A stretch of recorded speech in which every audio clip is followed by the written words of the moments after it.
Baba. Okay, there we go. Hello, hello, and welcome. I'm sorry, I had a power outage earlier, and unfortunately, when that happens, I need to put power on. And never mind, on the microphone. Hello there, Eco Supreme. Good evening, sir. Thank you so much for pointing this out. I did see also hello sir, hello there sir and welcome. Monstrat, good evening sir and welcome. Closing good another my und willkommen. Armanda Siracusa, hello there sir and welcome. Rafifi, bonsoir monsieur, bienvenue. Circa Sessin, also good evening sir and thank you so much for picking up the first promotion. I do want to say we got tonight Golden Age on the left, Tribu de Fana on the right, and it does seem like they're going through the pick and ban phase, and I was making a bit of a face over there because they chose Slowlands again. We got snail map again. Let me actually put it up. Write it on the screen here. It is what it is. I just took it down and I just did. Oh, it is what it is. Snail map. Oh well. Yeah, let's see what they're gonna go through the ban phase. So yesterday we did have Tokugawa being picked up first. Looks like it's gonna be banned this time by La Tribu de Fana. Golden Age is gonna also take out Genghis Khan on their side, and they do need to go for another 4 bans on each side before they're gonna get through the picks. Shaka looks like he's getting considered over here on the Golden Age side. Well, you gotta understand that this is kind of a big map. We do need to see if they do manage to actually get some attacks earlier. We've seen yesterday how Julius Caesar didn't manage to actually punch through his opponent's first city before he even got classical units. Well, I guess, yeah, that's what you get with picking Tokugawa. It is what it is. Needing to go, or I should say any naval, because, you know, you do need to go for a celestial navigation before you get anything else, and that takes quite a bit of time. Trisong Detsen also going to be taken out on the La Tribu de Fana. Okay, makes sense. Kivyuk yesterday did quite nice to get the stats. Unfortunately, he couldn't actually get the culture victory. Well, he wasn't that far off, I gotta say. He wasn't that far off. And it was kind of a mediocre spawn for him. Didn't have that much fresh water as we've seen in the other games. Grand Columbia also gonna be picked up as a ban here on Golden Age side.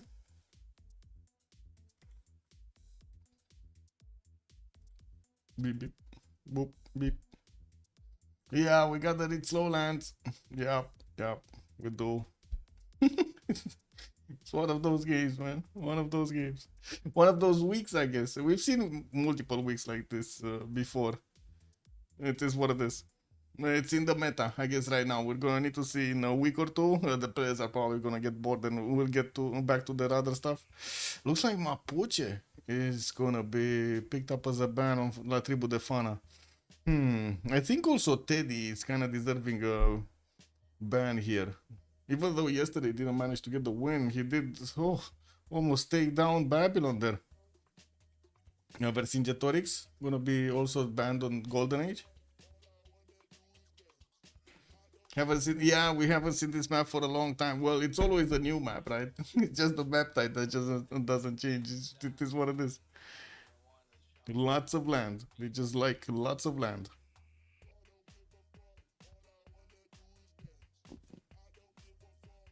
Oh, come on. 2 bans on La Tribu de Fana, 1 on Golden Age. They need to get something done.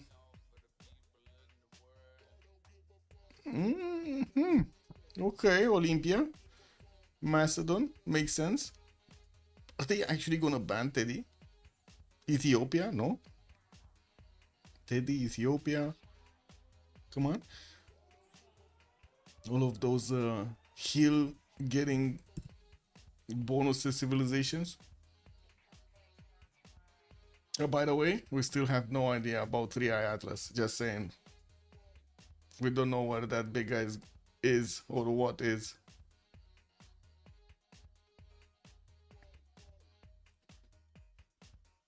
We did have everybody joining the lobby. I just need to wait for one of the top slots to open up. Okay, 2 more bans. Golden Age. What are they gonna take out?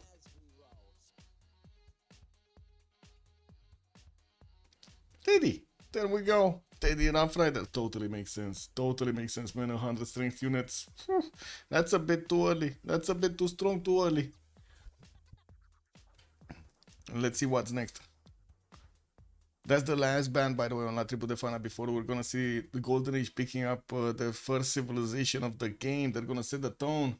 Also, they will take Spain and Indonesia in the first rotation. They might, to be honest. They might. Well, I don't know if on the same team, but they definitely could pick them up in a different. Oh, you're catching on it on the meta, Rafifi, I see. Basil is still in the house, yeah. And Theodora did quite well yesterday with its plus 8. Ethiopia, yeah, makes sense.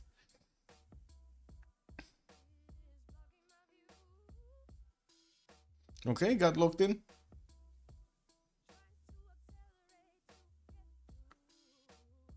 What do we have Golden Age doing? Come on, what are they gonna pick first?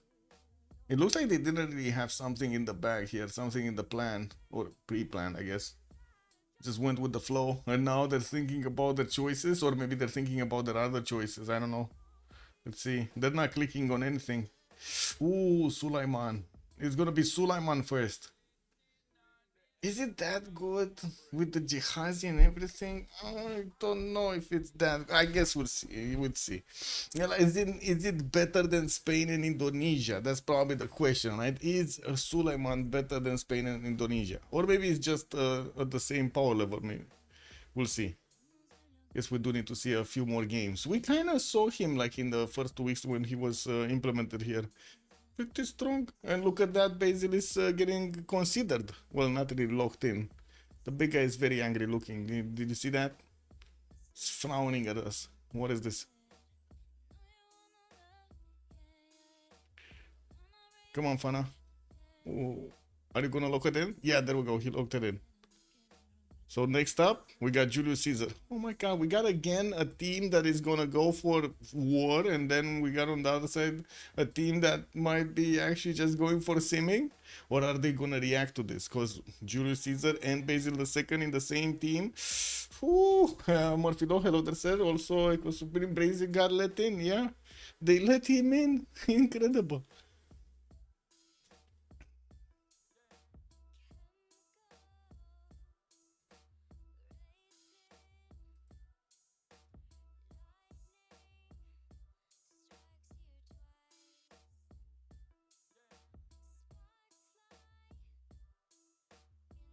With this.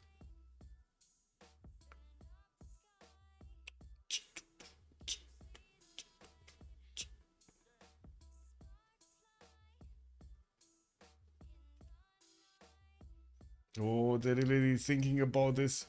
Running down the clock. Wait, there were 5 seconds left. Where did those 5 seconds go? Jadwiga. Okay, they're gonna pick up Jadwiga. At least that has quite a bit of a war effort there, like potential. Hello, Blasker Games. Good evening, sir. Under the influence, kick W. Yeah, they picked Poland. I still don't know where those last seconds went. I'm pretty sure you saw this, right? 5 seconds left and boom, for some reason it got timed out. Hedwig, by the way, Hedwig. Interesting. That sounds like a Harry Potter kind of name.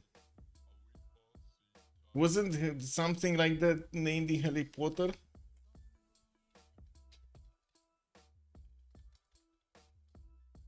I remember some. Oh, yeah, it's the owl, man. Hedwig is the owl. Yeah, there we go. I was remembering something. Yeah. In German, it's actually Hedwig, like in Harry Potter. There we go. Okay, okay. So basically, Poland right now, it's an owl. She's an owl, and we didn't know. I guess she's posing as a girl. It is what it is.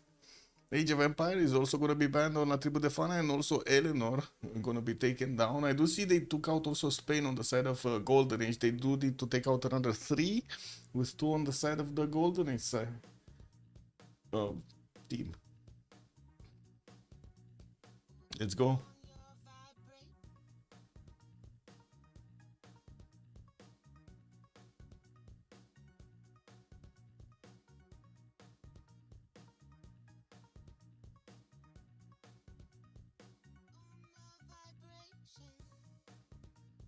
Let's see a Persia again. Oh my god, Afifi is making quite a few predictions over here. Oh no. He has a golden ball over there and behind the screen. He knows what's gonna happen. Cooper gonna be taken down. Maybe a Harald Valangian. Yeah, maybe in the ban phase. I don't know. We've seen Babylon much more craved in the last few days. Also, Ahiram is getting more and more picked. Was good yesterday. Ahiram did good yesterday, and with not that many cities. Australia also gonna be banned here as the last ban for La Tribu de Fana, and we got one more to go on Golden Age. Bam bam.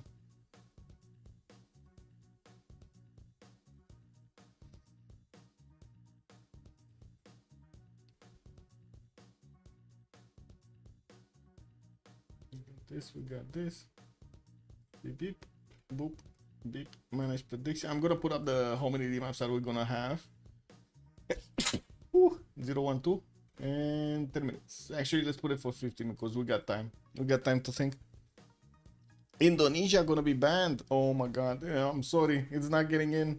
Rafif is not getting in. And neither did Spain, right? They got banned in the second rotation. Both of them actually got banned in the second rotation. Let the Indians in. I mean, they're kind of letting them in. I think the problem is actually picking them, no? Thank you, Rafifi.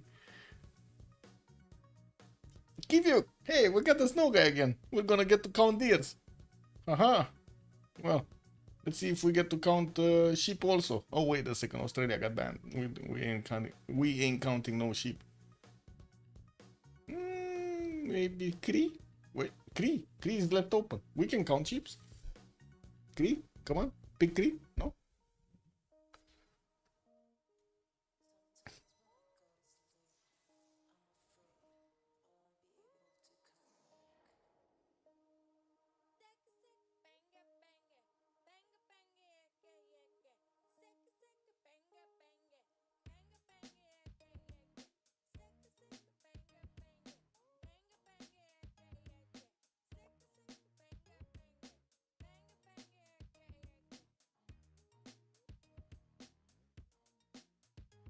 Region is always a safe pick. It is, but they're gonna go for Khmer. Well, to be honest, it is also a pretty good pick over here. Khmer. Well, we already got a Rome in the game. Persia or Congo is a good bet. Oh, Congo. Man, we haven't seen Congo in such a long time. Like the pineapple people haven't been showing up. Where are the pineapple people? And neither Congos, right? We didn't see Nzinga Mumbande, neither Buvemba Zinga. None of them. Oh, by the way, Catherine Black Queen is still here and nobody cares. Yeah, true. It's still there.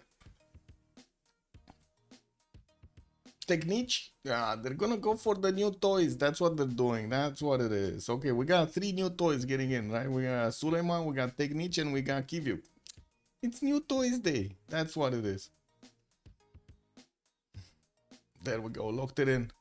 So we're gonna have Poland with Suleiman, with Khmer and Technique on the side of Golden Age. Pretty interesting setup over here, I gotta say. And then on the other side, we're gonna have Basil with Julius, Kivyuk, and somebody that must not be named. We don't know. We don't know. Voldemort is coming in. Is he coming in? Oh shit, I named him. Oh, what is this?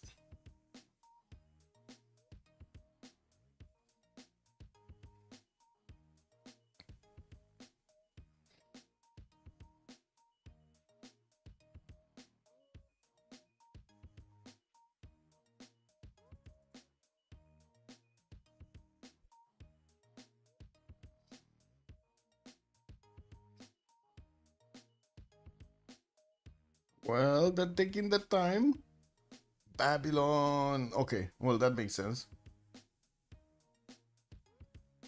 So there we go. Basil, Julius, Kivyuk, and Babylon on the side of La Tribu de Fana. And we just need them to actually move on their slots. And let's see. Can we take a look who's playing? I think we should be able to take a look who's playing. Give me a second.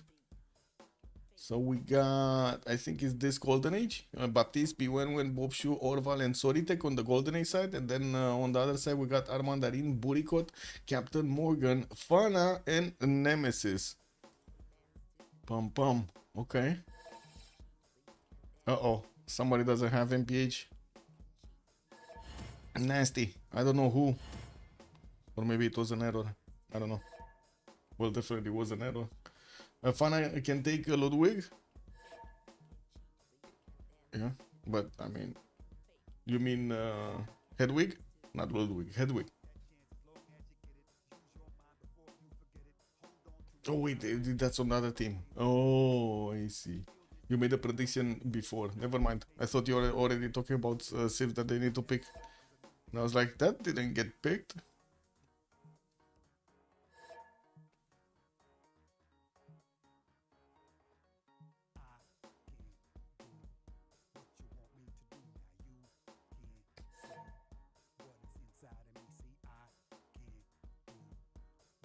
Oh, I need to rejoin.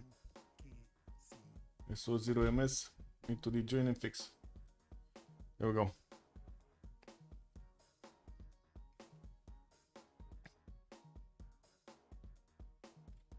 Okay, it should be fine now. Just need to swap with Bobshu.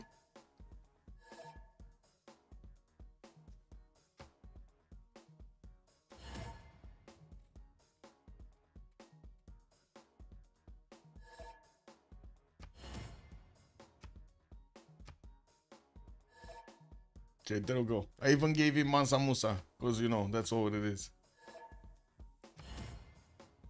Bam.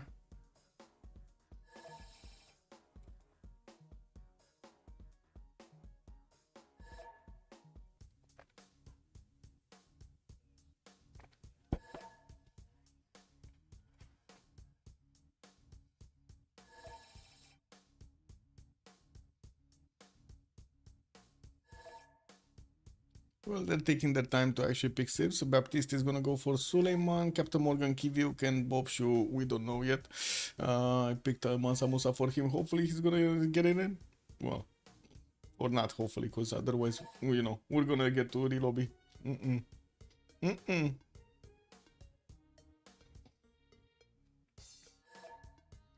Fana lineup seems solid, other than Rome, which usually fails in the end in everything. I mean, yesterday it did manage to. Well, I guess, yeah, it kind of fell. Never mind. It did do quite a bit of damage at the beginning, no? Quite a bit against both Theodora and what was it? Japan. But yeah, couldn't pull through. Nasty. Jafarman the 7th is gonna be actually the first pick here, and looks like Hammurabi is gonna be second on Nemesis, Captain Morgan, Kiviuk, Technique. That's gonna be Sodi Tech. Got Orval going for Jadwiga, Armandarin on Julius Caesar, Baptiste on Suleiman, and Buricot on Basil II. Okay.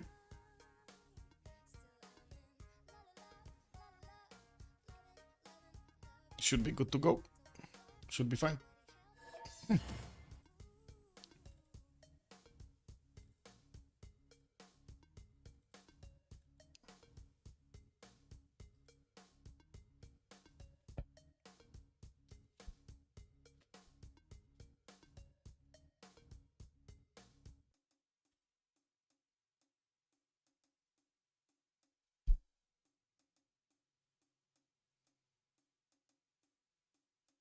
We going?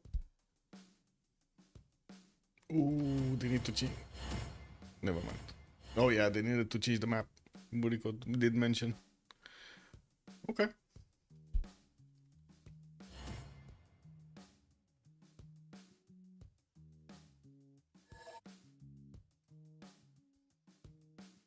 Can I?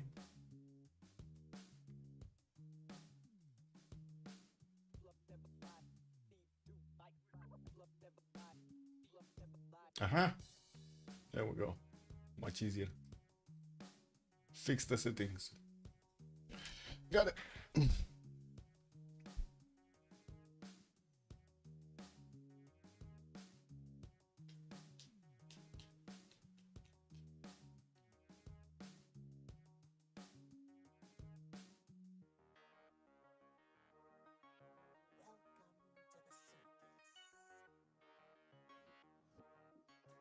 Okay. Oh no. It was reconnecting. We were reading up. Unfortunate. It's fine. We got him. So Detect just needs to rejoin. Wait, did he just rejoin and two others left at the same time? Captain Morgan and Buricot? Yeah, they did. Yeah, that's happened. Oops.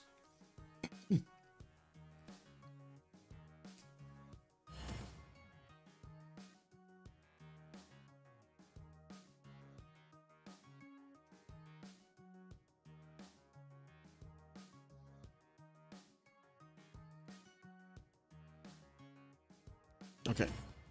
Both of them are back. Let's go. Well, I'm actually quite curious if Suleiman is gonna pull through here, honestly. If he's gonna be just as strong as Spain or Indonesia, then it seems like they kind of need to pick those. But I guess, again, new toy, you know. Might as well play a little bit with it.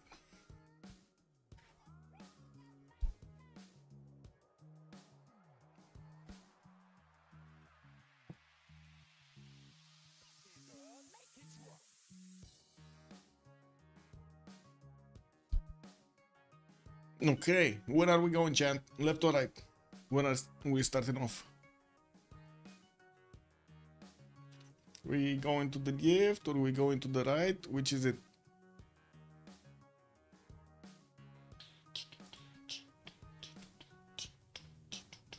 Oh, chat doesn't want to say anything until they see the leaders. I see how it is.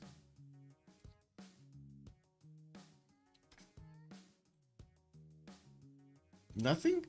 If nothing left, we go right? I mean, kick. Okay, we go left. We go Basil? Basil. Byzantium is here.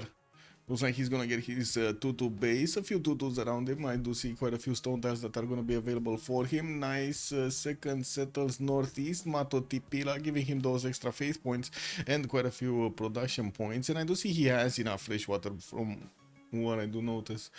East side, north and west gonna be gonna have two rivers, and from what I do see some of those one tile puddles. Southeast Pamukkale also giving him fresh water and the wonder bonus, not to mention other adjacency bonuses towards his campuses, theater squares and something else. Actually, even amenities, I believe, for the entertainment complexes. We got a weird Mount Vesuvius southwest of him, and looks like there's gonna be a passageway, a two-tile passageway, until he's gonna get to Maya, and that's gonna be one of his opponents. But I mean, come on, that's not gonna be that, you know, craved to go through. Does he have another opponent? Yeah, he does. Okay, that's gonna be Poland East. Oh, that's gonna be nice. This is gonna be one of those close contact warfares here between Burikot and Orval. Looks like Jarwiga Krakow might have a bit of a problem. What is Julius? Julius is here, and it looks like he's gonna be an ally with Basil II. We do have him with oh my god, he's gonna be forced to actually settle on top of the banana and not benefit from the 3-2 tile. That is so nasty. That's the closest spot, right? He can actually, and the only spot that he can go for the fresh water. Well, at least he does have some citrus settlers southeast and another, quite a few settlers actually on the western side. There's a river going south-southwest until it hits a wonder. That's going to be Cerro de Potosi, giving him the extra points of production and gold.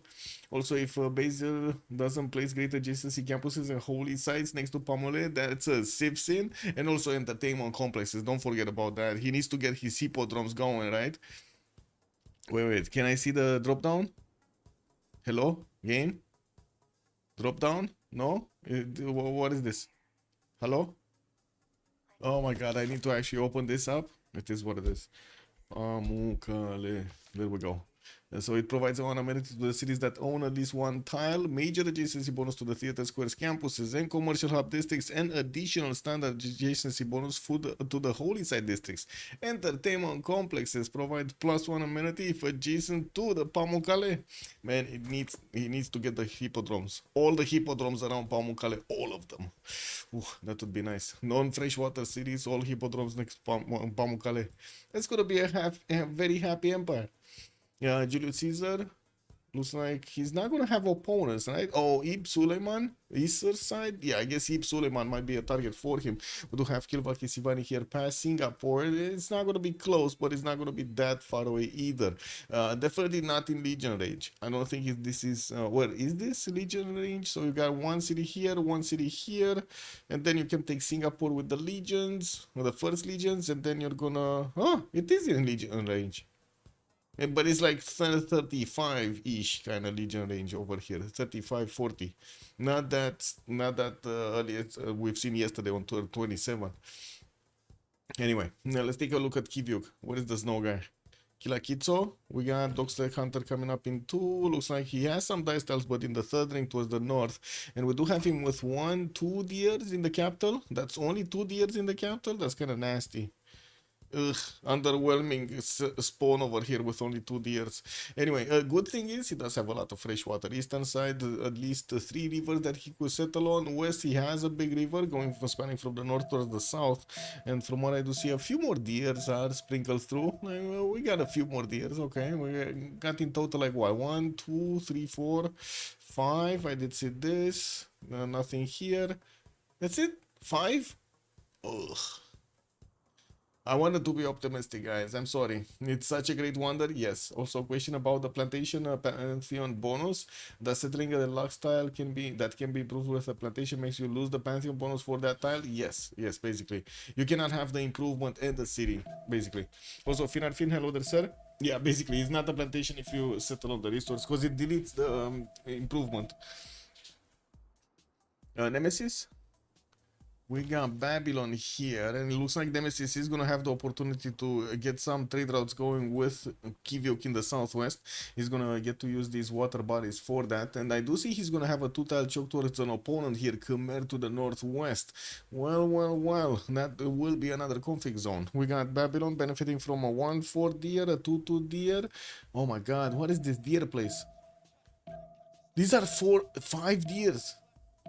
Talking about Goddess of the Hunt, I mean, that's also 10 chops. I don't know. Wait a second. My mind is like, oh, whoa. 10 chops, Goddess of the Hunt bonuses, 10 chops. What did you pick, chat? What would you pick instead of him? If you would be Nemesis right now, what would you pick? 10 chops or bonus on 5-tile bonus Goddess of the Hunt? Which one is it? That's a remap for Kiviok, not a good Toa. Yeah, but Babylon has a good Toa. A very good Toa, I would say. No, this is like, look at that. He even has another 4 patches. Oh my god. This Toa. Anyway, I guess we're gonna need to see what kind of a pantheon he's gonna pick here. Goddess of the Hunt, you would go for Goddess? Yeah, man. Getting that gold through. That's gonna look amazing. Anyway, some spice tiles in the east side. I do see he's gonna have a die settle northwest. There's nobody in the water puddle, so he can definitely go on the coast with no issues here. And he's gonna get the pantheon much faster if he settles next to those tiles. We do have him also eastern side with a passageway, but it looks like the next up one, the next civilization next to the next civilization on the block here is gonna be Maya in the neighborhood. I guess in the neighborhood is gonna be Maya on the northeast. Okshutsa 3-1 spy style. We do have him with a settler here, but he's kind of far away. It's not that far, but it's not that close either. Like, he needs to go all the way around this water body, unless we're gonna see some horses in the water. We've seen yesterday how how to say powerful that can be, because surprise factor. There was no unit defending it. Suleiman, let's see. Has some penguins, 3-1 fish, because he's bonus, and I do see he's gonna get a settler out in 4. Can definitely settle that stone on the northwestern side to get the 2-2 bonus and the fresh water. And I do see he's gonna have also a few more cities in the south, but no more fresh water for them. We'll probably need to aqueduct some of them. Could aqueduct this one. Settle 1-3, and then you need to buy out all of these tiles and then aqueduct later. I don't know about that. Maybe he's gonna go for the inland puddles. We'll see what he's gonna choose, Somali Sea or the other one. Yeah, we do have Singapore here as a city-state, and we were thinking that maybe Rome is actually gonna lash out against it. I don't know if Rome is gonna figure out that Suleiman is on his east, so I don't think he will prioritize that much going to the eastern side. That's gonna be a good question, actually. Is Rome gonna wanna settle west for a few more chops, or is he gonna settle east for the citrus settle? It kind of feels like citrus settle should be a thing here, no? And I do see Rome is going for more warriors, because, you know, like, legions are always a thing. Kick W. Poland still didn't meet Byzantium, but he's not far off. There's a tiki hut actually in between them. Poland doesn't see it, but we do have Byzantium having an eye on it. And I mean, I guess he did already pass one of these tiki huts. He didn't see the smoke in the air. We got Krakow here getting another settler in 2. Looks like he's gonna have a decent array of cities here with fresh water. Northeast river, eastern side this river from his capital. South gonna have some one-tile puddles, and we do have a few more rivers next to the mountain southeast. Not bad. Also, western side could try to get a setup going here for some defense with a 2-2 base stone tile and a 3-2 banana in the second ring for him to benefit from. Technique. Oh, he's also gonna have an ally, by the way. Krakow, Poland. Angor Tom, eastern side, gonna have an ally. South, Suleiman. I guess they could also use this, by the way. Suleiman can get a city here, can benefit from some more bananas. No fresh water, it is what it is. But he's gonna get the opportunity to create trade routes through the water with Poland. And I'm pretty sure that is gonna be valuable. There is also a freshwater city here on the river. Next to the mountains. Okay, let's see, technique.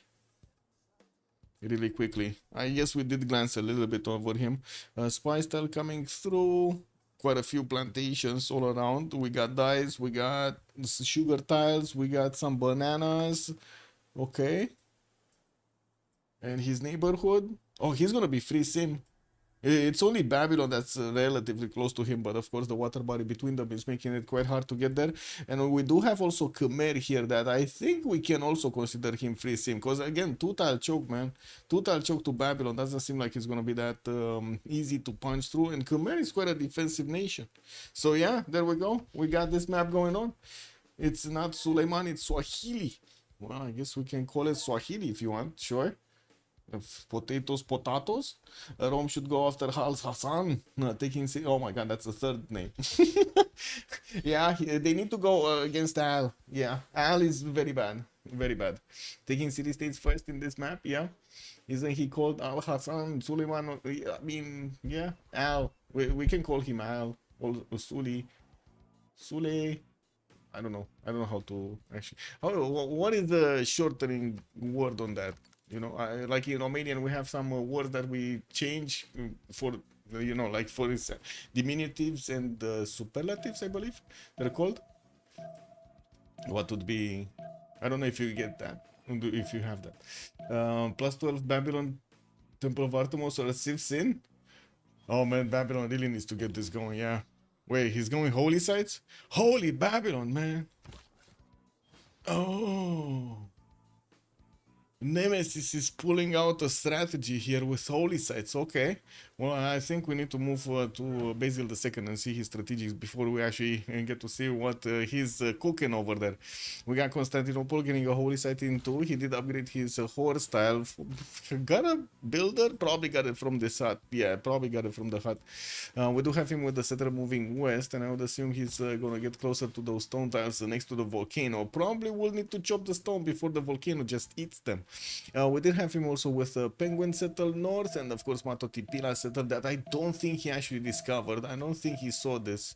Yeah, he didn't see a single tile of Matotipila, which unfortunately doesn't tell him that he should go there.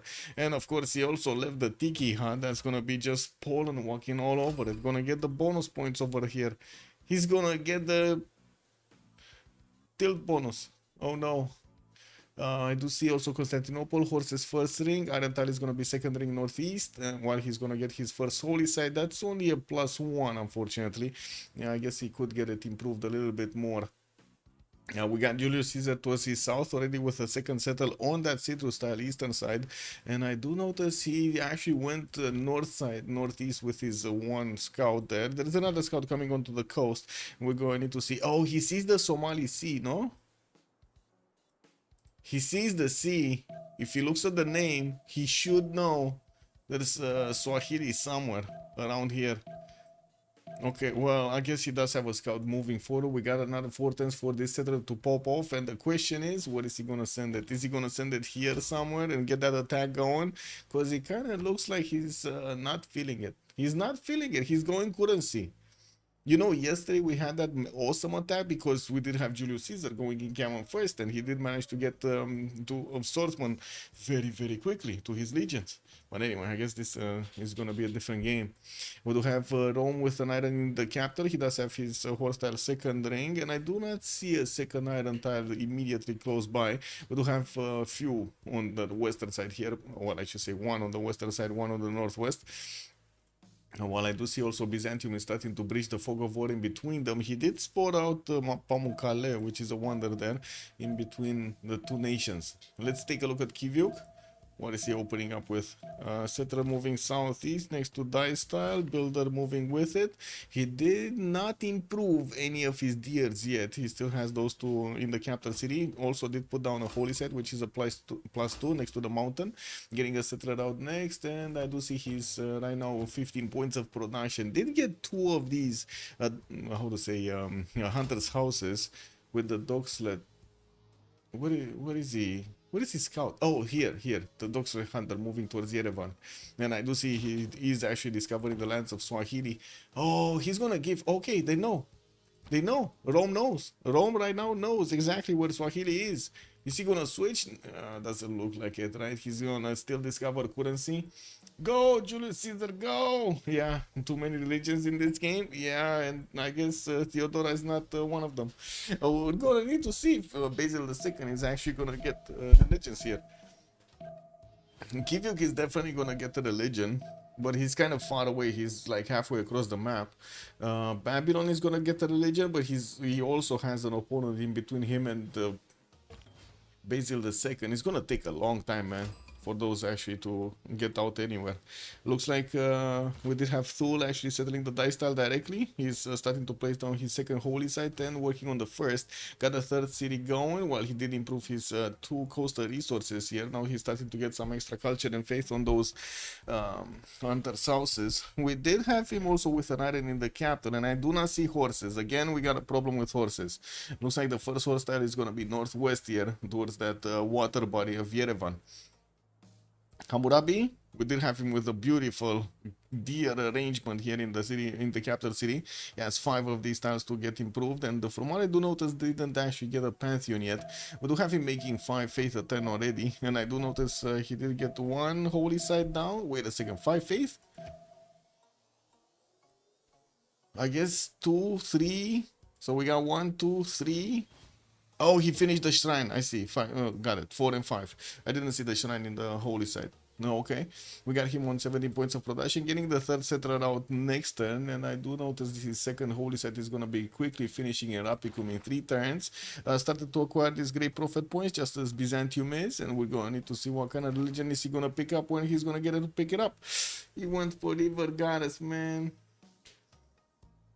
Oh, he went for River Goddess. He's going to get he's going to chop all of these deers.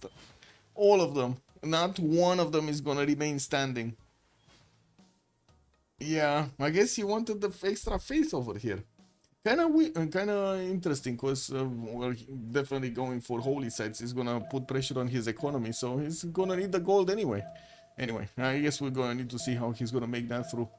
Yeah, Baptiste. Oh wait, Babylon strategics. Iron tile second ring, and I think his horse tile. Oh, the horse tile is actually third ring from the southwest of his city center. Okay. Baptiste, what do we have? You know, Swahili. He got his Jahazi here, and we do have him with a few fish tiles that he can get improved. From what I do see, his third city is going north. He's going to want to get this quickly with Poland to connect to Warsaw here. I do see Poland did go for also religious settlements as a pantheon. Trader coming out from Mombasa to connect to Kilvakisivani. Fourth city also getting trained right now in the capital. While I do notice we got our Mandarin actually not going quickly for the Penguin settle. He's going for the banana. I mean, you know, yeah. He wants banana. Well, what can you do? There's no banana here. How fast would have been 1, 2, 3, 4, 5, 6, 7, and 8 to settle on the Penguin town? That wouldn't have been that slow, actually. 8 to settle. Anyway. Yeah, Kilvakisivani does have an iron tile in the capital. I do see he's also going to have these reef tiles to get the adjacency towards his campuses. A horse tile in the second ring for his capital, while definitely in the north side he's going to get those 3-2 bananas and the stone tile to make work here.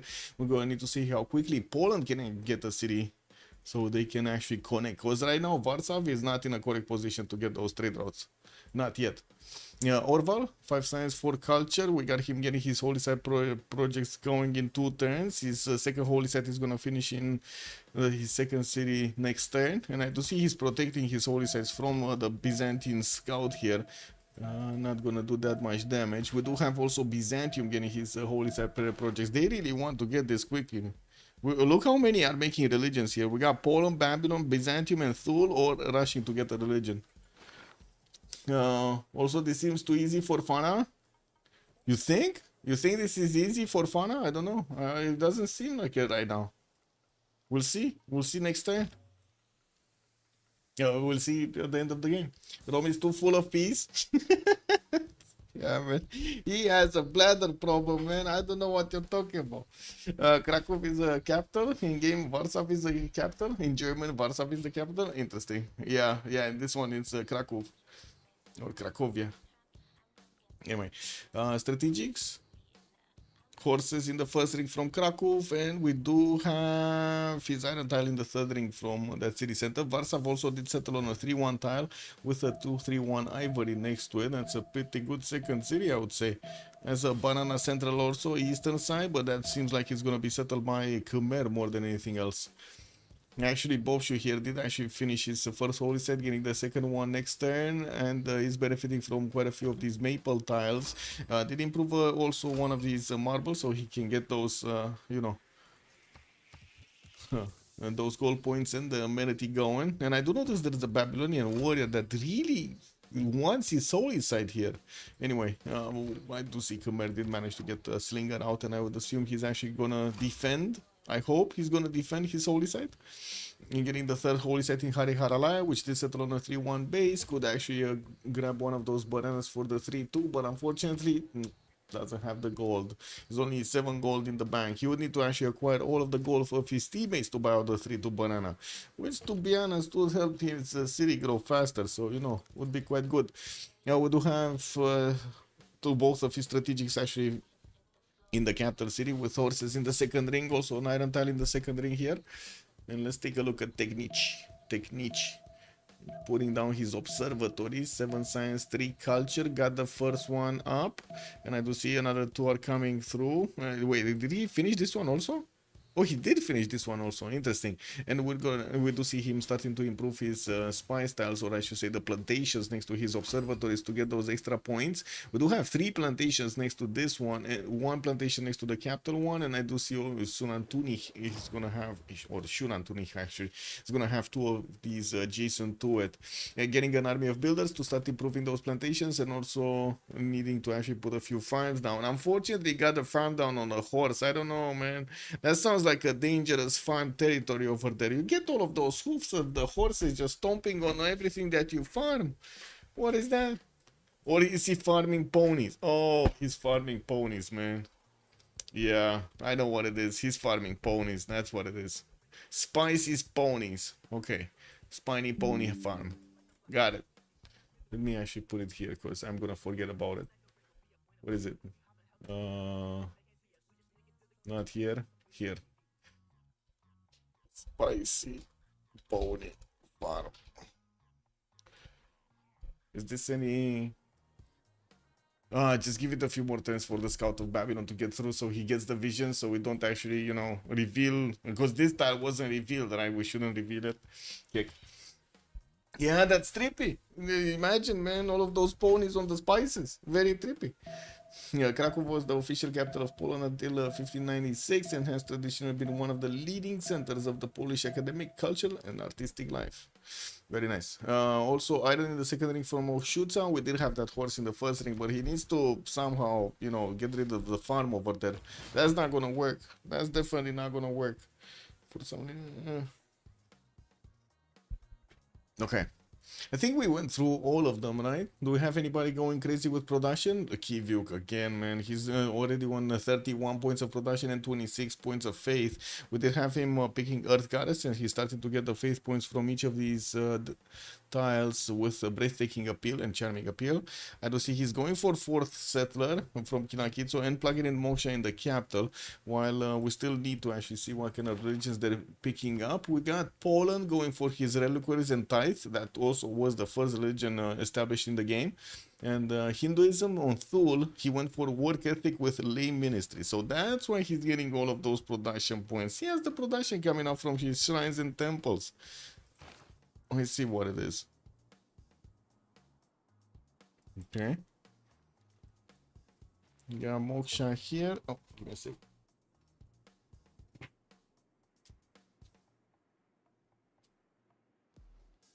I think I'm gonna turn down a little bit my microphone. Let me see if I nailed it. Might be fine. Should be fine. Anyway. We do have Moksha also establishing the lands of Khmer, and there is a Babylonian warrior just moving around, but it seems like he didn't actually get to step onto the holy site. It's free. It's fine. And we do have Krakow also getting his third and fourth settler coming off of his capital and second city, with Moksha is also establishing first. So going for the faith and going for that nice and juicy culture. Byzantium also did go for choral music with Crusade, already picking up this belief over here. Usually, you know, Byzantium doesn't get to pick it up in the second choice, but it looks like this time he did. What is his third settler though? Oh, Pamukkale, man. He went for the Pamukkale. He couldn't abstain. Look at him go, man. He couldn't abstain here. He went for the rice style. Nom nom nom. Lancer, good evening, sir. Yeah, we got another slow lance. We got it. We got it. Trader coming out from Byzantium, and yeah, we do see that he's not making that much gold. Actually, you do see this on Tribu de Fana. They just don't have gold. Since Babylon also did go for holy sites, he's on 7 gold a third. Did he start improving deers? No, no. I think he's still gonna chop deers. And wait, he got religion. So we got here choral music with Crusade on Byzantium, and then Babylon went for gold, shrines and temples, providing him the +5, +10 gold respectively, and the pilgrimage is gonna be his faith pattern here. Okay. We do have also Moksha establishing the city of Rapicum, not in his capital. That's gonna, okay, it is what it is. Getting his monuments out for the extra culture, while he's also gonna build up his fourth settler here. Technique still no fourth city, and I do see he's getting his monuments for the culture with his observatories already finished in 2 cities, getting that third one from Muxmal. Did manage to get the dyes also improved with the spices, got those amenities through, and will also have the ability to actually trade one of his spices away to an ally. Okay, commercial, 3 commercial opener from Rome. We do have him going sailing next. What? Oh, he has a problem with Golden Age points. He's on 15 out of 19, and he's worried he's not gonna get the Golden Age. Getting Magnus plugged in Rome capital. We do have him still not actually upgrading his horse style. He just got one of these ships improved, and that's about it. And I do see he just picked up a Pantheon here. God of War and Plunder. Let's see, is he actually gonna... Because right now he's on 16 out of 19. A boat is not gonna be enough. Tech, state workforce, sailing... Will probably not get... Well, I guess he already has the empire. He might get the oligarchy first, like political philosophy, before the 31st turn, the 30th turn. He needs a boat? Oh yeah. I mean, he's thinking the same. Should have settled 1 tile higher and kept the settle on Pamukkale. The May settle over here. I guess he could have split it with Rome, but Boycott said no. He wants everything for himself here. You know, he's just getting everything for himself. All the bananas around the Pamukkale tile, and also all the rice tiles. Wait, did he just kill a rice tile for a +6 holy site? I guess he did. He did. Oh well, that's gonna be quite a bit of faith. Markets coming around from Rome cities. We do have him with a builder also in 3 turns from his capital. Wait a second. If he got sailing... Oh, he's getting sailing next turn. Because this is gonna take quite a bit of time to get the market built, no? Anyway, yeah, I guess let's stop worrying about this. It is what it is. Anybody else that has problem with Golden Age points? Bobshu, 13 out of 19. Wait, did he not get a religion yet? He didn't get a religion yet. He's getting Moksha, third holy site in Hariharalaya. I mean, at this rate, he's not gonna get a religion. We got only 4 more turns for him to get a religion, and he's 3 points a turn with 12 out of 30. That's not gonna work. He needs a... Oh my... Wait a second. Oh my... Can you imagine if he doesn't get a golden age? Oh no. Bobshu, you're on the clock, my man. I don't know what to say. We got him with a few slingers. I get he got distracted by a Babylonian's warrior, but was that good enough of a distraction? He doesn't even have a Pantheon yet. Yeah, he doesn't. Well, he just got one. Never mind. Divine Spark. He went for Divine Spark. Zoditek also did manage to find a relic. That's gonna be nice. Wait, Zoditek is Technic. So he's gonna give that relic to Poland. Oh my god, extra relic on Poland. That is gonna be super good for his faith generation. Of course, at the beginning, it's gonna be Technic getting his free Pantheon with it, and we do need to wait for Poland to actually get his, buildings up, because otherwise he's not gonna have slots. Daniel Dingo, hello there, sir. Good evening. Basil is the true king. Other players are just subjects. Yeah, the true king. Now let's see if he's gonna do better than Theodora did yesterday. +8 taxes trade, man. +8 taxes trade. He could only get a +6 and maybe a +8 if he does manage to convert one of his opponent's religion. Okay, 4th city from Babylon moving east. We do have him getting his shrines. Also a 5th settler from his capital. Getting a preserve, also preserve gaming on the western side, wanting to get that extra culture and faith generation going. Okay. Also, Papa Seloder sir on YouTube.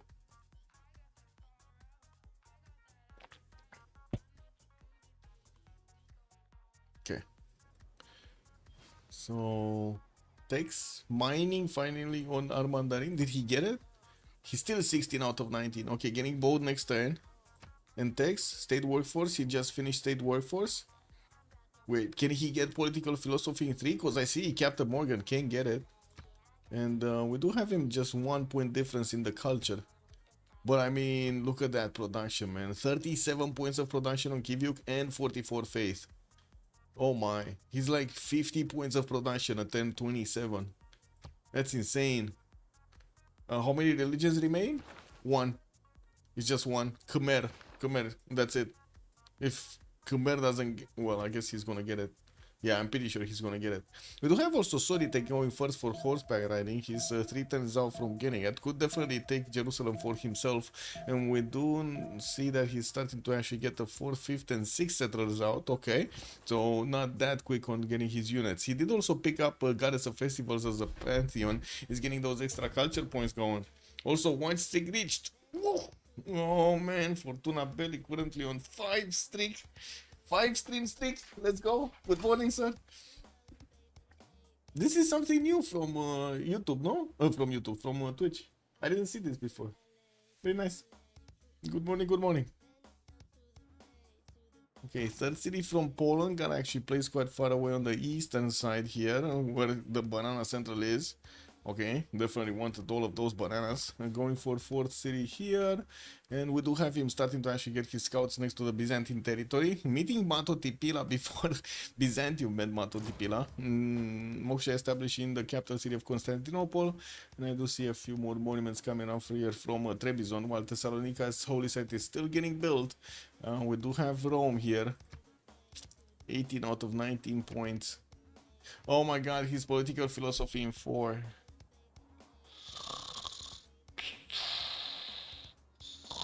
Oh no. Oh no. I think he already got a boost, right? There's no way he didn't meet 3 city states till now.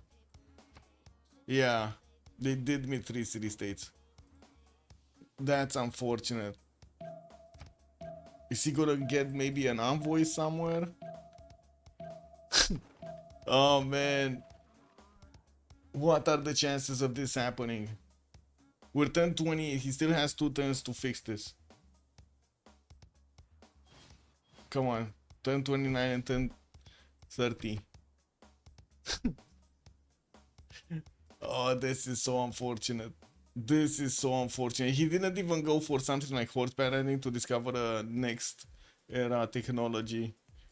Oh no. What is the hut? Can he pick up a hut? Don't know. I mean, I guess he could have, but he's kind of far away. He could have discovered Cerro de Potosi. Wait. Yeah, he didn't discover Cerro de Potosi. Man, that's just tough luck over here. Turn of world? What do you mean turn of world? Oh, you mean how to say circumnavigating the world? That's so far away. Did someone steal Crusade? No, he still has Crusade. It's still on Basil. Babylon Toa watch party. Babylon is not getting a Toa. He didn't even get a one single deer improved. Not even one. He just wants to get his holy sites, you know, doing the prayers projects here, getting a slinger out from Rapicum.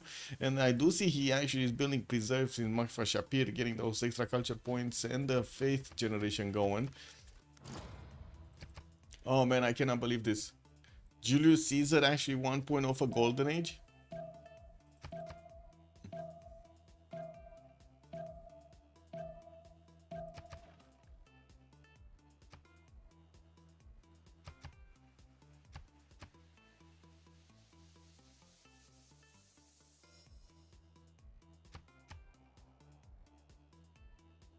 Oh man.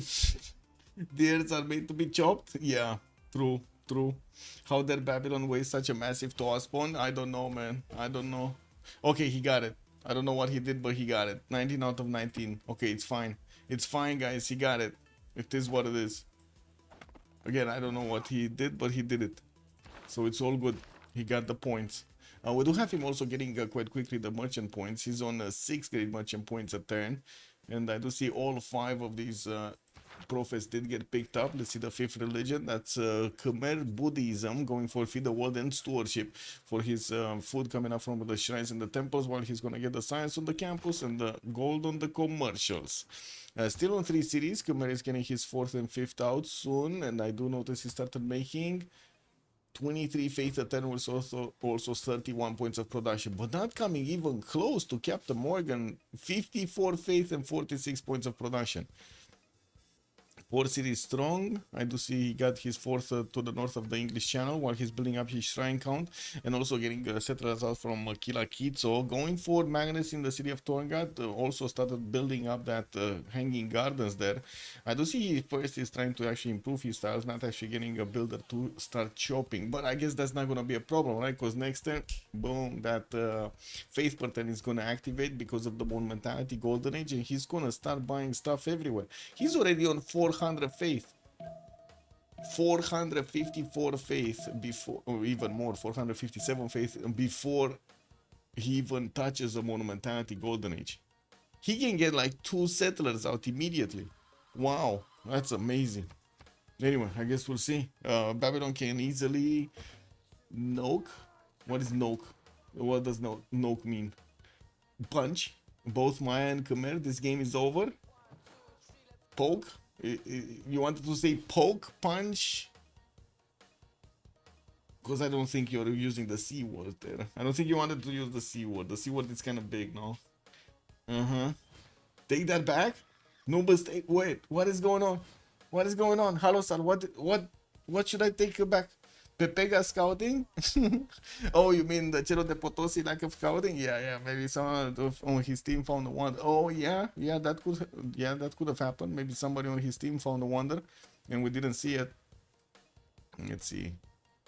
Maybe we do get a bit of just trying to see where the scouts are.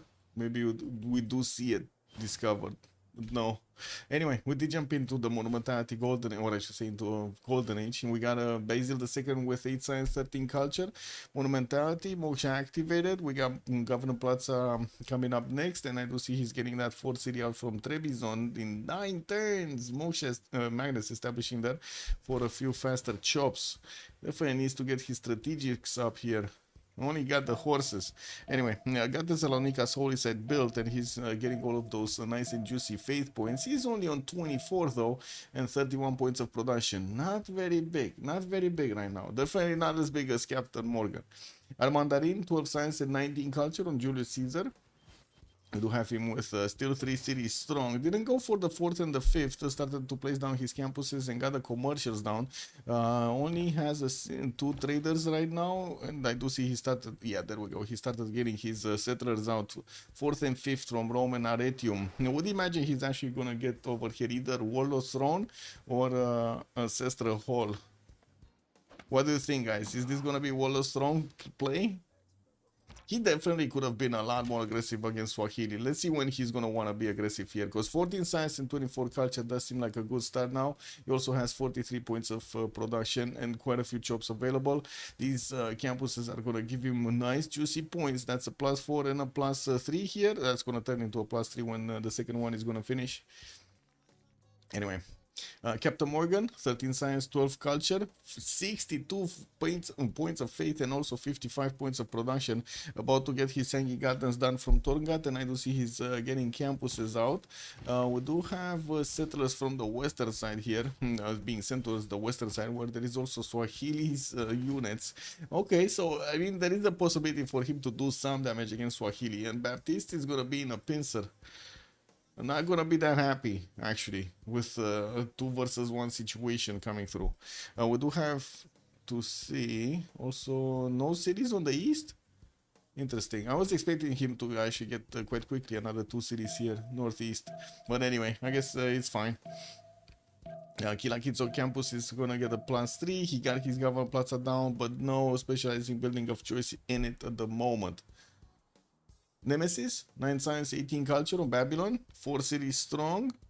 We got a 5th settler coming up from his capital moving towards the south, and I do see he has quite a few builders, but still did not start chopping his deers.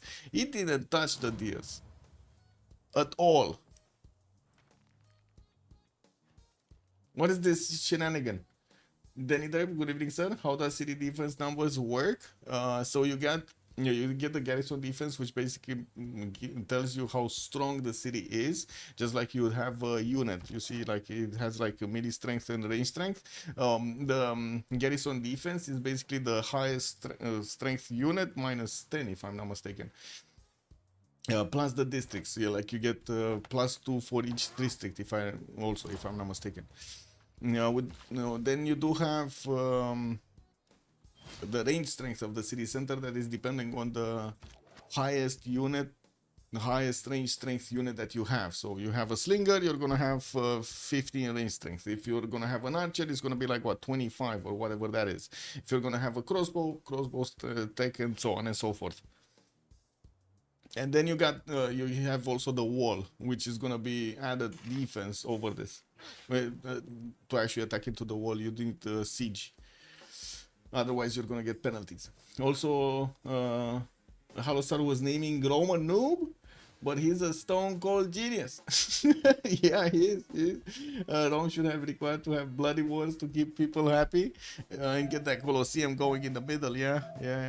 Get all of those gladiators going against each other. What is Baptiste? 13 science, 31 culture, 4 cities strong Swahili, starting to put down his campuses and also getting his replacement monuments here, the pillar tombs. Trader coming out from Pate in the northern city, while Orval still didn't get that city. Pitco, what is this?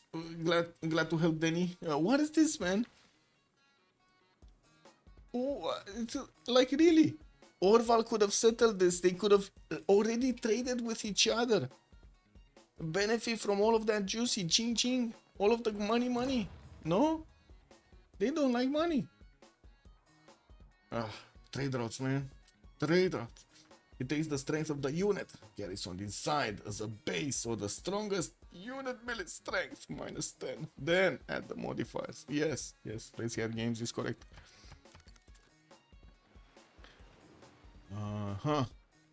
Well, Orval here is gonna try to build up the Temple of Artemis. That just takes it away. Oh, I see what Babylon is doing. He's going for Colosseum. He's chopping out Colosseum in the city of in the capital city. He's getting his entertainment complex. Next turn has already 4 builders ready to chop. Started chopping one of the deer tiles, and I'm pretty sure next turn we're gonna see the arena coming up, and at the same time also Colosseum started up. This is gonna go quick. Very quick. Let's see Soritek. Technique. Started off on an encampment from Shunan Tunik, getting another settler on the volcano in the south. While we still don't have him with units here, he did manage to pick up Euclid as a great scientist. And I do see he's getting also his 5th city out from Uxmal, or Uxmal actually. We're thinking he's actually going to take quite early Jerusalem, and we're going to need to see if he's going to start to get a few units out. Since he's going in encampments, he definitely wants to get one of the generals here. He's going to be the first one making points, though. I don't see anybody else putting down encampments at the moment. And also in the merchant screen, looks like Rome did pick up the first one. That would be Marcus Licinius Crassus. And the second one, if Farlan is available for the extra trade route capacity, Rome just needs one more turn. Also, Poland seems like a juicy target for Basil to convert and conquer. Yes, I think it is. I think it is. But is he gonna get going? Because it looks like Byzantium is doing the expansions now. Not going in encampments, not doing, you know, what he needs to be doing to bonk his opponent. We do have him with quite a few settlers out, but I do want to see Bobshun. We're gonna come back. We're gonna come back. Let's see. And we got Khmer here, 5 turns, 5th, 6th, and 7th settler coming around from his initial 3 settles, and I do see Magnus is establishing an Angkor Wat. We do have him with the traders already connected, but to his cities, not the other way around. His government plaza is still devoid of a specializing building of choice, and he did have this settler moving towards the north of Angkor Wat. That's actually 8 cities. He's gonna get 8 cities. That's very nice, very nice. That's very quick also. We do have him also with 18 science, 24 culture, while his 34 faith points and 57 points of production. He is in a monumentality golden age, so can definitely convert that faith into builders. I do want to mention also Technique did jump up to 26 science and 37 points of culture. Is well on the way to actually pick up a scientist here. He's on 3.4 great scientist points at 10, while everybody else is kind of like max 2 over here. Khmer is max 2. The other ones are 1 point. Would definitely see him actually getting his Hypatia. Unfortunately, he didn't actually get to improve the horse style. This is still happening, man. He's also building up the audience chamber in his government plaza, and I do see he's starting to get a few horses out from Shunan Tuni. He did build up that encampment, getting another one from Uxmal here. Okay, coming back to Basil. Trying to get the pyramids in Trebizond on the weird tile. What is this settlement? I hope he's not going. I mean, he cannot settle there. Thank God he cannot settle there. He needs to move across and get closer to the penguins. Also get closer to actually usable tiles, because these tiles weren't usable at all. 5th city moving east, 6th city moving north. I would imagine the penguin tile is going to be the target. And this one, where is this one going? Isn't this, wait, he's not putting a Mato Tipila tile? I mean, he does have a desert. I mean, if he gets it on the 1-3, he could even build the Jebel Barkal on the desert hill. Anyway, that started to get a bit more built. And Temple of Artemis, there we go, got chopped out. Looks like Poland got it. He's also going to get a 6th settler out from Krakow next, 7th settler from Warsaw, and I do see him putting down a few more commercials. Going to need to get that gold generation going. He's on 34, so I wouldn't really, you know, cry foul here. I do also notice Babylon chopped it, man. Chopped it. He got it. That's turn 36. Colosseum on Babylon, getting his Palgum in 2 turns, and still has chops. He still has 3 chops. You hope Fana gets their timing correct and make a double attack with Basil and Rome to eastern neighbors. And also Swahili, don't forget Swahili over here. Captain Morgan will need to be the bad boy attacking Swahili from the east. And it's Poland who built, yes, and Poland built the Temple of Artemis. I guess, you know, they just did the switcheroo.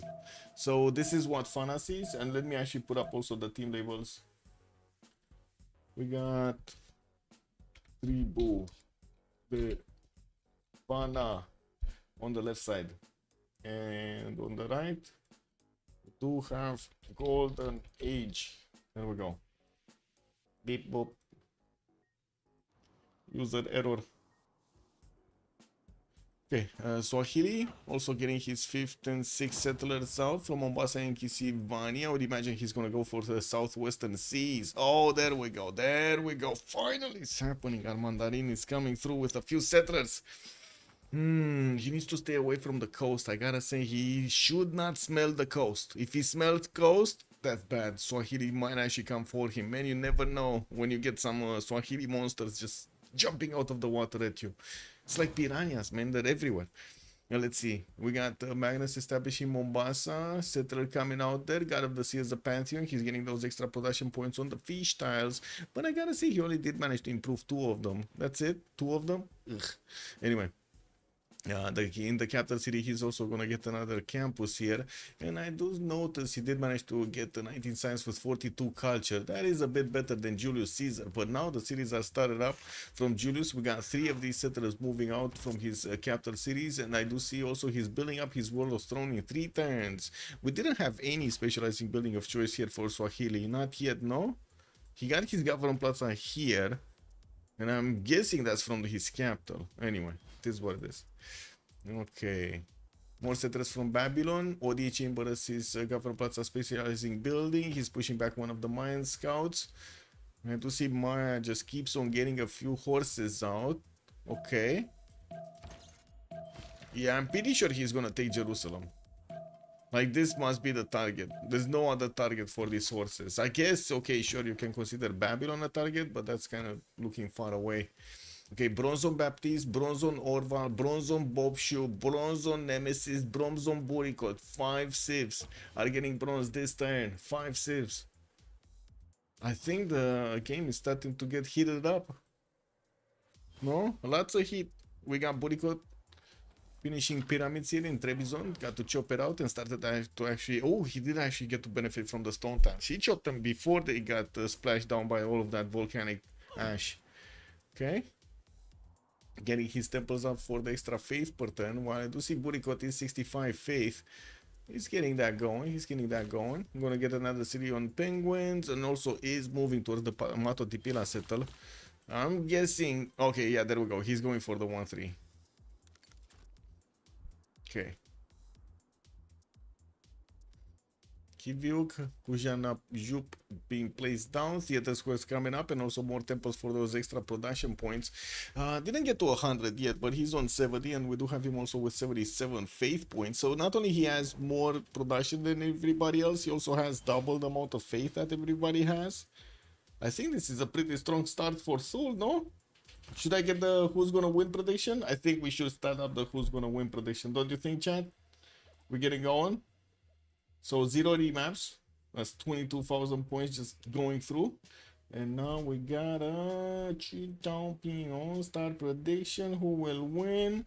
We got La Tribu, the Fana on one side, and then Golden Age on the other. There we go.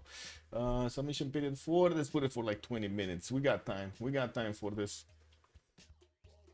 Okay, Magnus establishing Geeklik over here for Captain Morgan. Looks like we do have Babylon getting his granary up from the capital city. Gonna need to get that built. What is Chamber in Rapicum? Definitely gonna get a lot more food coming up here. He doesn't have... wait, he didn't actually place down any of these governors in the city of his capital. Lol. Anyway, his ODA chamber bonus is now gonna work for the capital. That's why I'm laughing at this. Mashka Shapir is gonna get Reina on the western side. I guess that is a city that he could connect with Thule, but I was thinking they're gonna get to use the Great Australian Bite here. Also, what does bite mean? Because I know what bite, B-I-T-E means, you know, like, but bite? What does bite mean? And why is it the same pronunciation between bite and bite? How do you make the difference? Bicht. Is that like the Australian bicht? Is that how you pronounce it? How do you pronounce this? Chat? Wait a second. Translate Google. Bite. What is this? Bite. It's the same. It's the same freaking pronunciation. Bite. Look, this bite. No? It's the same freaking pronunciation with like, you know, the actual bite, like the action. Biting. Wrong coast settle, huge failure. Wait. He... Oh my god, he actually did settle coast. Armandarin, what did you do, bro? Why is it the coast? Like, why would you do it in the face of Swahili? It's not like he didn't know. He knew about this. He knew everything. He knew everything about the placement of these cities of Swahili. Uh-oh. Well, I guess that's either an epic failure or a genius move. What do you think, Chad? Is strategic? He will sacrifice one city to Irel Swahili? I mean, I guess he's getting boats out. We do have a first Legion also getting out. And World of Strong finishing up next time. He got pillaged here. Maya is not gonna let him be here. Aretium's, what is this? Commercial? Yeah, the commercial. The market and the commercial got pillaged. But that's what he know? Yeah. He even had Gaius Dulius as an admiral just next to Arpinum as it happened, man. And he was saying, he was like watching, you know, the city, the settlers actually getting by and just waving at them. He was doing the penguin. He will keep spamming Boaster. This is a very good move to run him out. Mali big hello there, sir. He has to go caravels and melee units also. Yes. Well, I guess the same with Sul on the eastern side. We got some boats from Baptiste here. At least one coming out from his capital. And I do see he still has a few chops to use. I'm actually curious if Captain Morgan is gonna get going. We got him with Mahabori Temple coming up in 4 from the capital, getting amphitheaters. He did finish his Hanging Gardens, getting all of those extra points of growth, very nice. While Babylon is starting to expand quite aggressively here. I do notice Khmer, even if he did open up his bronze working, I'm pretty sure he did get bronze working. Wow, wait a second, Khmer, this is 1040 and Khmer has no strategics, guys. Zero. Not even one. Like, not even, he didn't even get a gift from his allies. Man, what is this shenanigan?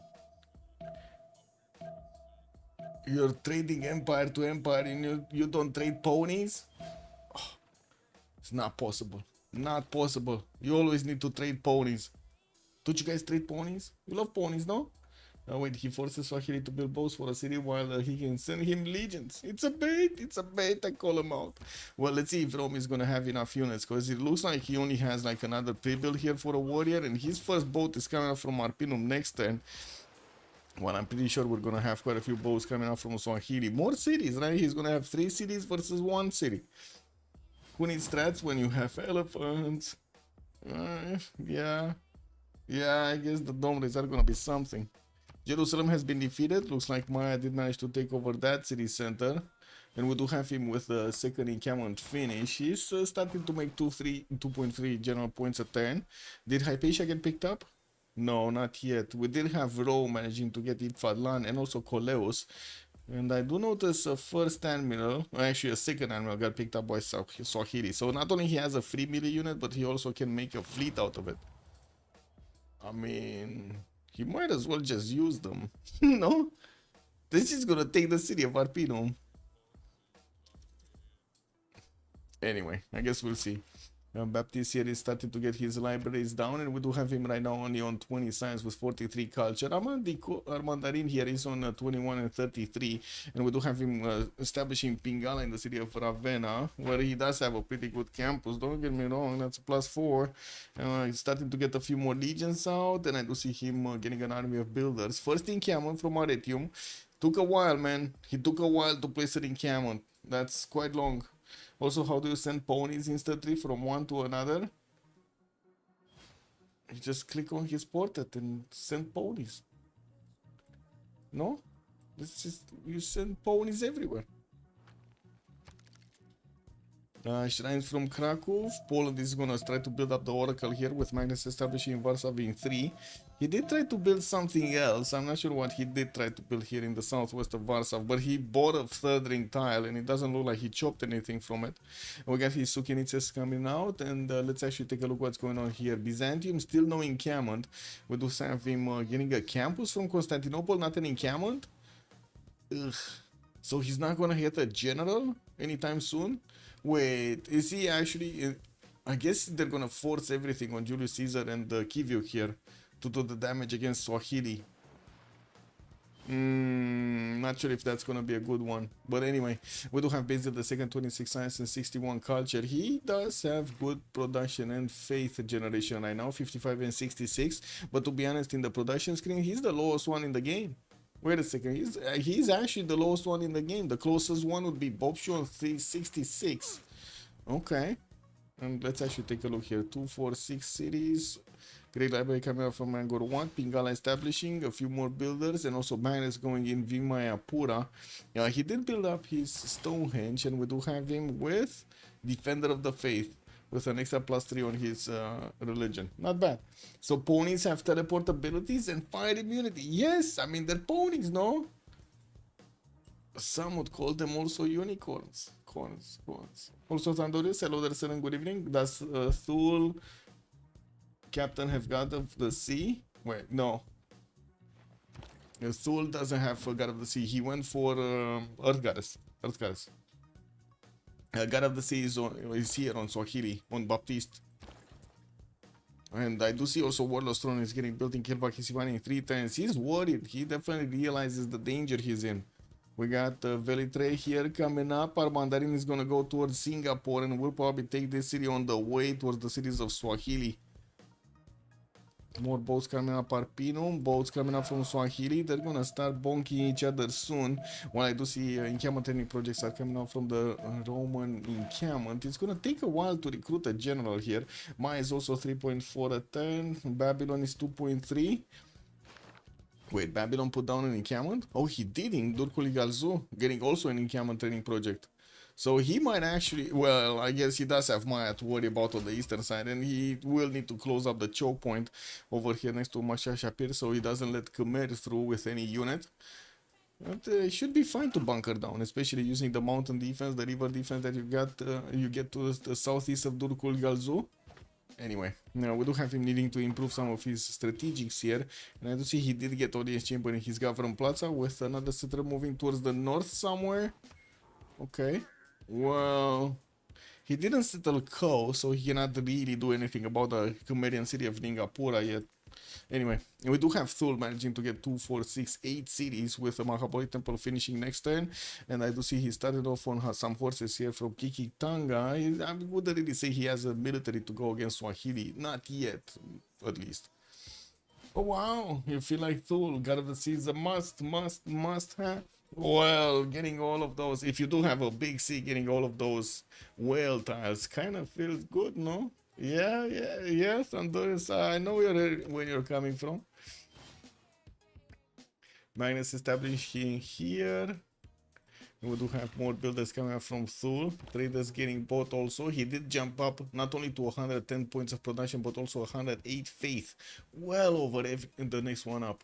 Next one up would be like what, 99 on Soritech and 15 faith. That's the most production in faith.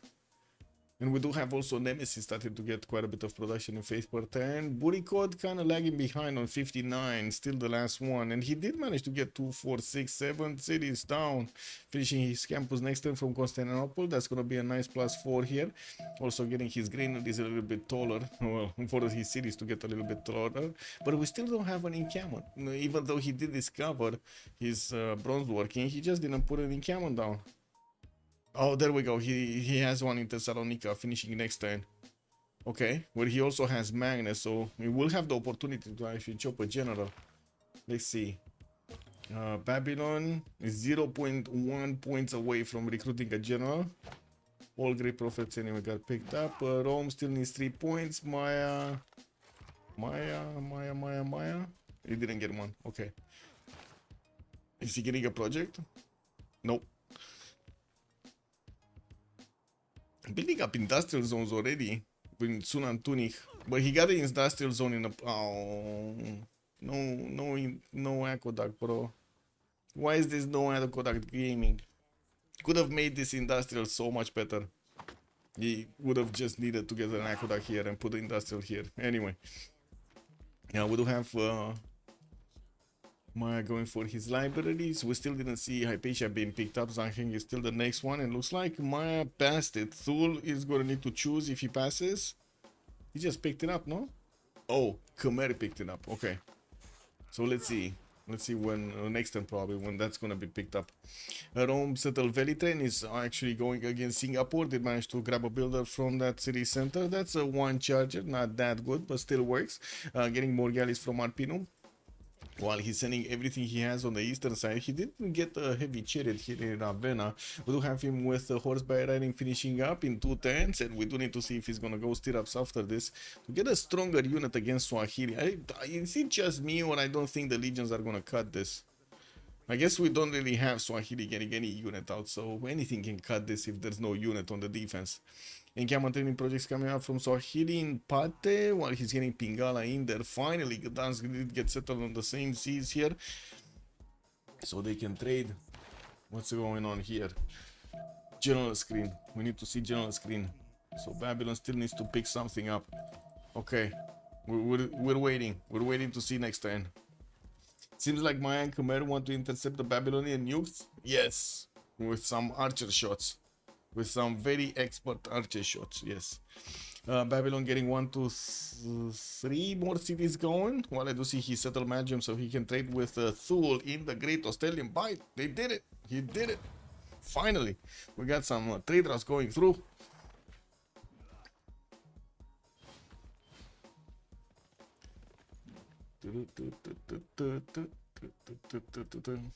Pop out chat. Bam bam. Get it down here, get it up there. There we go.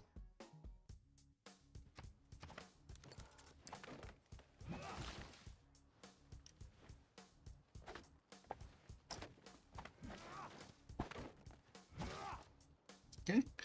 Harboring Rapicum.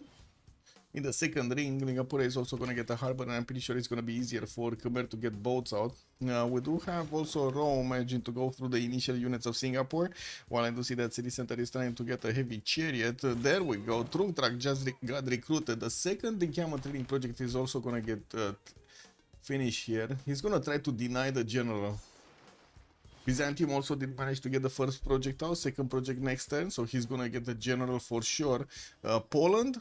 I don't think Poland is gonna get a general, but of course Poland is a little bit, you know, as a late bloomer. He does like the medieval Renaissance generals, so I wouldn't really say he was worried about this.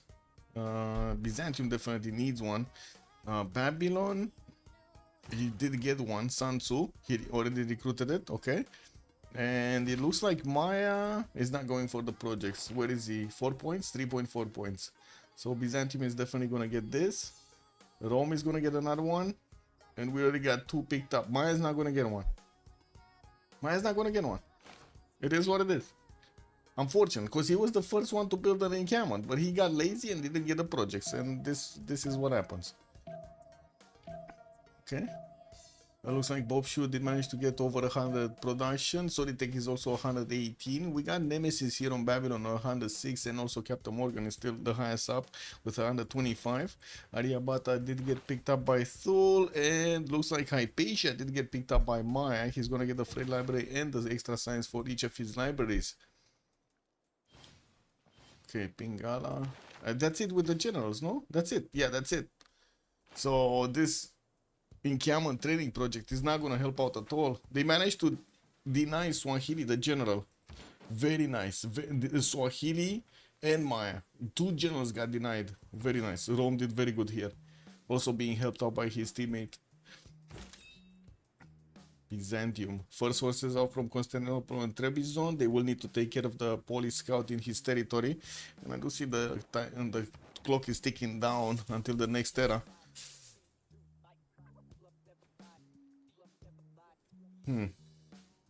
We do have Orval on 34 science. Oh, city states, science city states, or whatever city states. Taruga is available in the game, and also Fez. Nemesis already has Fez. I don't see anybody actually trying to get this city center. Oh, Baptiste already knows about it. Okay. I was worried nobody actually did get to discover it, but it looks like they did. Mogadishu with Samarkand and also Hunzaf available for the trade bonuses. We got Singapore, the only one for the industry. Kagwana with Mohenjo-Daro for the culture. Mogadishu also, oh, I didn't mention this. Valletta and Presla for the military. Okay, and Yerevan is still going to be one for the faith, while of course Jerusalem already got taken over by Maya here. Mai settling a few more cities. Still trying to get an in-camera training project out. I guess he could try to go for the next ones, right? Next one up, like El Cid. Oh well. We'll see if that actually works. Getting Pingala in the capital city for Babylon. Definitely will get a few more science points. That city still needs to grow quite a bit. And we do have quite a bit of a farm side here for it. He would definitely benefit from having a lot more population there. Great library in Angkor Wat. While I do see Khmer is starting to get his campuses out. That's only going to be a +2 here. Next to the mountains and those two holy sites. Getting his aqueduct placement from Angkor Wat and Angkor Thom. We'll need to place another aqueduct here so we can get those two to hit his industrial zones. Gold pattern looks good on both sides. A little bit better on the Golden Age. I wouldn't say it's that big of a difference, but still a little bit better. Singapore is about to go down. We do have Rome also pushing into Swahili's boats here. This guy is trying to do everything. You know, he's trying to do everything. Also, his galleys are significantly stronger than his opponent because he has a military alliance. Baptiste doesn't have a military alliance. Oh, can this be? How did he not get civil service? Okay, now he got it. Never mind, now he got it. It was just like a few seconds. Okay, okay. And we do have the general actually starting to give bonuses to the legions. Needs to move a little bit further. We do have a 4th legion on the way with one archer from Velitre. And I do see 2nd general is deployed towards Ravenna. More boats are Pinum. He didn't remake his commercial here in Arretium. This is kind of weird. I was expecting him to actually remake this quite quickly. Anyway, I guess he got what he needed with it, and that was Ifadlan. Thul getting a few more settlers out and also building up his meeting houses. Oh, he finished his religion. Wait a second. What did he go for? Meeting houses for extra faith in the production, and we do have him with holy waters for the extra healing in his territory. That's not bad. +20. No, that's not bad. Fana gameplay. What is that? Looking very balanced with stats. But you got Tuirel, the science leader, to win. Who's the science leader? I mean, at the moment, his nemesis, no? Oh, Soditek, 73 science, 74 culture. Soditek is starting to also get the most production in the game, 138 points, starting to get a few more hulches out and placing down more encampments. That would be the 3rd one in the city of Koba. Observatories in El Mirador and getting an army of builders. This should be feudalism builders. I just see also Singapore got taken. Oh, Singapore is this city, right? Yeah. Okay, we got Swahili starting to get warriors out. And it's just a few turns, by the way. It's just like 2 turns for these legions to get into attack range of the Swahili units. They already got the general. That's an extra movement. I guess he's not gonna hit anything at the moment. Takes. What do we have? Baptiste going stirrups in 2. But doesn't have a single heavy chariot, so he's not gonna get to immediately upgrade stuff. Well, that archer shot was just an archer shot. Kick. Getting the roads out. Also, because it did take Singapore, that city immediately connected towards the capital. Starting to get the baths down. Since we are starting to take down the clock, only 4 more turns until the next era. We do need to see if they're gonna get the golden ages. Big predictions coming, yeah. Wait. You see, Babylon has chosen to destroy his own lands. No massive Toa long-term boost. Such a massive Civ6, but yeah, but he's gonna farm more of that territory. This is gonna be like big bot land. I'm actually quite surprised he's not using builder charges to get the farms through. He did manage to get 2 horses to close up the choke on the eastern side, and he's getting a settler there. He has General Sansu with them. While I do notice he's starting to also place down industrial zones. He got boats in the water. Oh, he's getting boats against Indrapura. Wait, that's a 12. That's a 12 garrisons defense strength city. These galleys are gonna get through. Yeah, I mean Rafifi, he got all of those how to say mercs, no? He's not getting the over +6 amenities. Is he not? I don't know what to say, man. Moonstrath, he's on +6 amenities. Everywhere, where? Like, look at this, it's everywhere.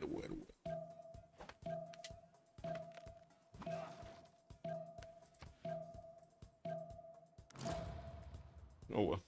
Great Library Angor what? We got campuses finishing up in Khmer's territory. And let's take a look at that score. Buriko did manage to secure his golden, 59-55, and I do see he's getting his GMC up in 3. We do have Armandarin on 44-48. We do have him just about to actually start attacking to Swahili's units here. Oh man, this... The hesitation on Armandarin could have been so much easier to actually attack. Oh, it is what it is. Getting some more builders out, and I do see he has quite a few boats. In the text say he's going for mathematics, so it looks like he's gonna go top 3 here. He definitely wants to get cartography. Unlike yesterday, which was more like a deny. Yeah, doesn't need both. He's already +5. Yeah, true. And grown even bigger, wider. Kolo gives amenities to all cities within the radius, so it's generally better, and Kivyuk generally has Toa priority. Yeah, but Kivyuk didn't get his Toa. Kivyuk was also kind of lazy, and he gave it to Poland. Poland got the Toa. Look at that. Beautiful Toa also. A lot of culture coming around from those theater squares next to it. 63 at the moment for Orvar. Okay, so Armandarin secured his golden, Captain Morgan secured his golden, Nemesis secured his golden, Baptiste still needs 7 points for the golden age. Well, I guess we do have him trying to get the Temenaki in Lamu, but I don't think he's gonna get it there. We do have him with the possibility to get a fleet. He just got a fleet, okay, he just needs 5 points now. Orval secured his, Soritek secured his golden, and I do see also Bobshu secured his golden.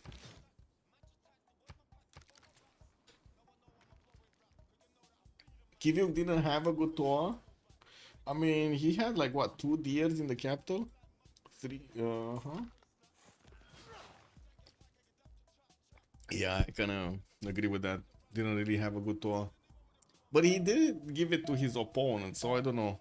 Could have taken it away. I guess it is what it is.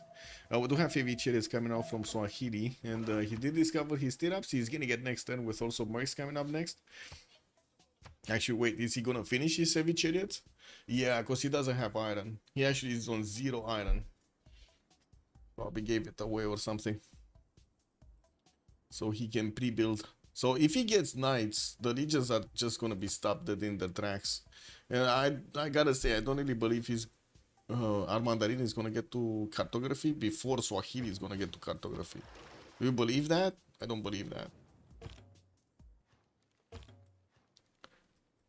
Also, he's not giving to Poland. Poland has basically the most early wonder tempo in the game from guaranteed 400 faith monumentality. You can basically always chop the hang in Artemis turn 31 Honda spaceship. Hello there, sir. Thank you for the explanations. Meanwhile, Babylon has the colo priority from the arena. Yeah. See, +7 industrial zone in Rome's capital city. We do have him improving most of his territory with his feudalism builders, while he did actually secure his golden age here. Do we have Byzantium starting to get some pre-builds? No, we still don't see pre-builds. He's getting his GMC up next turn, and I do see his 9 pop in his capital city. We do have him 50 science with 77 culture, while Orval is 43-66, a little bit lower, not to mention lower faith and production at the same time. Burikot is on 145 and 86, also faith points a turn. Khmer. Oh, Khmer didn't actually get to secure Lingapura. He's lost his harbor though, and it looks like he's gonna lose the harbor from Angkor Wat. Also, the Babylonian galley is gonna get in there. While we do need to see new galleys coming here, they kind of need to get in front of the city center so they don't allow them to get new boats out. Wait, so he has a full bug? What's a full bug? Is that like a... Can it be a half bug also, or is it just a full bug? How do you get a half bug? If he has the full bug, how do you get a half bug? Babylon could have, Goddess of the Hunt would have been insured. Could have insured both wonders. Hanging plus Toa plus Colo, such a trifecta. Oh yeah, that would have been nice. That would have been nice, but he didn't get it. Uh-oh, sorry, take just disconnected. Oh no. We need to wait for him to get back. Mm.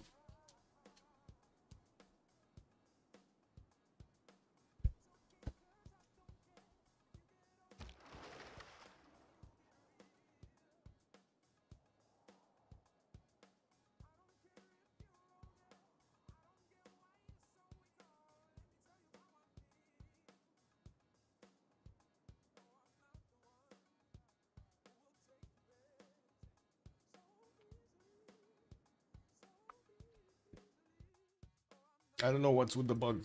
Then I guess so detect that I need to rejoin.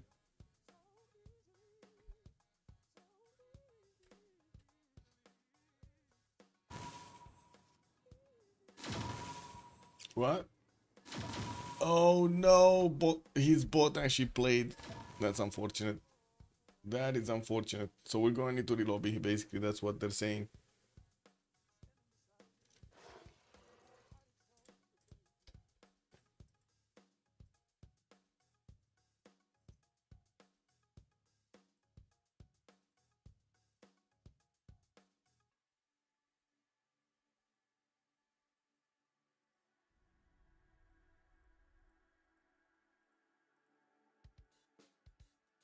I'm waiting to see the lobby. There's no lobby. Where's the lobby?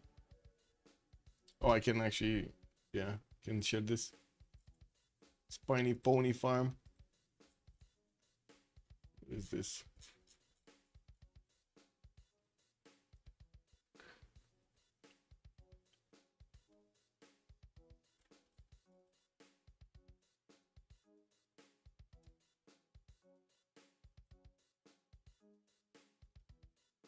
Oh, there we go. Yes, we can take a look at the CS2s as we get it back into the game. Yes.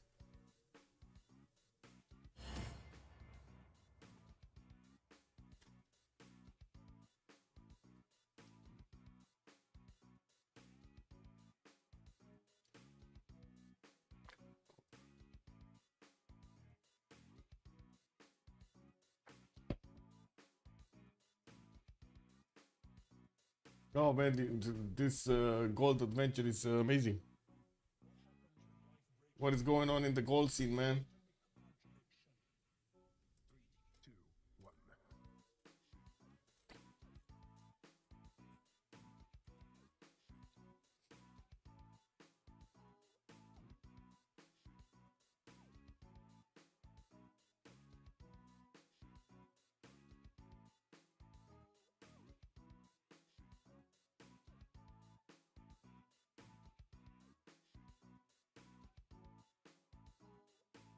No, we still need to see them coming in. Oh, actually 4 of them are missing entirely. They didn't get the memo.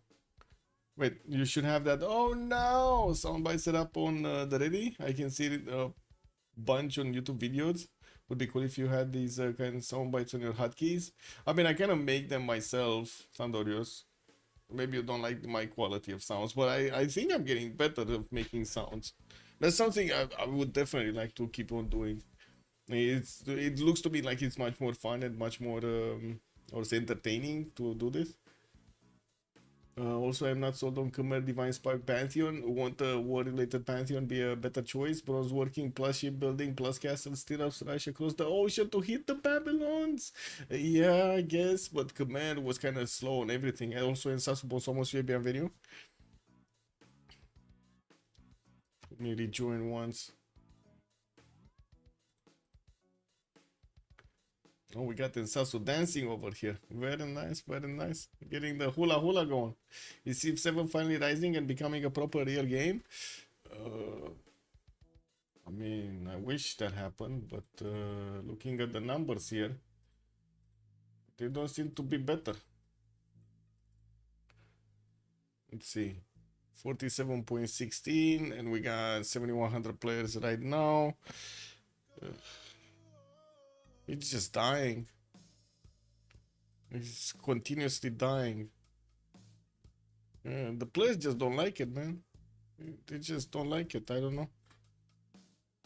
So these gains right now that they got from the whatever they did a few days ago from the promotion and like a few weeks ago, a week ago, the promotion and the update didn't really help much. They're gonna lose all of this by the end of the month. Oops. And I don't know what happened here. Like if anybody can understand this, this would be amazing. Can you understand this? How did so many players leave the? Oh no, I think that's just a graphical glitch. Oh, I see. It's just a graphical glitch. Like if you go in closer, it's just yeah, it's fine. It's normal. Okay, just need Captain Morgan and Solitech to get going. No, no to Civ7. Kicked out with you. Man, we need the AI which can create samples instruments by prompting. If one it already exists, samples and instruments by prompting. That already exists actually.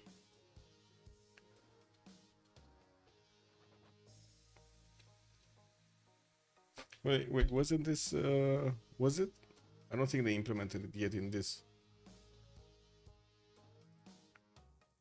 I mean, there are quite a few generators, some generators, but I don't think they implemented us in AI. No, not yet. Where did I see it? I saw it somewhere. Was that Gemini or ChatGPT? Was it ChatGPT? Let's see. ChatGPT. Can you make sounds? No. No. Man, I remember an AI that was doing this, but I totally forgot which one was it. Anyway, the human voice AIs are already scary good. Yeah, the human voice AIs are very good. Actually, you can barely distinguish right now the voices on the YouTube videos, which is starting to be a bit scary because you can like entirely replace. Like if you would have had, let's take it like this. Let's say you're a scriptwriter and you have like 10 channels, 10 YouTube channels. It was kind of how to say, you're kind of dependent on the ones that were reading the scripts, right? But you can just take out the middleman right now. You don't need them anymore. You just can get the scripts up and do AI voice, get AI images, get stock images, and make movie. That's basically what happened with all of the 3i Atlas movies. They're obvious and terrible, no emotional content. Yeah, I mean, to be honest, like all of that. Have you seen, by the way, what happened? Like, I gotta see. Like this is bullshit. Give me a second. Look at this shit. Oh, we got images. Wait, we got images. NBC showed images. But anyway, so let's see. What is it? What lurks beneath? This is a weird channel. No. Oh, actually, these are the Voyager. This is the AI channel, by the way. This Voyager channel, AI channel. Newsmax, I'm kind of like, I don't know if this is AI or not, to be honest. I'm kind of like on the fence. Space Oddities, again, what the WTF? Oh, no, this is fine. This is fine, actually. You can see people. You can see people. Exoscience, again, Exoscience. Full AI channel. Beyond Discovery, I don't know what this is. Newsmaker, what the whatever. Quite a few AI channels everywhere, and that's just one subject. There's already open source Civ games. I played Free Civ. I mean, Free Civ, yeah, it's a long time ago. I've heard a bunch of potatoes. You heard potatoes, but feel like your opinion is far more interesting? Cake Double. Welcome back. Since we have a minute, I really enjoy to hear a few words on how you would create a Civ game. Me? How would I create a Civ game? I mean, you depends. Do you have like 5 hours to talk about it? Because I'm not gonna say it in like 3 sentences. I guess I can. It's kind of hard to compress in 3 sentences, like a few sentences. I also don't really want to give my ideas like that. But anyway. Let's see. Babylon is still pillaging the harbors. He needs to get that boat out of there, and I do see he needs to pillage the harbor in Angkor Wat also. We'll need to get a new boat so he can actually cover that Lingapura harbor, not let them out. Also, let's see, new libraries coming through. We're very close to the new era, right? We were 2 turns out, and it looks like everybody did manage to get their golden ages, except Baptiste. Baptiste still needs 5 more points. We do have him with horses. Got a general El Cid moving another settler from Jerusalem. Looks like he's actually gonna get closer to Babylon. Okay, well, Babylon is probably gonna settle. Wait a second, where is he settling? Across on the cattle tile, or is he settling the 2-2 base? He might settle across on the cattle. That's a pretty good settle. Further than the spice tiles, but still a good settle. Anyway, we do have Maya managing to get quite a bit of science now. He's on 107 and also 97 points of culture and 157 points of production. Very good from Solitech. Also, I hope to someday hear it though. Let's see it. Let's see. What if someone made a Civ game where the game restarts 2 times in the middle? Yeah. What if somebody makes a Civ game? Maybe everybody's gonna like it. Yeah. Maybe everybody's gonna like it. Anyway, Sandorius, I think it's a matter of principles in the games, like in the game. I like games that do have a certain, how to say, thread that you know, starts from the beginning, goes to the end, and also compresses the information properly. I like Civ6 for exactly that fact, and also Civ5 for exactly that fact, because you did have in the science, in the tech tree and in the civic tree, everything connecting properly with also the in-game elements like the districts and so on, whatever the build queues were. Historically, I guess in the historical sense, there were quite a few mistakes. Like for example, sewers were kind of late in the game discovered, but in the actual reality, they were very early. Stuff like that. I guess they were kind of out of place. But I guess it's a game in the end. That simplicity is totally not apparent in the Civ7, unfortunately. And another principle, it needs to be really easy to understand. See, you know, like easy to get going, which again Civ7 is not. Like using all of the tools in the trade, you know, you get to use the colors, you get to use how to say, sounds for different effects and stuff like that, for different events, I mean, not effects. Maybe we're inside a Civ game. We're definitely inside a Civ game. I can vouch over that, I guess.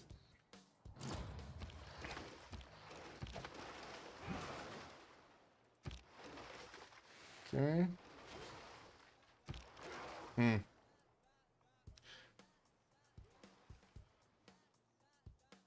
Harbor shipping projects coming out from Babylon. What does he want an admiral? Is Zenhi the next one? No, not even that one. I was thinking maybe he does want the extra trade route one. Anyway, and we're being Geralt? We're being Geralt in Civ? Yeah, I guess so. I mean, everybody's getting up for war. What do you think? Is it gonna be like, when will the United States start the war against Venezuela? Is it like next? Is it in the weekend, or is it tomorrow? Is it next week? Because it looks like everything is getting up there, no? They're starting it. They're taking Venezuela down. Pound, pound. They're spreading some democracy. I see what it is. No, freedom. That's how you call it. Freedom, no? What do we have? Tagmas in Constantinople, Trebizond. Then I do see Byzantium is still getting his temples up. We still didn't jump into the new era. Well, we're there. We're close. Alexander the Great snowballed and deceived? Yes, basically. Soul getting another city forward. He's getting very close to Swahili here. And since we do have the legions still fighting off the units of Swahili now, we do have knights on the board. So the legions are going to need to take a step back. I do see also heavy chariots getting pre-built here from Rome. He's going to follow up that attack with those. While he needs to go top 3. Baptist getting masonry. Also Armanda is getting his masonry up. We do have him actually winning, kind of winning the coast here against Swahili. He did manage to get all of his boats with also level 1 promotion. Definitely will need to get that going. 45 science, 48 culture. Baptiste has more science, more culture. And I am pretty sure he's going to get to cartography at the same time. Also, this is very tight game. Streaming and war everywhere. Yes, meaning this game being streamed, yeah. Yeah, it's everywhere, man. It's everywhere. Oh my god, imagine if we're gonna have streams from the fighters. I'm thinking IRL over there, Echo Stupin. Can you imagine that propaganda taking over Venezuela at the same time streaming it? Imagine every unit getting a promotion, yeah? Oh, ooh, like a terracotta, yes. Okay, more encampments coming up from Maya in Jerusalem. Looks like that next city is moving south.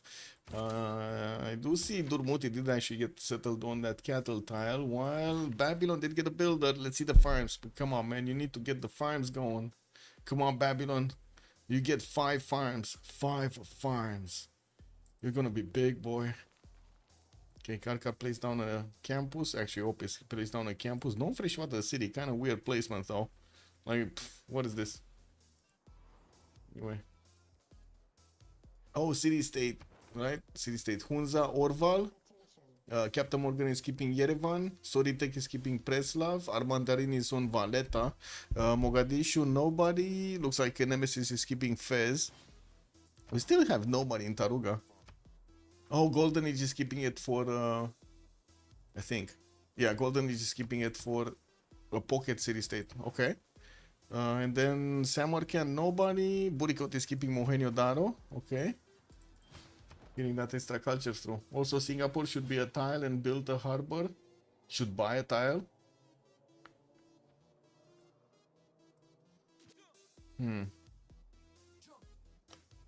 Yeah, I don't know.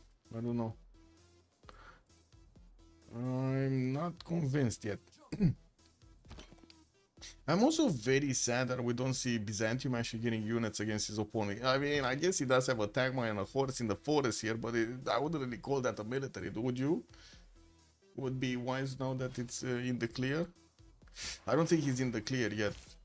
Like, Swahili still has, he will push back the Roman legions from his border. And I'm pretty sure Baptiste is gonna get his cartography much faster. So I think actually Arpinum is just gonna fall. And there might not be anything that Rome can do about it. Like, even if he has cartography, he might just lose all of his galleys before. How much does that pocket save affect the game? A lot. That's a strong target. Give me a second. A digital demo.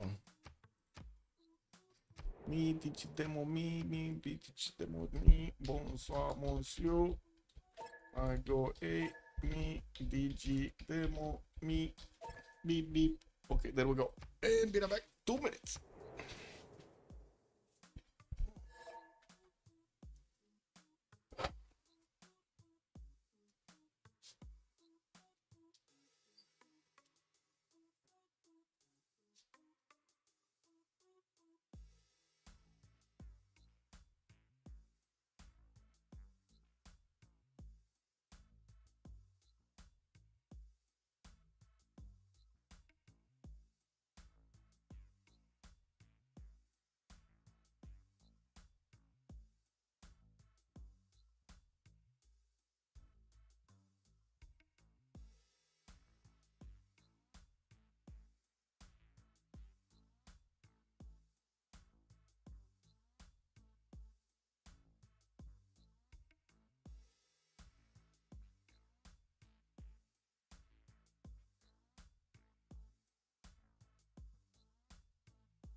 coffee? I guess so.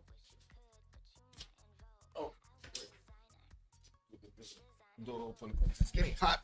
It's getting hot in here. Who is the tech leader? Let's see.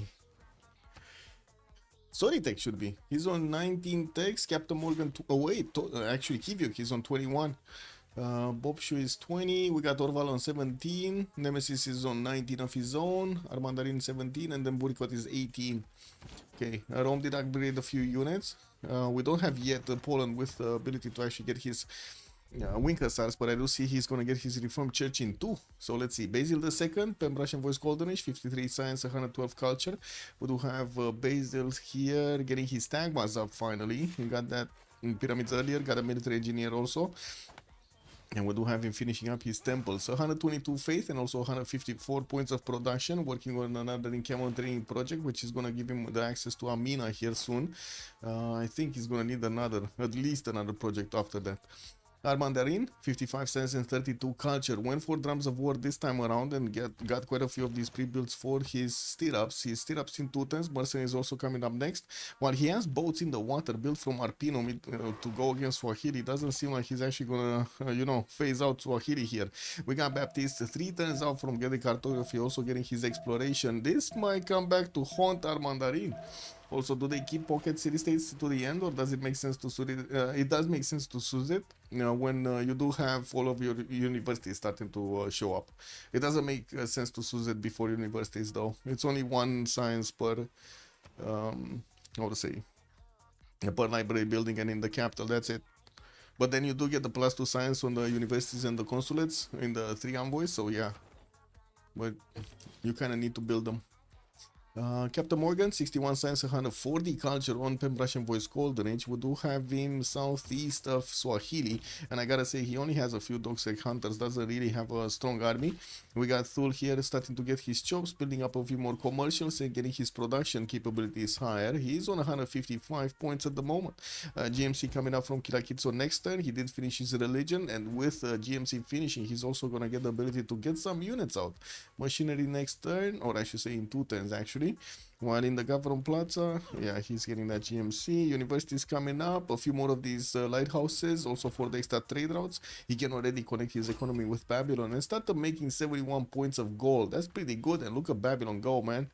He's going, man. He's going. Look at that. Pen Russian Voice Golden Age, 100 science, 121 culture, and got cartography faster than Swahili did. He did it, boys. He got it. He got it faster than Swahili. Oh, yeah.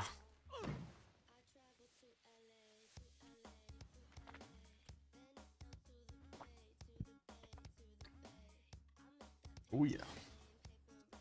I think Khmer is going to lose Lingapura. It kind of looks like Khmer is going to lose Lingapura.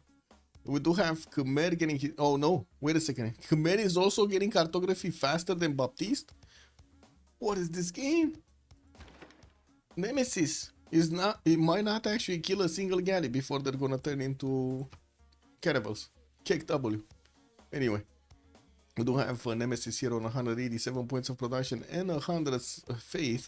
Is also getting a canal out from Akfa Shapir so he can get boats from that city center, building in his government plaza the foreign ministry, and started to get the farms in Babylon. There we go, beautiful farm side. Now this is gonna be a big city now. I honestly would have thought he would build the farms a lot earlier.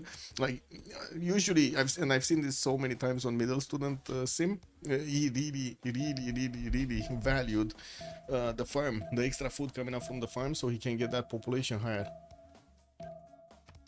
Working more tiles. So Pocket CS could make a 1 to 10 difference to get caravels? Yes, definitely can make it. Let's see, Baptiste, 80 science, 59 culture. Pen Russian Voice Golden Age for him, 2, 4, 6 cities, 7 cities actually at the moment, getting his encampment down from Mombasa while he already had that one in Pate. Still did not recruit a general though. He tried, but he couldn't get there.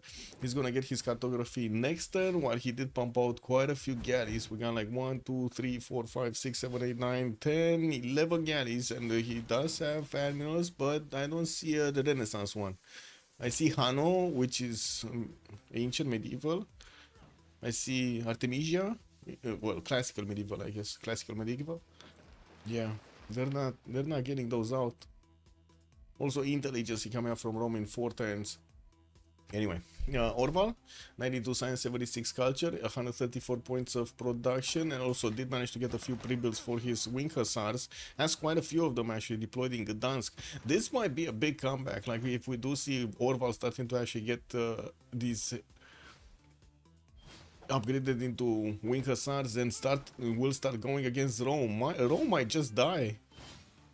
Wing hussars with a general are not going to be something easy to actually take care of. And yeah, we do have Knights of Rome, and we got general also Timon for them. Yeah, wing hussars, man, they're going to be tough to handle. Solitech, 140 science, 114 culture. We do have him still with Euclid around his territory. Hildegard of Bingen is the next scientist. Does look like they're passing this up.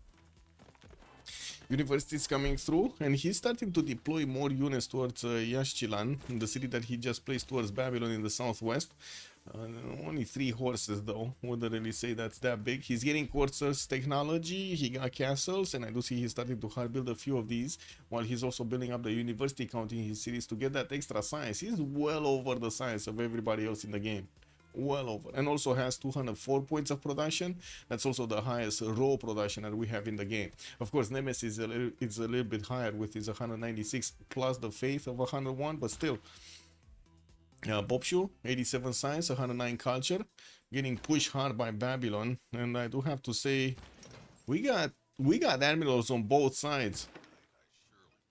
Yeah, we do have admirals on both sides, but with Khmer extra +3 defender of the faith, it looks like he's gonna hold through here. He's gonna hold this. He's gonna hold this back. We need to see Babylon getting some ranged units to actually pick off these Khmerian caravels. Anyway, let's see. Technique, not growing via culture. Theocracy loses a wildcard policy slot, and Javerman the 7th will gain the 2 Diplo points. So yeah, we're not gonna get to see neither Basil the 2nd, Kivyuk, or Val, or Bobshu going to Theocracy. Unfortunately, they cannot get a discount for buying units with faith. Swahili just upgraded his caravels, and I do see Armandarin is not going for them. He's going printing in 5 turns. He's going to give up on the city of Arpino, which is kind of weird because he's still building galleys. Maybe he's thinking he's going to have time to get that back. Yeah, I don't know about this. I don't know if he's going to have time to do this, to be honest. Because he's going to start losing these very, very, very, very quickly. Now, we do have enough gold per turn on Jarwiga, on Hedwig here, to gift for the upgrades. I don't think that's going to be an issue. They have a decent amount in the bank, not a lot on Baptiste, but as you can see, he just popped one of his admirals, the mini one. Got one of these free caravels going. Don't classical medieval admirals work on caravels? They don't. The caravels are Renaissance, so yeah, they don't.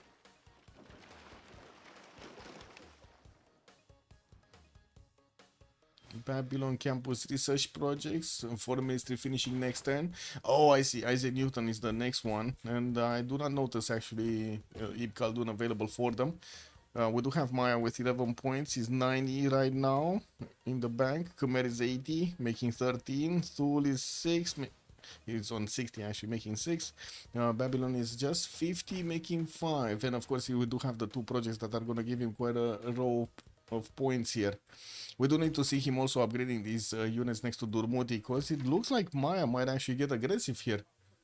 And we got only 2 horses, 1 archer, and 1 slinger for Babylon. That's it. At least he does have Sansu as a general, which will actually give bonus points to the courses as well. Okay, first wing hussars coming through. They can one-shot the Tagmas, by the way. And what? Almost 2-shot the Knights of Rome? Uh-oh. Yeah, they need to give Orval all the gold, man. He needs to take all the gold right now and start going against Rome. Let's go. Let's go, Orval. Let's go. I'm quite surprised. We would have needed Byzantium to keep him busy. I guess Byzantium is going to try to keep him busy. Did we have GMC coming up here? No, he didn't build anything in his Government Plaza yet. Getting his Sukenitse for the extra trade route. And we'll see if he actually started off on GMC. I would hope he's actually going to go GMC. Did he also get his second relic? Orval is 145 points and only 84 points of faith. I don't think he got his second relic from Zolitech. Oh my god, did he forget about this? Let's see. No, there's no relic here. So wait, Krakow has a relic, the beard of Evangelist, and the temple. And the temple has blood of the martyr, so he has two of them. Where's the second temple? This doesn't have a temple. He didn't finish his religion for the second one? Oh, he didn't finish his religion yet. Okay, I see. Okay, that is the problem. He needs to get apostles out. Okay. Well, I see the caravels of Swahili are starting to take down the Roman galleys, only 5-6 of them remaining, while we do have the boats of Babylon getting back into his borders to get some heals popping off. Looks like that canal did finish in Maksha Shapir, and he did manage to also recruit Newton, so Babylon did it. Babylon did manage to get Newton. Can he go for Ibn Khaldun though? Yeah, I don't know. He's trying. He's trying. He's 11 points at 10, 44 in the bank, needs 150. Getting another 2 projects from his 2 cities here. Is anybody else making projects? We got Khmer trying to do it. I guess he does only need 2 projects. He's 97 points. He might just need 1 actually. How many points is he making? 14 at 10? Yeah, he might just need only 1 and another 2 10s. I guess we'll see. We'll see in 2 turns if he has enough. Who has the top slot? I don't think Khmer. No? So it was Khmer and Maya. Maya is Soditek. Soditek is here and Khmer is Bob. Yeah, Khmer is actually higher. Never mind. Khmer is actually top slot. Never mind. Never mind. That's Poland you saw for scientists, not Babylon. Wait. What? What? I see. What? I see Newton got picked up by Babylon. Did I say something different? And I see Poland did actually pick up Zankian, the second trade route capacity. Rajendra Kola on Swahili.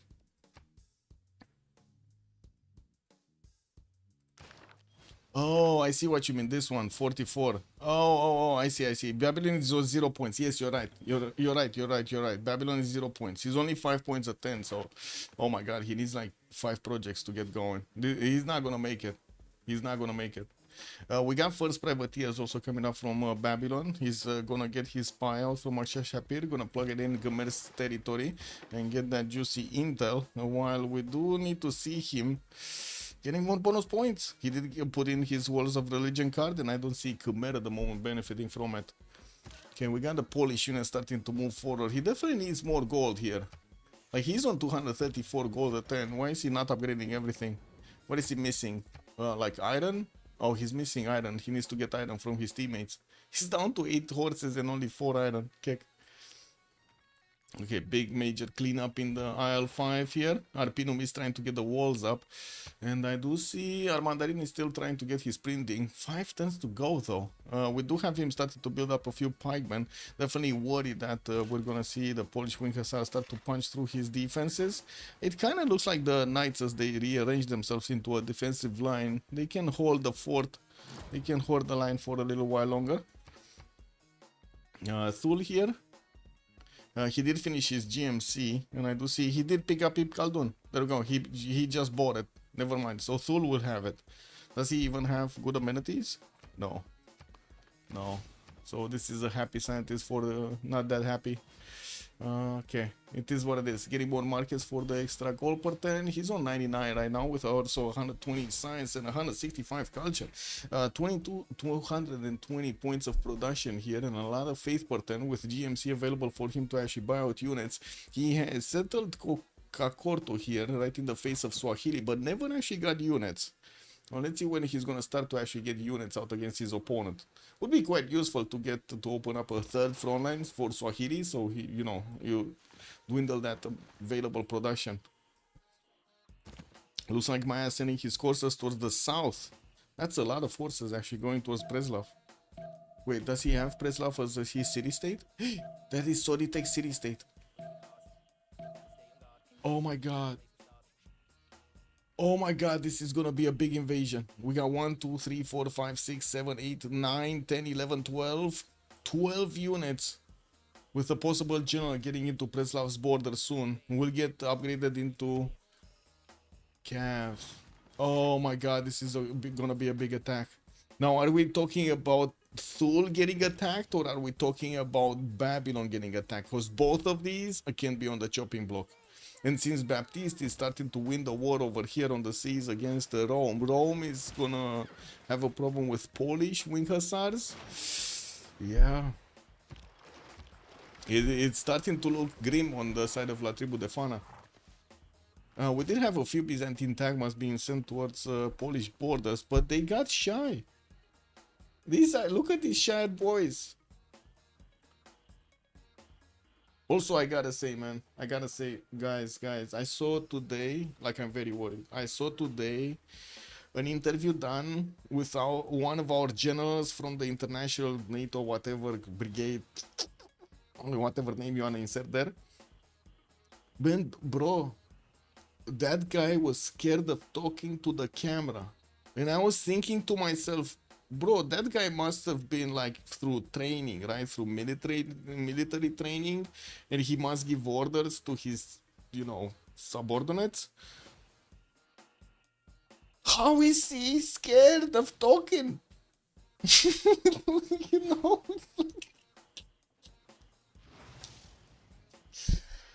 Oh, I don't know, man. Doesn't that trouble you a little bit? Bro, that's insane. Anyway, Basil II here getting his scouts in his city's border, so he can actually get that extra military going from the card. I do see also Poland getting his GMC up in Fortens from Krakow. And we do have some more traders getting connected here on the coast. Looks like Babylon is getting his privateers up, and I do see Khmer is deploying some crossbows to actually do the damage from afar. You know, they can still do a lot of damage to possible galleys here. Not to mention, if they do catch these privateers, they will do something. He definitely needs more. He probably needs like 3 of them to properly attack into the Khmerian caravels and get them down. Only 4, possibly a 5th one from Lingapura. And I don't see actually at the moment neither of them actually building more boats. Rapicum getting aqueducts, Makshashapir getting universities up. Also, now my words are coming back to bite. Tribu de Fana in the back. I mean, yeah. Babylon could have been bigger, wider, and far ahead of others if he had gotten the trifecta of hanging. Man, Babylon is big anyway. I don't know. I mean, I know you keep wanting to beat the guy down, but Nemesis is right now doing well. He's a 140 science, 130 culture, pretty good production, 250, good faith per turn. No? But this line of units, though. Is he gonna smell this out? He has a horse that might actually get deployed towards Preslav. Oh my god, he might not smell this out. He might not smell it, guys. Kick W, bro.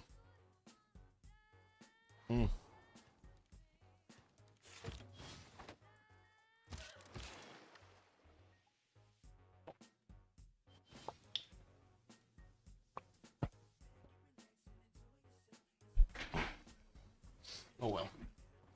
Is what it is. Okay, Swahili getting some knights getting damaged. It doesn't look like Rome is just getting promotions on his crossbows. While I do see the Polish wing hussars did arrive right in the face of the Roman units, we're gonna need to see a few turns for them to actually keep bonking. They don't have enough movement right now to do the damage. More universities in the side of Byzantium getting that extra science through. I do see Arpinum is already half HP, so his boats are eating away at that bonus and that defense. And I do see Swahili did deploy a spy in Rome, but didn't actually assign it to anything, unfortunately. Babylon starting to actually send his apostle down. I mean, there's nothing. He needs to go further towards Thule. If he wants to convert somebody, he needs to go forward towards Thule. Also, some people are very introverted. I'm very blunt when it comes to talking online, but I'm a very introverted person and I don't really feel comfortable speaking out loud. I mean, that's totally normal on you, Muzreth. Totally normal on you. That's what I'm speaking, no? Totally different when you're a military guy. And some of us are so introverted. Yeah, but you're not a military. Are you in the military, Mustras? Or are you a commander in the military for, you know, for actual reference? Some of us are so, and it's usually due to bad social experiences that they build up some form of defense around themselves. Well, yeah. Yeah, that's totally normal on a normal guy. I also don't like to speak out of turn in real life, but you know, it is what it is. Even applicable to military, I don't believe so. Like in the command chain, I don't believe so. I don't believe that actually applies.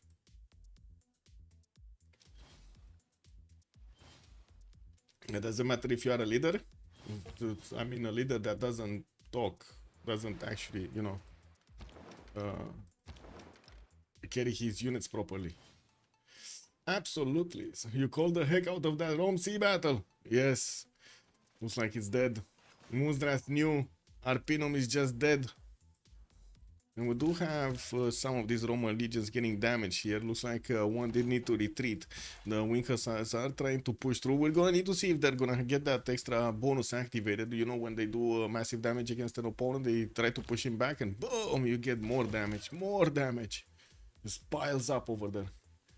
I'm a considerable leader level in corporate as a subject matter expert. Well, yeah. But again, not in the military, bro. You don't have bullets flying around your head. Like, come on. Speaking to fellow soldiers and speaking to the press who might as well be the enemy is not the same thing. That is also true. That is also true. That is also true. Hey, we got some tankers coming through, meeting the Wing Hussars. Only two of them, so 4 versus 2 here. It doesn't seem like the tankers do have any kind of chance of success of attacking into the Polish Wing Hussars and actually taking them down. They might just as well die if they attack into a single Wing Hussar. Kick W.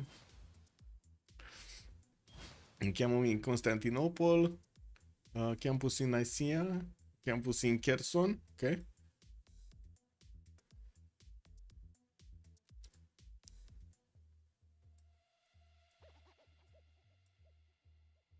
Oh, also don't get me wrong, Eddie Coffin. He spoke well. It was just you could hear the fear in his how to say in his throat. That's the like the little rumble. You know the little rumble when somebody's emotional. Yeah, some military men or women are absolutely soft spoken in real life amongst their small circles friends. Yeah, for sure. But anyway, my message is whenever you do this, right, you get the media to interview some of the military guys. You kind of need the military guys to inspire confidence, to inspire strength, to inspire power. You know, like to inspire security basically for everybody that's watching them. It's kind of like, you know, it's kind of weird when you have somebody that, for example, we saw 2 interviews. One was a guy that was like the head guy that was like totally oblivious to everything. He was like zero emotion, but also zero like energy, you know. And on the other side, you had this guy, which was kind of like emotional. Yeah, I wouldn't really say it inspired confidence right there. They would have been trying to get him to say something he should. They might have been, yeah, they might have been. No, I think they were fine with the interview from what I saw. As in, they weren't that many tricky questions. The troops wouldn't care what he said to the press, only what he says to them. That's true. But you need to inspire your nation, man. Brazil nationalism a bit ahead of Poland. He's getting it? Wait, I see also Khmer is getting nationalism in 4. Where do you see nationalism coming up there? Because I don't see it. Oh, Arpinum got taken down. Looks like Swahili did win the seas here. He only upgraded 3 bows. Didn't go crazy with the upgrades. And from what I do see, Poland will need to start shooting. Wait a second. Wing Hussars got damaged. They don't have promos. Oh, this one has. Okay, this one doesn't. Okay. Good thing is he does have replacement for these. I do see also Rome did send a spy to Warsaw. Does need to actually finish that up. Ooh, Polish Wing Hussar got quite damage here. Or kind of depending on the first moves to actually save this guy or not. I do also notice Byzantium does manage to get the intel over his opponent. There's no spy from Poland into the Byzantine nation. Do we have a spy here in Rome? No, not even in Rome. He's not spying on anybody. Where are your spies, Poland? Wait. Oh. The terracotta angle on which civ? We don't see it. I didn't see terracotta anywhere. Okay, we do have Babylon. Still needing to get more privateers out.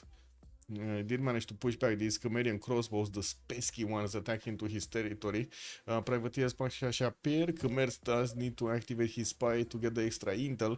And we do have a few more commercials getting out from Nemesis. Printing next turn. While we do have him on 160 science and 150 culture, he's keeping up ahead of Bob Shoes 140 and 140. While I do see he does have just a bit more, just a tad bit more production here, 279 versus 272, with a little less faith. So, you know, all in all, I think they're tied. I think they're really tied in production here. Emily do shuttle be picked up by Khmer, getting a few more industrial zones down. Nice-ish setup here. Ish. Wouldn't really say it was, it would have been better somewhere. Anyway, Galileo is gonna give also Khmer quite an influx of science points when he's gonna activate it next to those 4 mountain tiles. And we do need to see if there were any moves here. No, this attack is over. When this attack is over, this looks like Poland did manage to get his wing hussar out. Wait, why did he not promote it? He moved it and not promote it. What? I mean, that guy is alive though. Yeah, he's still alive. This is what it is. Needs to get new ones improved, and I do see he did manage to get a spy from Warsaw. Did build his GMC up, so he does have the ability to buy units with faith, and we do have nationalism available for Byzantium. He just scored up one of his tag ones, making it significantly stronger, but still not really, well, he's not full strength, so he's not really strong enough to do much there. This is big. Now this is big. You see this? Soditek? He's gonna go through, man. If he goes through here, those are like 3 directions that he can start picking off cities. And I think he's 2 shining cities. Isn't he 2 shining cities? Yeah, he's 2 shining cities of Thule. Captain Morgan is in trouble. If he's gonna start losing cities, it's gonna be a major problem. At least he does have quite a few of these heavy chariots being bought. The question is, can he get to ballistics quick enough so he can actually withstand the cav attack? Because otherwise these heavy chariots are just gonna be one shot. They're gonna die, man. The Byzantine general left? Where did he leave? He left, bro. Samina. He went back in Edessa. He forgot his beer on the bar. That was the problem. Yep. No more beardos, man. No more beer doers.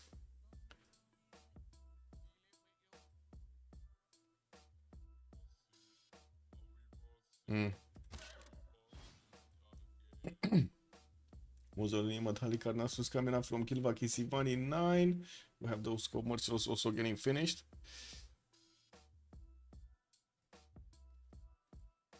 Harbertski Lakitso, workshops coming through. Amphitheaters also getting built here in Thule's territory. We do have him getting his printing next turn, and now also nationalism.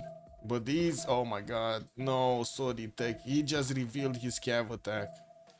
Now this is nasty. He just revealed his biggest thing here. Well, I guess CC Mute is gonna be taken down quite quickly. Even if it's not gonna be 2 shots, then there's certainly enough cavs to do the damage here. Oh well. Basil has it, and Poland does not. The spies, yes. Poland is gonna send a spy now. I don't know if it's gonna arrive in the cities of Byzantium or it's gonna go into Rome. It might actually go into Rome here. It's much more aggressive against Rome.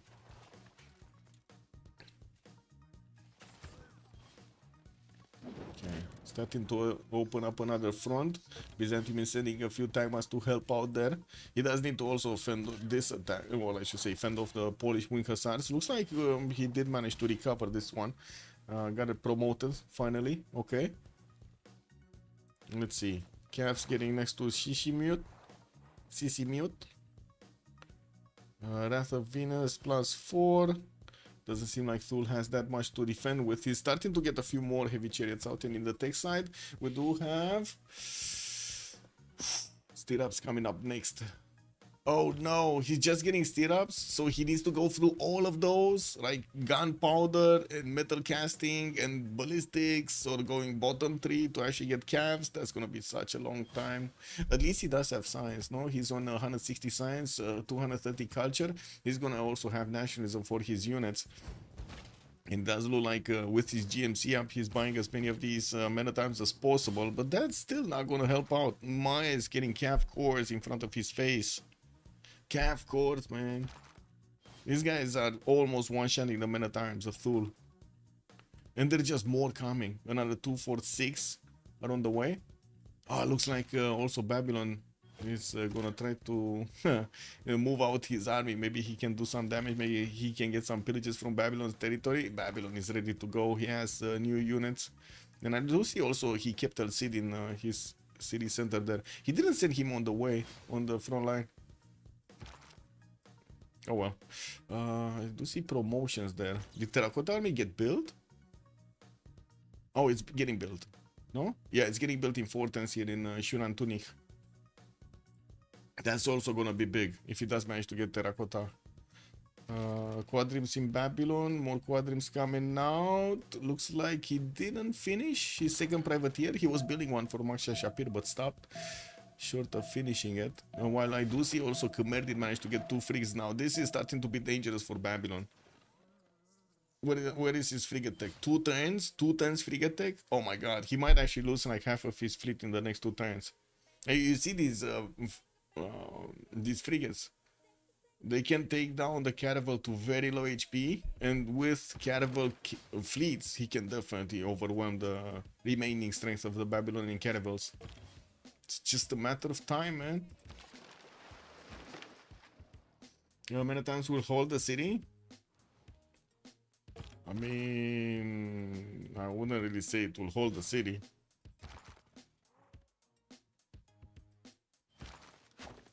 Okay, that's 1 unit down. Oh, look at this. It's 2-shotting the city. Easy.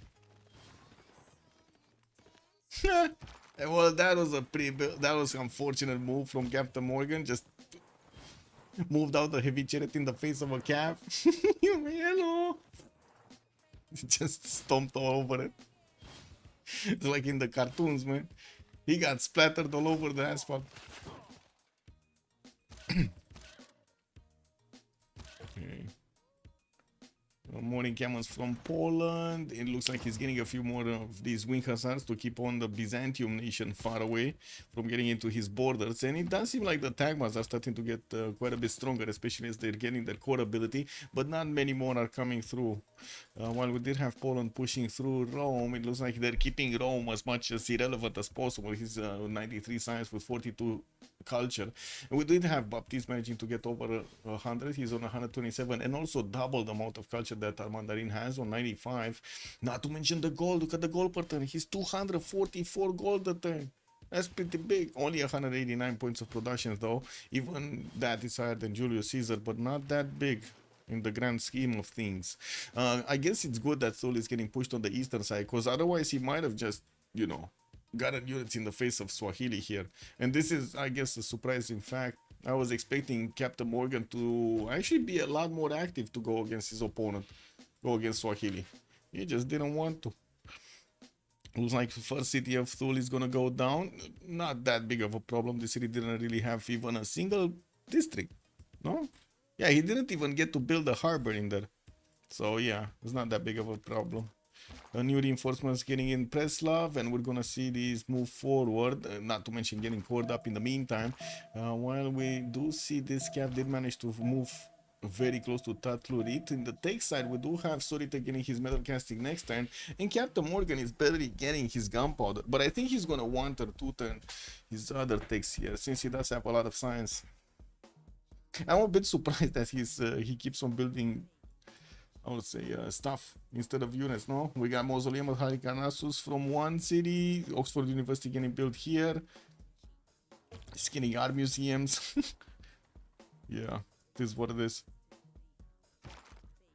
Okay, so, oh, walls got chopped.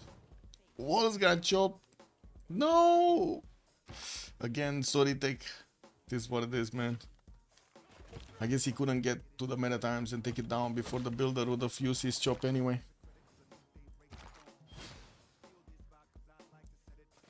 Okay.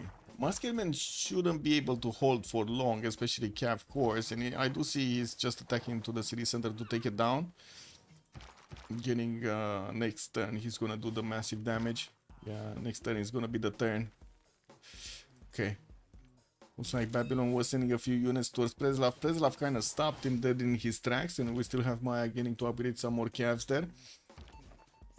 Also Terracotta Army coming up in 2 here from Maya. Gustavus Adolphus also got recruited on the side of Maya. Orval getting his universities while Babylon is finishing his industrialization in 2 turns. I do see Orval is going to get his ballistics in 3 turns. Field cannons are going to be nice here if he does manage to get them in the front of Rome. Rome is barely getting his gunpowder next turn. Yeah, going to take quite a bit of time for him to actually get a stronger unit. Like the Cuirassier, for example, for which he has so many pre-builds. What is this? What is happening here? Super surprised that we still have Babylon's fleet up. Okay, so Khmer has a +3 intel over Babylon. Babylon is starting to core up a lot more of these caravels, but I gotta say, even if he's coring them up, the frigates will still have more damage. Like right now, they probably can't take this caravel down. They can triple shot it. And they have the movement. It's just a matter of Khmer moving forward 1 unit. Babylon did upgrade 1, 2, 3 frigates of his own, and I do see also 2 privateers coming up. Let's see. So yeah, there we go. That's 1 caravel down. Can he take another though? Can he take this? I think he can take this also. Bam. Oh, didn't have movement on the second one. Okay, privateers started shooting. They might actually get to... No. Okay, he called up that one, that caravel fleet. And I do see 4 more Khmerian quadrims are gonna get upgraded into frigates here in his territory. Weak Rome again? Yeah, I guess. Yeah, you're right. Weak Rome. Weak Julius Caesar. Okay, caravel getting promoted. It's just gonna make it withstand a bit more damage. First frigate did get taken down, and I do see a caravel fleet is also taken down here on the borders of Babylon. Unfortunately, he's running out of caravels, and Khmer just has another 3 with a caravel fleet. So yeah, we do see a caravel did get back in Masha Shapir. We do have Rapicum trying to get another caravel in 2 turns. Uh-oh. Do they have gold to give him? They're making so much gold, but I don't think they have enough gold to give him units. Yeah, like caravels are expensive. What is it, 480 gold to get a caravel? Too much. Fez has been defeated. Ooh, that's Nemesis city state that just got defeated. So Babylon just lost quite a bit of science. Yeah, we do have Orval, Soritek, and Bobshu getting very close to 213 science on Poland and also taking each year. Looks like a very good stats acquirement and pretty good also culture. Okay, they're not plus 200, but they still have pretty good over 100 to 150. Captain Morgan 157 science. Will lose the first city center here, Sissimund, while he's trying to put a bit more of a stronger defense in the city of Tralutrit. We do have a few more of these camps coming out from Maya and getting caught up in the meantime. Let's see, full building a spy, training a spy, getting his mausoleum of Halicarnassus next turn, while in the engineer screen, Dimitri Mendeleev is gonna be in the scientist screen. In the engineer screen, we got James of St. George that got passed around. Yep.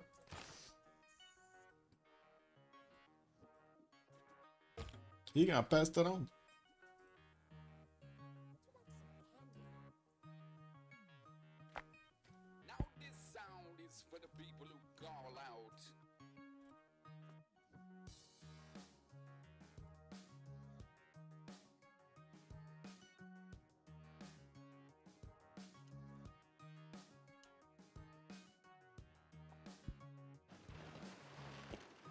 Boom, boom, boom, boom.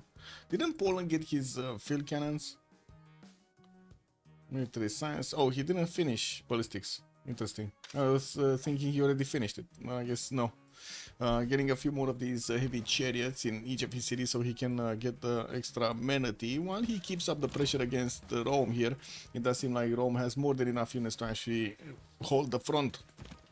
Swahili also getting some marchers. Looks like Swahili is gonna go for military science first. No, switching to square rigging. Okay, maybe he does want a few frigates to actually help out with that. Sissimut is about to be taken down. And we do need to see the Mayan units actually move forward to take out the other Thul's units here. There are some knight cores, and I do see Thul is getting his ballistics in 3 turns. We'll get the upgrade button on these knights to get them to cuirassier strength. Not that far away from also getting into the next session. 4 more turns, and I do notice we got, I guess, across the board most of everybody's going Dark Age except Bobshu. Khmer is only 6 points away. And I do notice Khmer is managing to win against Babylon. So I gotta say it, on all fronts, Tribu de Fana are losing. All fronts. So like it's Nemesis here that's losing the coast. He cannot defend against Maya on the south. I do have Maya starting to send a few cabs against him also. Kivyuk is getting pressured and he's losing quite a few units. He's gonna need to hard build a lot more, and we do have quite a strong push here from Maya. He did also get the general, by the way. He teleported the general in the city that he just got, and that just gives these cav cores another +5.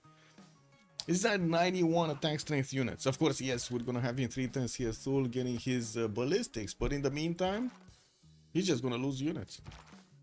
Like these cavs are gonna get so quick into his territory here. Anyway, Rome is kinda in a stalemate. He lost a city and he lost the coast to Swahili. While we do have him getting pressured by Poland. Poland is managing to get to his ballistics soon, and I don't see Byzantium actually managing to get up to go to war against him. We do have Byzantium on 180 science, 90 science with 174 culture and 221 faith a turn and 204 production. That's pretty good actually. Getting a few more science points from his libraries getting finished and universities, while he's also getting a lot of tagmas out. We're going to need to see if cuirassiers are actually going to make a sting here against Poland, because it looks like Poland has more than enough paybills of his own. That's why I'm not that worried. That's his own logistics projects coming out from Khmer. Next one in the engineer screen is going to be Filippo Brunelleschi. We do have him getting the extra points of production towards those wonders. And I would imagine Khmer is going to finish off the Babylonian cities quite quickly. Rapikum, he does need to get a unit to actually disembark to get that city center. But Mashia Shapir does have a, you know, canal, so it's fine. He just built himself a weakness, basically. Let's see. Yeah. I mean, Khmer is just gonna push through. There's like no way Babylon is gonna survive here. Or I should say, his fleet is not gonna survive. Okay, let's see Solitek. He might just take one of these knights down. Actually, can he take 2 down? I don't know if he has enough movement on this one to attack into this. Oh, don't think so.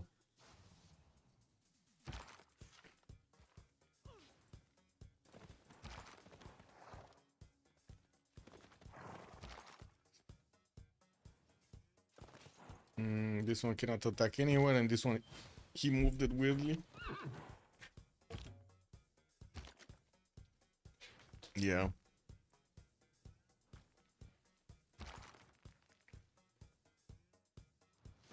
Man, you need to step on it, Sodi. Ooh, Opis is actually available to take. Look at that! Babylon is just giving free cities to his opponent. What is this? Okay, more spies from Byzantium getting plugged in Polish territory. We did have probably Taruga getting Sus, because I see Amani in here, and Bobshu is gonna take that one. So that's gonna be on the Golden Age side, right? And they're starting to get the extra science points beautifully. Look at that. We got 2 members over 200 science, no member from La Tribu de Fana managing to get over 200 at the moment. a few field cannon pre-builds coming up from Byzantium. Quite a few of them actually. We got 3 field cannon cores, with a lot of time on cores. So I would imagine Burikot here is going to want to get a cuirassier core attack with field cannon attack against Poland. Is that what's happening? I guess so. Fez is also a Polish city here. Looks like he took it down with a few wing hussars. Ambassador of Miletus is gonna help out Vimaya Pura build a Forbidden City. Yes, Forbidden City. And we do have more theater squares coming through. Navy winning, basically. Okay, what's happening here? Ah, come on, sorry, Tech. Don't tell me you didn't attack. What is this? No, no. Oh, wait a second. Captain Morgan moved away from getting ballistics. Oh, wait, he has Giga Lasmos. Never mind. Sorry, Tech has Giga Lasmos. Look at him. There's such a sad mausoleum. Yeah, I guess it's just for a few points. It is what it is. And this one, it's only like 2 tiles. Anyway, Maya looks like he's gonna drill through Thul's units, no problem here. Quite a few are gonna die this turn. I think at least 2 of them. Wait, he's doing so much damage even to the piking shots. 89 strength against a pike shot of 72. Wow, wow, that piking shot was not worth. It was not worth its money. Oof. It's just boom, boom. Just boom, boom everywhere, man. We got this in the south also, about to take down the knights. Oh, again, he wasn't fast enough. He wasn't clicking fast enough. Anyway, it is what it is. Attack into the knight. Take him down, man. Oh, he got the promo. I guess it's fine. He's gonna one-shot the knight next time.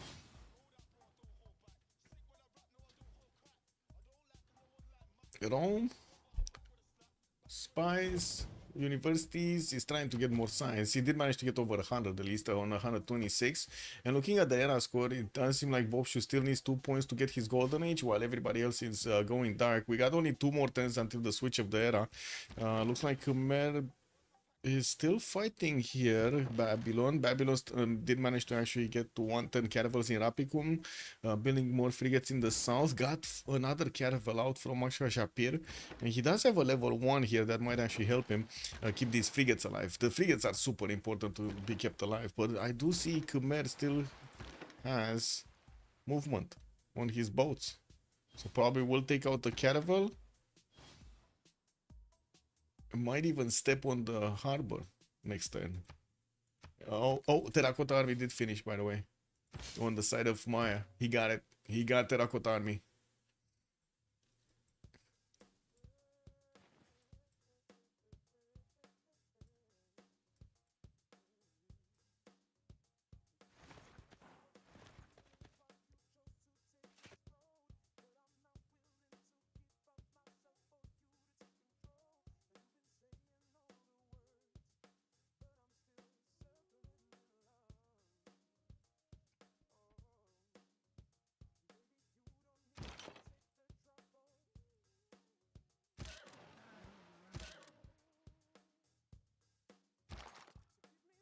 What is it? Ballistics next turn on Kivyuk? Okay. And he does have a few knights that he could upgrade, but I wouldn't really say they're gonna be strong enough even if they do turn into cuirassiers. These Mayan calves should actually take them down. Did we have Maya getting some levels on the spies? No, he's just 1. Like 0 actually on that one.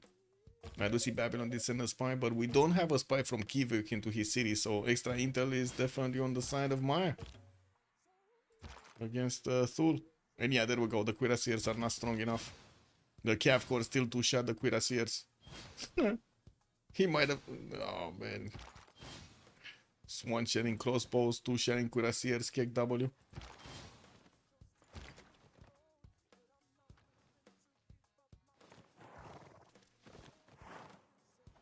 Needs to be careful with the general, so it doesn't get stepped on. Yeah, there we go. Why not build a ranged unit in Rapicum? Rapicum? I think he just didn't have enough time. As in, he needed the production for stronger units, like naval units. Hey, look at that, he actually is not gonna lose this. What? Khmer, what did you do? Nemesis is managing to keep staying alive here with 2 caravels and 2 frigate fleets, while Khmer still has caravel fleets and frigates. Well, okay. Well, I guess getting new ones right now. Also, he did get industrialization and he's building up his coal power plants everywhere, getting that production through. He's 414 points of production and 126 points of faith. 190 science just went down actually to 170. What's this? Taruga? Oh, they're fighting for Taruga? No, it's just Bobshu. That's fine. He got 20 in there. Okay, 390 points of production on Nemesis. It looks like also 350 on Captain Morgan.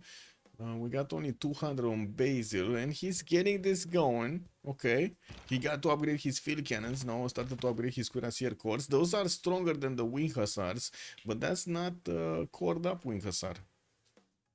And we do have so many pre-builds here from Orval. I do have to mention the gold pattern is definitely with the Golden Age boys. We got more banks coming in for Poland. He's already making 289. Baptiste is 328. They definitely have the gold to upgrade whatever units they want.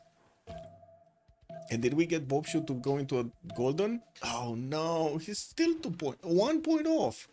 He's 1 point off getting a golden age. Oh, and that's it. That was his last chance to get a golden age. Oh, we did have Thule actually upgrading a field cannon. That will just die next time. Huh. Oh well. This is what it is.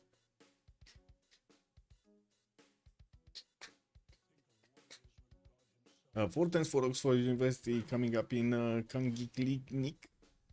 Well, I do see a few more cuirassiers getting hard built from Thul's territory. He still has a few pre-builds from the heavy chariots that he built earlier. We're going to need to see if he does manage to actually defend this.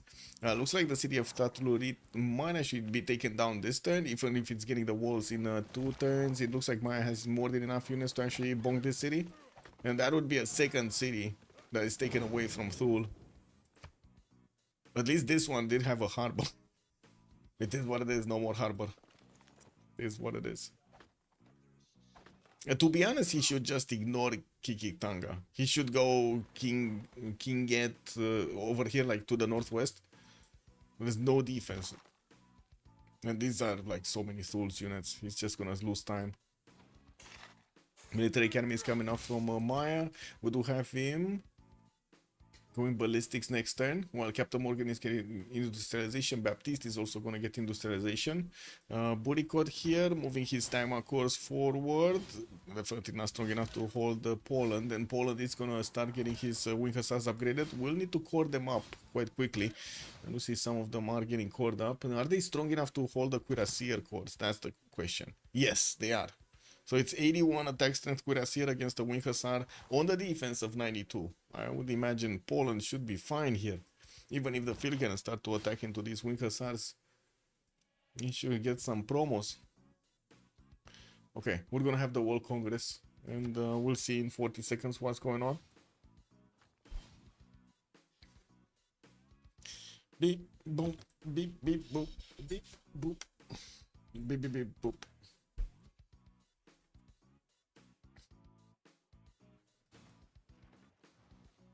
Okay, moves ran out. I guess Maya can still do some damage here, but I don't think he wants to.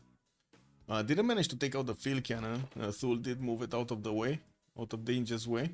We do have Swahili also able to put a bit more attention to the southeast of his territory. Maybe even do some damage against Thul, now that he doesn't need to care about the northwest Rome, because just Poland is there. We will see Poland also having the science well over Julius to get to tanks much faster. Well, I don't think he's going to get to tanks much faster than Basil.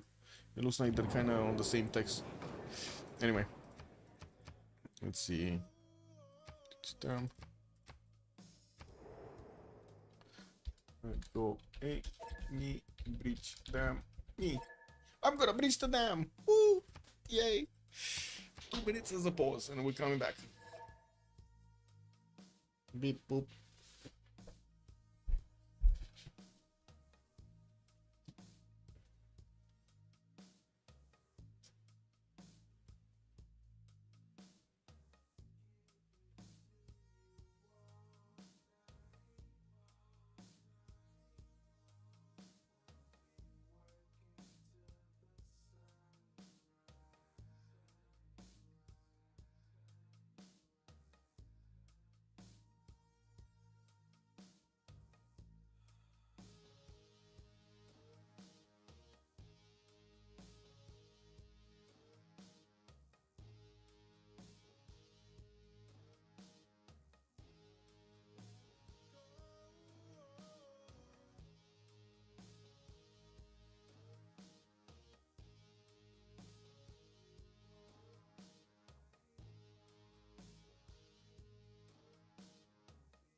Civ6 game going. Alfred Sharknado, good evening, sir, and welcome. What's good? Yeah, we're getting this going.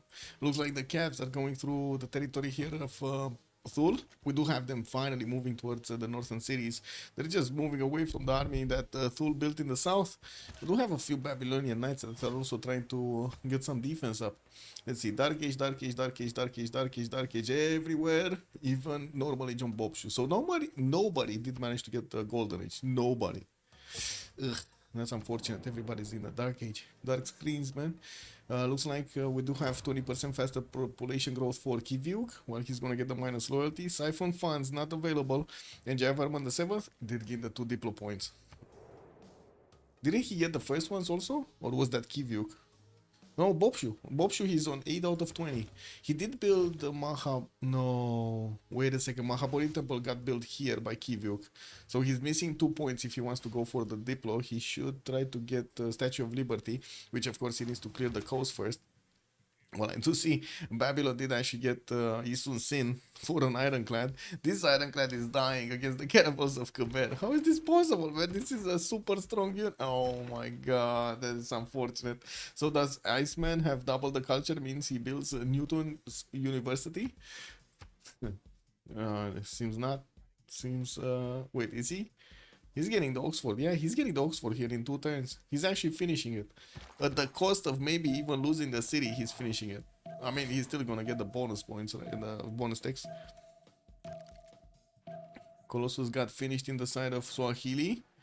We got that extra trade route, and also did finish industrialization, getting all of his factories up. We do have the army of also Byzantium managing to get next to the borders of Poland, but it seems like Poland does manage to actually get a good enough military, and he's also gonna get the upgrades on these, no? On these guys.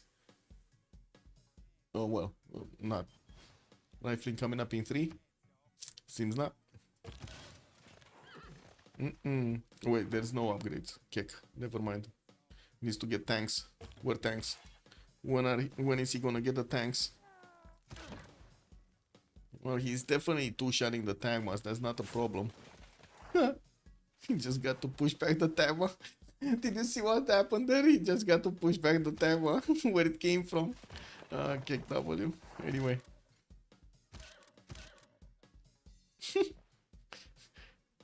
So Iceman has hanging gardens? Yeah, big icy cities indeed. How is he even like getting the water moved in the hanging gardens? This must be a frozen water, no? How is this water still moving? I don't know, man. That seems weird, no? That seems unnatural. We do have also Poland moving back. Looks like Rome is moving forward, while Orval is definitely going to want to get to his tank technology. I would imagine Burikot and also Armandarin are going to want to go there, but Armandarin is so far back in the science. He's only 130 points, while Orval is on 200. Actually, we do have 200 science across the board here on the Golden Age side, while on Tribu de Fana, only Nemesis has over 200 points, on 235 on Babylon. And look at that, Mozrat. He's actually the biggest one on his team. Well, I guess arguably he could have been bigger. But he did well. He did well. Getting his next universities up. And still trying to actually help out his teammate. Thule is just getting overwhelmed. Oh my god, he's actually going to try to finish this. This city should be gone next turn. Like, there are quite a few Cavs and there's no unit in between to save that city. Can he get 4 attacks on that city? I think this one should be able to attack next time. Because this one can move here and attack. This one can move here and attack. This one can move here and attack. Couldn't get the 4th around. At least he's gonna get 3 attacks going.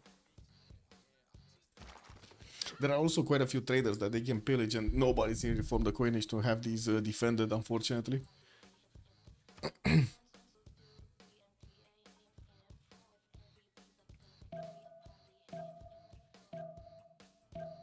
Did Thulon Captain just build 1 whale? Yeah, that would have been a... Yeah, he got this whale over here in Kilakitso. He didn't build that many whale tiles, no. I guess 3 whales. He got 3 whales. 3? Yeah, not even... He didn't even build some over here in Kinget. Oh well, unfortunate. And Oxford University series is just about to get deleted? Yes. Yes. At least he's gonna finish it. He's gonna take it away from every other one in the game, right? Trying to get the walls up next turn. Maya is not gonna get the fourth attack going to take out this city. Yeah, he's just not gonna take the city out. I guess he will take it with the walls. Let's see if he does manage to get enough damage against the walls.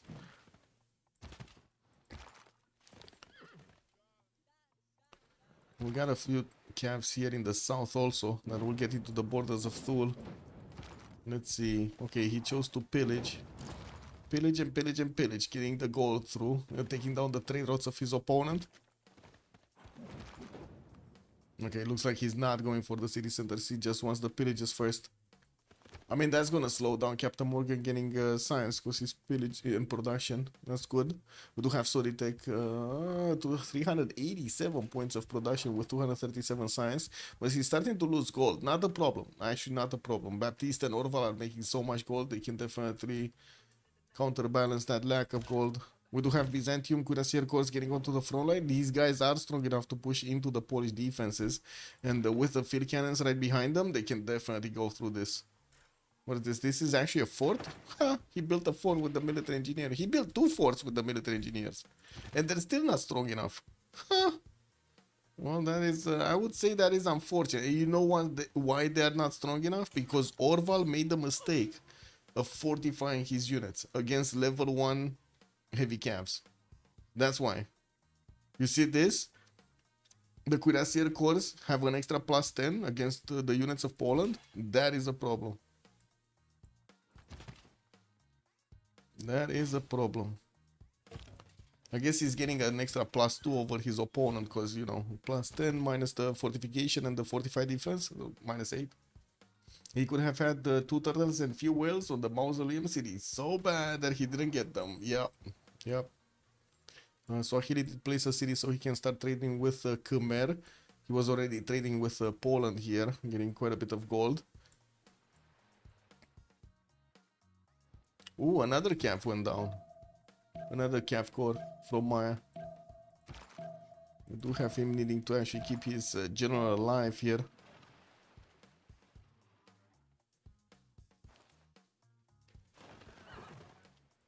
It doesn't seem like he's gonna do that much, to be honest. I mean, you know what? He could get going. He could just keep going north, no? Just drag all of this military with him. Get into the borders of Khmer from the south or something. That would be funny. It's same team, never mind.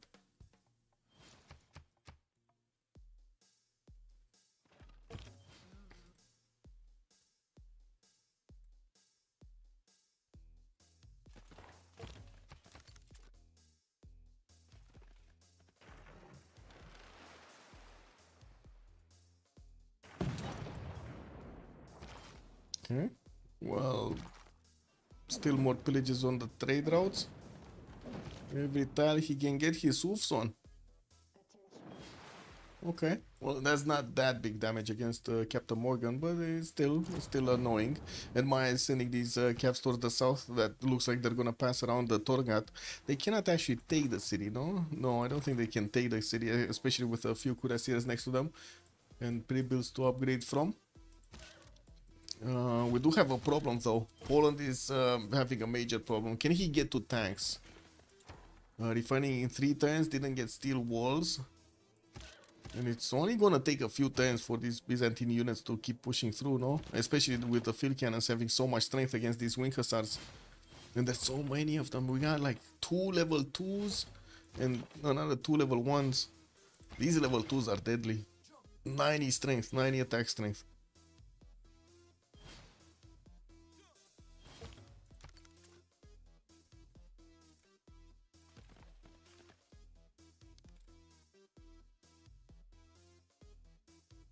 Okay. Looks like Khmer is sending another city here towards the north, also trying to build up the Statue of Liberty with the help of Filippo Brunelleschi, finishing up the Casaca de Constataciones first. While I do see he did not manage to win the coast against Babylon, we do have Babylon trying to recover. Actually, a bit weird. Babylon is not building more units. I was expecting him to actually keep building some units here. While Lingapura is getting a few more caravels out, we do have a university getting out from Angkor Wat, and there might be a third city from Bobshu that is going to be placed on the same coast, so he can get more boats. More boats, the better. The more, the better. Also, production capabilities do look a little bit better on Golden Age. We do have Bobshu managing to get over 500, and he's the biggest one in the lobby with the production, raw production numbers. Second one is Solitech, 462, and he also has more production than his opponents. Raw production, I mean. Orval, 350, and also has only 90 points of faith. Not that much to actually keep buying units with his GMC. Unfortunately, couldn't roll that many more points. He didn't even get his third relic. He could have been more than 100. Didn't get the relic though. And we do have Maya with the ability to actually get into the borders of Babylon. Did Babylon get steel walls? No, that was James of St. George, right? Yeah. That was James of St. George. Did this knight actually try to attack into the calf core from across the water? Just, wow, okay. Well, that died. Another one might die. No. Looks like Solitech did manage to move it out. And we do have him keeping on with the pillages.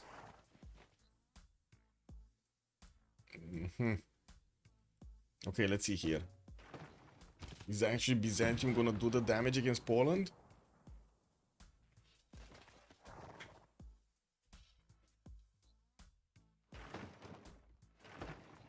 Right, he's getting into the borders of the city of Plock, and it's not like we actually do have Poland getting his steel walls next turn. He's gonna get refining first. Gonna try to get a few more field cannons, and I do see his wing hussar corps. Yes, they are not strong enough to handle this attack from Byzantium at the moment. Did Byzantium manage to get a +4 taxes? No. He was sending an apostle towards Thule. I guess he either didn't ever get here, probably died on the way. Yeah, I think he just died on the way. There's no apostle anywhere. That's unfortunate. That is unfortunate that Byzantium cannot get extra taxes straight. If he would have had +6 here, he could have taken down probably the wing hussars of his opponent much faster than replacement rate of Jadwiga, of Hedwig, of Owl Nation here. This is GG's very soon. The golden science is too much. It might. It might. They're starting to actually get quite a few advantages, and it doesn't seem like they are losing on any front. We did have Solitech do so much damage to Thule and also a bit of damage to Babylon. I wouldn't really say that much, but now with the pillages, they're definitely gonna do more. No farm though. Would be nice to actually have a farm for this Cav core to get his health back, but there's no farm. Oh well. We do have Khmer getting some entertainment complexes going. Caravel's still coming around. Filippo Brunelleschi will need to keep building this. He still has 2 charges available for him. While we did have Khmer here on 8 out of 20 points, that would, statue would put him on 11. He has a mountain for Potala. Could actually place Potala down. That would be 12 out of 20. And that's it with, I guess, Noble. Noble could also be 13. Let's see. Let's see if he does manage to get those. It's not going to be easy to actually recruit Noble next to everybody. He's on 28 points a turn. And I do see the next scientist is Dmitry Mendeleev for the 50% production towards research labs. It's probably going to be Maya. Yeah, probably going to be Maya picking it up. Well, I do see in the text screen, Maya is going to get his steel walls. He's also 2 turns away from mobilization. And just keeps on pillaging, man. Getting science, getting gold, getting everything he can from his opponent's territory, from Babylon. I would imagine those Cavs actually got their money's worth, right? Took down 2 cities, took a lot of units down from Thule. Looks like these guys next to Tonga did die. And we do have now Thule actually starting to reposition his military towards the northwest. Wants to take on Swahili by the looks of it. We did have Rome sending his units in the borders of Gdansk. While Armandarin does manage to actually get his cuirassiers, I do see a lot of field cannons are coming through. These guys are going to be strong against the Polish wing hussars. Uh-oh, this is a problem. This is a problem for Swahili also. He's getting his ballistics next turn, has a few crossbows that he will get to upgrade into field cannons, and he definitely needs to get steel walls as quickly as possible. We do have the cuirassier corps of Byzantium starting to get their hoofs onto the mines of Poland here. And it seems like the Polish field cannons are not strong enough to take down or deter these tank mass long enough.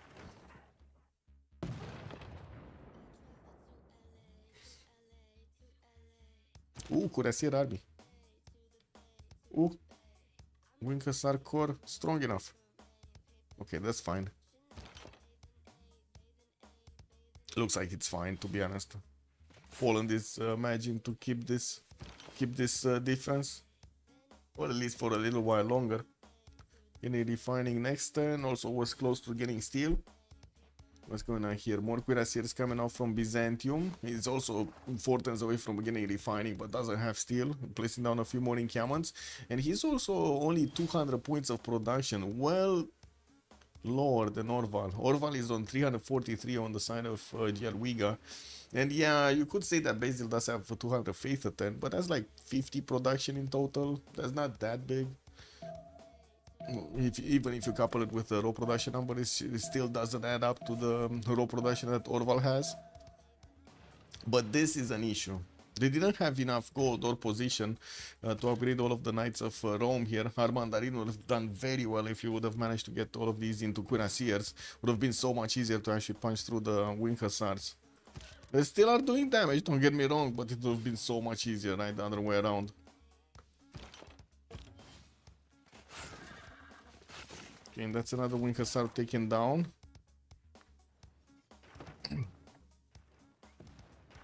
To be honest, it might get traded away though.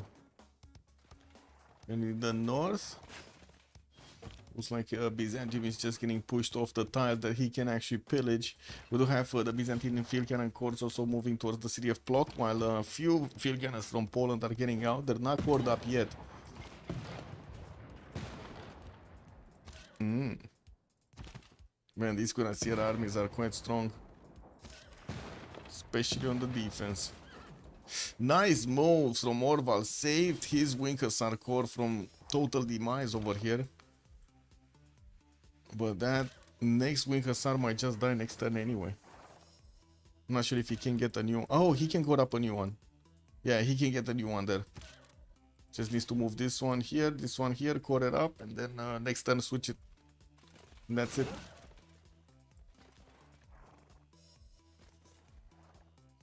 Wow, GG is very soon. I don't know. We got cuirassier corps. Okay, we're gonna have tanks from Maya quite quickly. Looks like Gustavus Adolphus is back in Chila, and Napoleon Bonaparte is the first general. Maya is making 25 points, and I'm pretty sure he didn't have enough to get this one. Oh, Leonardo da Vinci did get picked up by Khmer, and I do see also Dimitri Mendeleev got picked up by Khmer for the 50% towards research labs. No Nobel, it's Alan Turing in the scientist screen. James Watt in the engineers, Adam Smith in the merchant, and it doesn't seem like... Wait, did we have Marco Polo? Yeah, Marco Polo got picked up by Rome for that extra trader capacity. Okay. Yeah, we did see this. Okay, 1 cuirassier corps, 2 cuirassier corps, 3, 4, 5, 6, 7, 8. That's gonna be a lot of tanks against Babylon. Where is Babylon on the tech screen? Is he gridding this? This is the big question. Is Babylon gonna grid this out? And I think so. He's getting economics and mobilization. So he's not going tanks. While we do have Soritek, 2 turns. 2 turns combustion. Oh my god, wait a second. Does Nemesis even have oil? He doesn't even have refining, guys. He's on 0 oil a turn.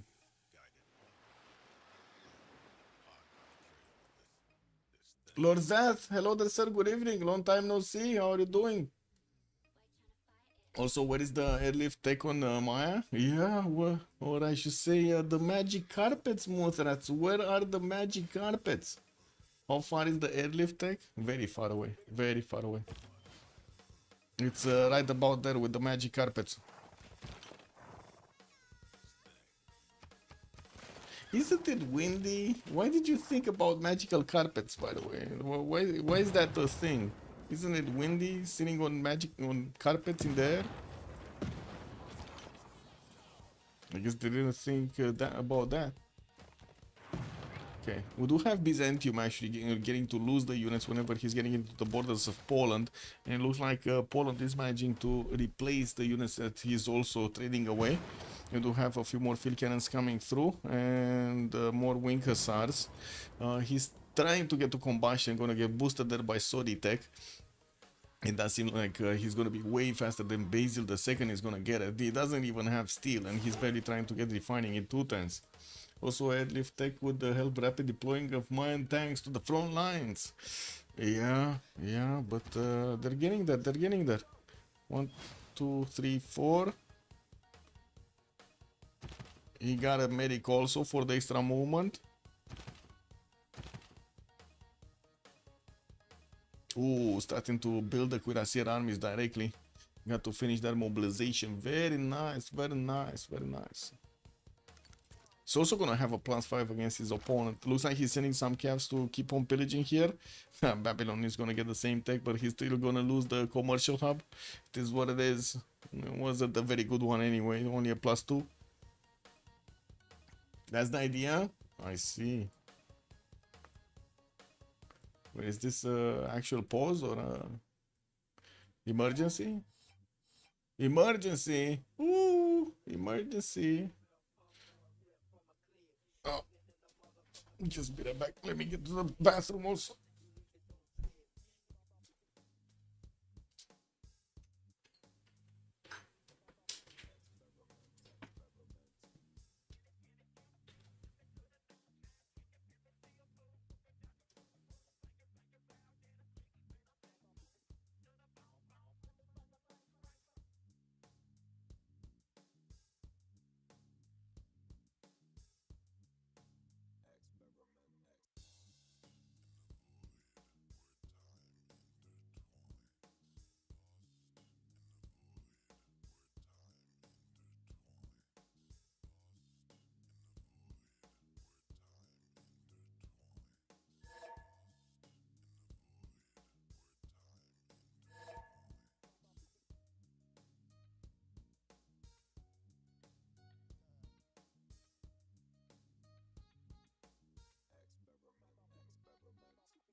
See? Oh, wait, it's 6:30? What is 30? Oh, 3, what? 3 more minutes? Let's see. Yeah, 3 more minutes. Also, instead of having to rely on shipbuilding and actually embarking heavy units, better to have carrier ships. For heavy units like the tanks would bring in so many new dynamics around transporting modern era units. Yes. Disembarking and assembling the tanks up. Yes, but that would also increase a little bit the difficulty and also the clicks that you need to do. Doesn't really work with simplification, unfortunately. That's one of those things that I wouldn't really enjoy. Actually, it's a bit too much.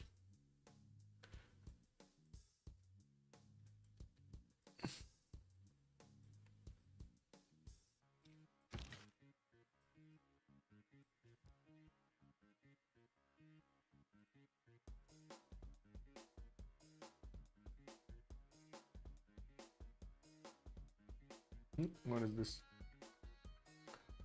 Oh.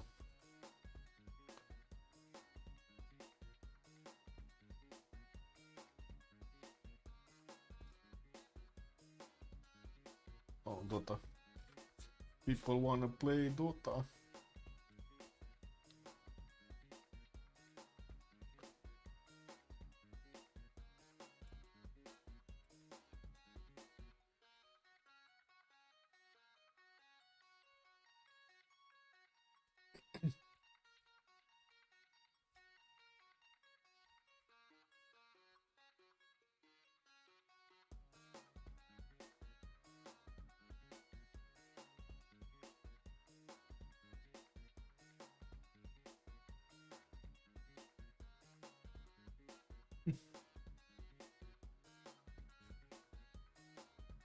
Just waiting. Off topic? Anything? Nope. It's just me probably sharing that gold picture. This is insane, by the way. You see gold price? It just went ballistic. This is like 1 year. Whew. Actually, in the last 2 months, it went almost 1,000. It went up almost 1,000. And now it's going down, actually. But yeah. Did you see this, by the way, Muzrath? Did you see the gold price? This is insane, man. We'll look what's happening to the gold price. It's quite a market being fought over here. What is it? Wait, this is not the gold price. Hello?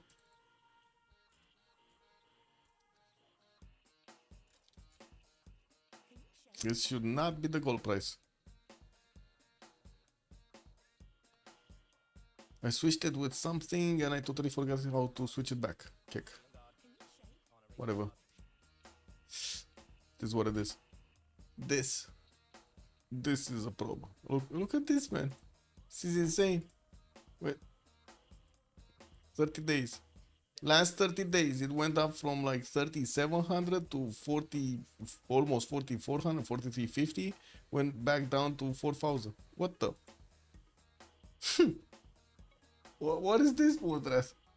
Of course, gold prices are going to rise. Look at America's putting tariffs like in monarchy manner and wanting to build gold ballroom in White House. Yeah.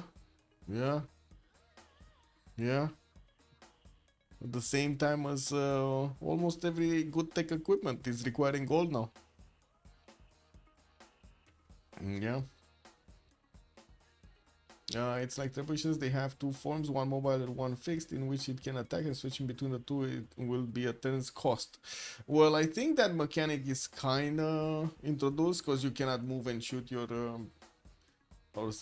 your trebuchet or any siege unit without a general. It's because markets think there will be no US-China trade war. Well, I think that's the opposite, no? I think they are thinking there will be a US-China trade war, because it kind of is a US-China trade war.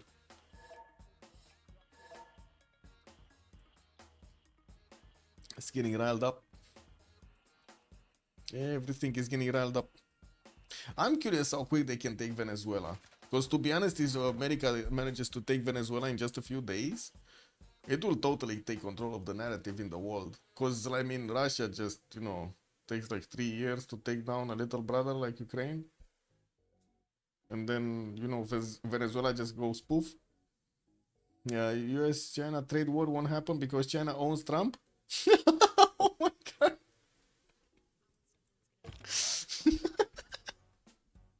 Man, that's nasty, man. That's nasty. I mean, it owns Trump, but Trump is not gonna be there forever in America. Or do you think the Americans are gonna let him be there forever? I doubt that. I doubt that very much.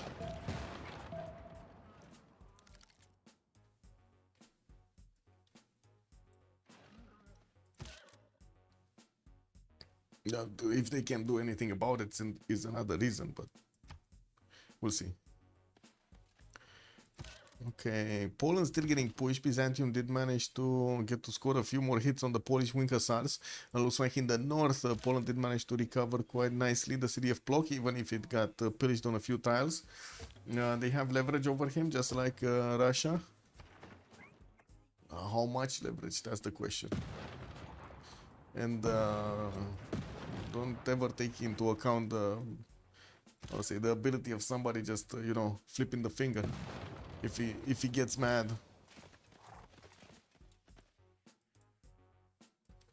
Regardless of whatever he has on him. Anyway, looks like Rome is moving up his military towards Gdansk, but still couldn't manage to breach through the borders here. Unfortunately, didn't get that many cuirassiers, only has knights to go forward, and Gdansk is protected by a steel wall. It's very, very hard, almost impossible. It's probably impossible to go in with just field cannons to take the walls down. We do have some more cuirassier corps coming out from Swahili. He did get another spy, even though the first one did get placed into Rome's territory. Let's see what's happening here. Like, this is the big thing. Maya is gonna get combustion. He just got combustion. He needs the gold to upgrade all of these tanks. He needs the gold from his teammates. And I do see Babylon still has no units. He's trying to get line infantries, and these are not gonna hold the tanks. Also, am I the only one repeating what I have heard from news channels speculating? Yeah, I know. That's how it is these days. No, we watch the media and we try to make form an opinion of our own, and then, yeah, sometimes the information is just conflicting information. You have no idea what to do with it. And out of my business, I just want these countries to calm down and focus on space development for real. I mean, I want to play. I want to keep playing, you know? It is what it is. Also, Russia getting squeezed. Markets might think war ending soon. Don't really think Russia cares about being squeezed on the markets. They're actually using this to their own advantage.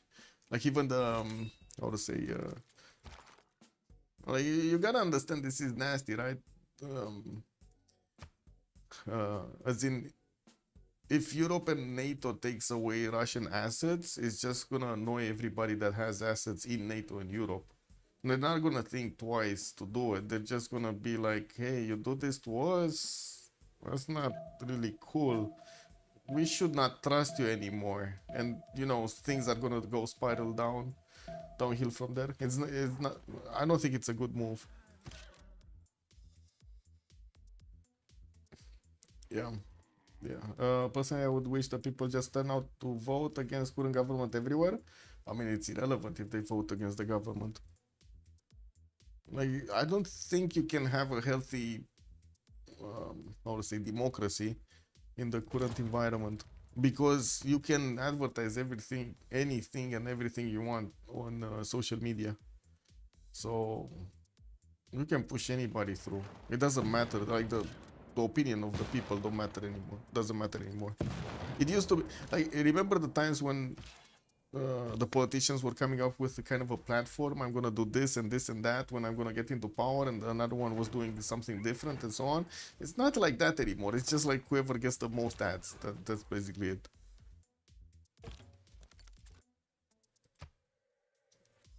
Orval is also gonna finish his combustion next turn, and I do notice he's actually keeping intact his military here next to the city of Krakow.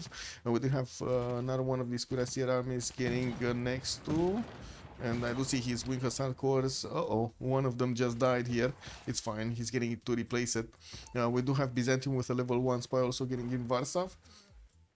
Also, we'll see if Russia caves before that. I don't think they cave. They will cave. I'm pretty sure they won't cave. Oh, battleships from Khmer. Now this is gonna be a much better, much suited unit to go against Babylon cities of Rapicum and Mashal Shapir, and they come at the right time. Maya was just upgrading his artilleries and tank corps. Did he get a general though? I don't think he got a general yet. Let's see, great people. Maya is very close to getting a general. Napoleon Bonaparte is only like 40 points away. 40 points away, 14.5, 05.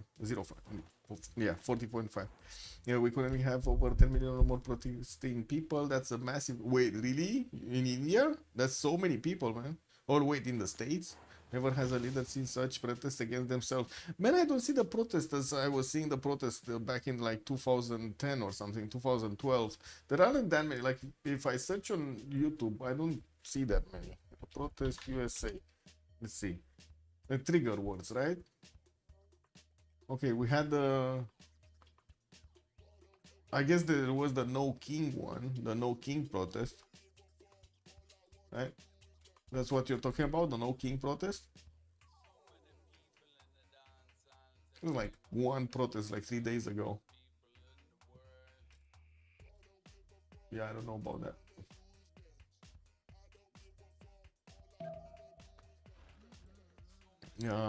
Russia will just go through the sanctions. They did all this while through the Cold War era, and then yes, basically. Yep. Ooh, Potala Palace got started up. Wait a second, is it here? On Khmer? Khmer needs to build it. No. Oh, he got it. He actually finished it.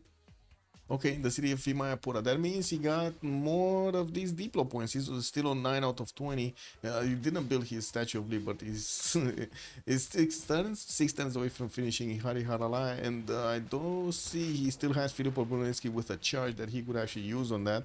While he's moving up his fleet to attack into Babylon, we do have the tanks of Maya starting to actually get into the borders of Babylon.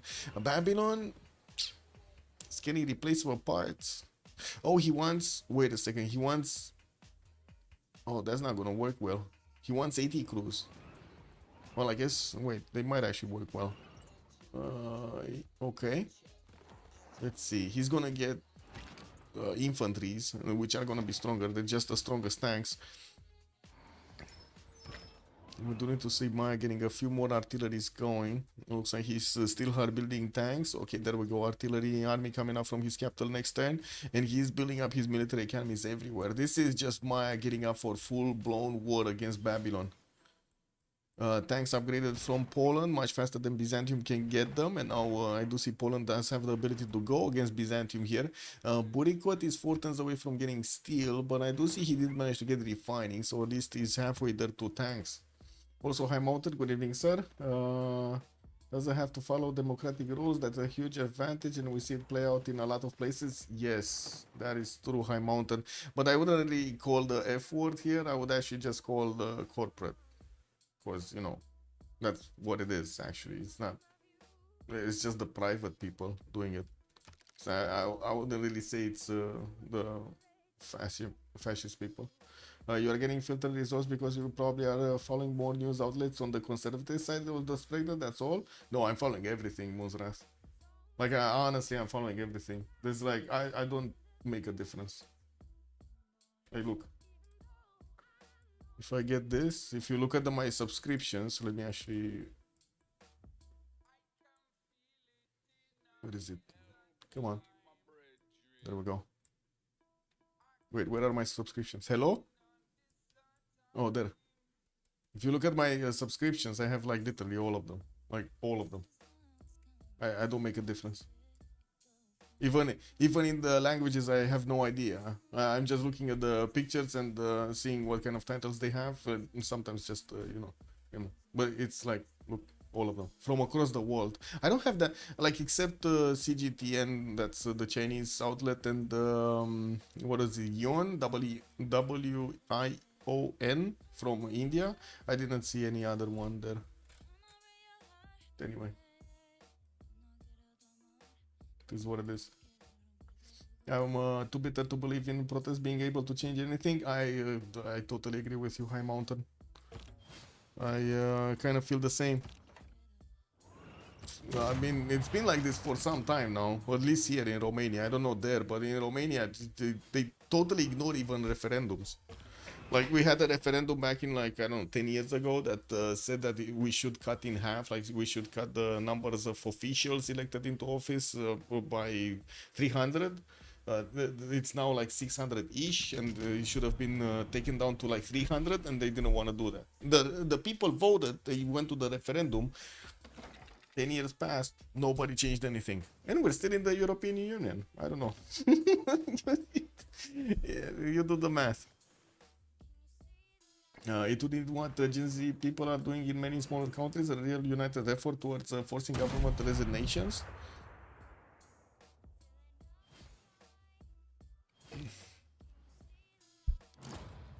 Yeah.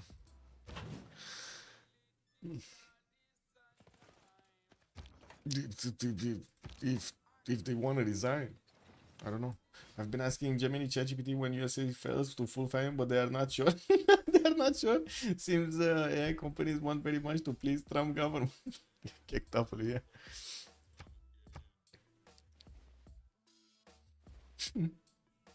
I'm not judging. I'm just wait. I'm just talking about the recommendation. Yeah.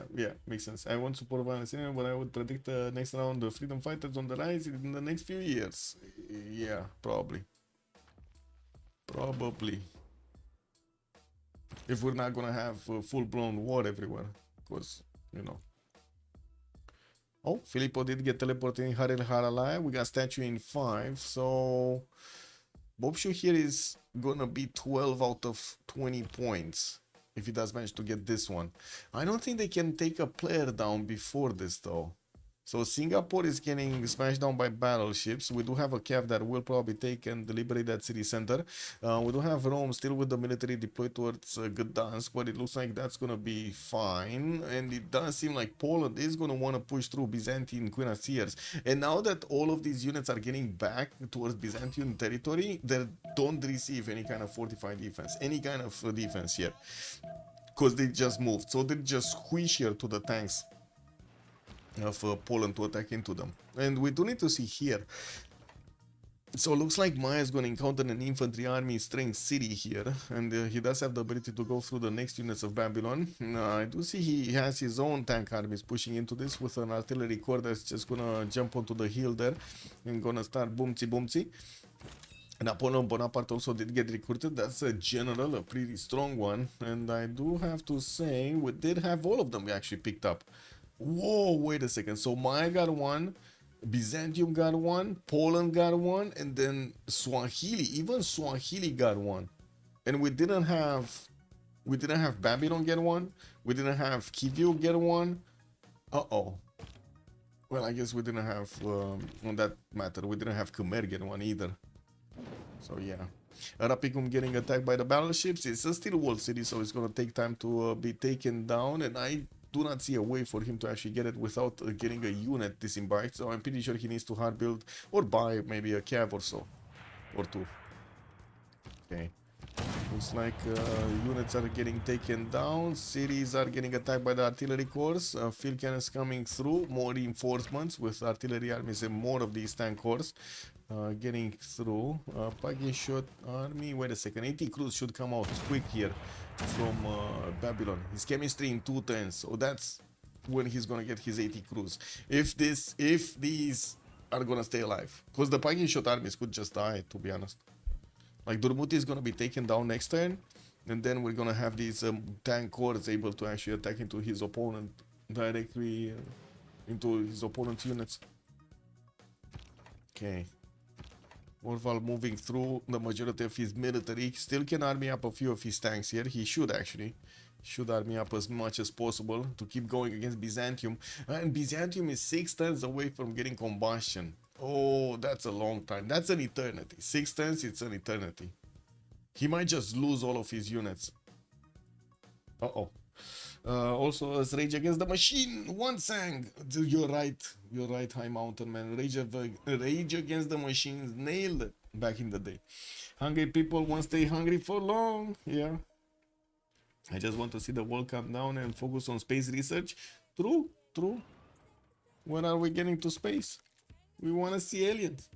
No? Well, I'm not sure if we want to see those aliens. You know what I mean? Like, not the ones with the tail, with the wiggly tail. Maybe ones that are quite nice. It's as if there's a higher hand guiding the WW2 conditions back in the world, with all the greed and negativity all around. I mean, it's kind of like a self-fulfilling prophecy. You push something through the videos, right, through the series, through videos on YouTube, through something, people start doing it, and then you push harder stuff on the videos on YouTube, people start doing it, and then you push harder stuff and people start doing it, and then it kind of gets to that point in which nobody can do anything. Exactly, space exploration is a cool ass concept indeed. Yeah, but we barely can scratch our heads to get to the moon. I don't know. No, Orval, what are you doing? You're not stopping now, boy. Keep going. Keep going. Byzantium is awaiting. Oh my god. Orval, come on, man. They're waiting for you in the bars of Edessa. He's not moving, bro. He does even have a general over his opponent. He's not moving. Oh well. Let's see here. So Durmuti did get taken down. We do have an infantry army getting upgraded, or I should say, actually, just that got out from Durmuti. Pike and shot still available. And we're gonna need to see if Solitech is gonna manage to push through with these other tanks. Can definitely do so much damage to even line infantries. Gonna one-shot the Pike and shot course. Also, society likes ambitious ideas, is not excited to suck less, and somehow still managing to suck it more. Yep. I mean, everybody likes lollipops, what can I say? Singapore also did get defeated. Wait a second, that was Swahili taking down Singapore. That's the city of Rome. Okay, Nemesis Babylon is gonna get chemistry next turn. We do have also chemistry on Bobshu coming out next. While I do see Bobshu is still attacking to the city of Rapicum of Babylon, he's slowly eating through that defense. We'll definitely need to get something strong and fast, like a calf, to attack into his opponent city and take it down. While in the southeast, we do have Maya starting to chew through the Babylonian defenses. It looks like it's gonna be a hard defense here. Very hard defense. A good thing is next turn we're gonna have Babylon managing to get his chemistry, which will allow him to actually upgrade these into 80 crews, which is definitely gonna be stronger. We don't have that many field cannons or something to attack into those and do damage. Tico, good evening, sir, and welcome. Also, why the F is Babylon going chemistry again? I don't know. I don't know. Oh wait, he's going for 80 crews. That's why he's going for 80 crews. It was faster for him to get to 80 crews than it was to get to steel walls or tanks, I guess. Tanks. Why not liberate Singapore? That's a good question. I don't know why he didn't liberate Singapore. That's a very good question. That would have helped out so much here. Bobshu getting his golden. His Diplo points. Because they're missing, look at that. They're missing quite a few, like 300, 400 Diplo favor. Versus the others. 80 crews are weak? Well, 80 crew armies should be holding tank cores, no problem. Let's see it next turn. We're just gonna see it next turn. What's the damage here? Babylon doesn't have a general. That is also something that I should point out. And I do see Victor is establishing Durkul Galzu. I'm not sure if it's the +3 Victor or not. Let's see. I don't see the +3 Victor on the piking shots. And look at the 80 crews. They're 116 strength. They're just as strong as the tanks. Come on, they're strong. You don't have the legacy. Yeah. He ain't got the legacy. Well, let's see where these tanks are gonna go. Solitech does have roads that he could go through, and of course we do have him also bringing some military engineers to build up the bridges here towards Durmuti, over Durmuti's river, making it faster to reinforce everything. Getting a few more tanks, tank armies coming out, artillery armies also. Okay, so 3 more tank armies, 1 artillery army getting built. Nothing's happening here. We got the Air Force of Thule getting out. And so he does have a few cuirassier corps, but no anti-air guns yet deployed. He does have battleships if he wants to defend air. It shouldn't be that big of a problem. And finally, we do have actually Orval getting into the borders of Byzantium. You should just start bonking, no? You're bonking. Bonk it, Orval. Come on, bonk it, do it. Man, do the bonky. Dark Era card? He doesn't have the +5, no. Wait, Solitech should have the +5 actually. I'm not sure if he didn't put it in. I do see Byzantium does have extra intel, and the tank armies of Poland here do not have the card either. He's in the Dark Age though. The +5 card. I guess he forgot about it. This Twilight Valor. Forgot about it. Nasty. How far away is he from actually getting... not quick. Natural history coming out in 3 here for Orval. From getting his fascism. I do see Burikot is 8 turns ideology. Nemesis is 3 turns ideology. And nobody at the moment on the Golden Age side is making those points. Is making that civic. We do have Captain Morgan that did manage to get to 300 science and 300 culture, while Bobshi is also 300 science. He only has 160 culture. Nemesis also did manage to get to 292 science, but now the big question is, can he hold the cities with this science? Getting rifling in 2. We'll get the steel wool tech afterwards. Well, I do see he did manage to hard build quite a few 80 crews here. We do have them being deployed towards the south so he can keep away these pesky mine units. Wait, did he put in the +5 card? No, still no.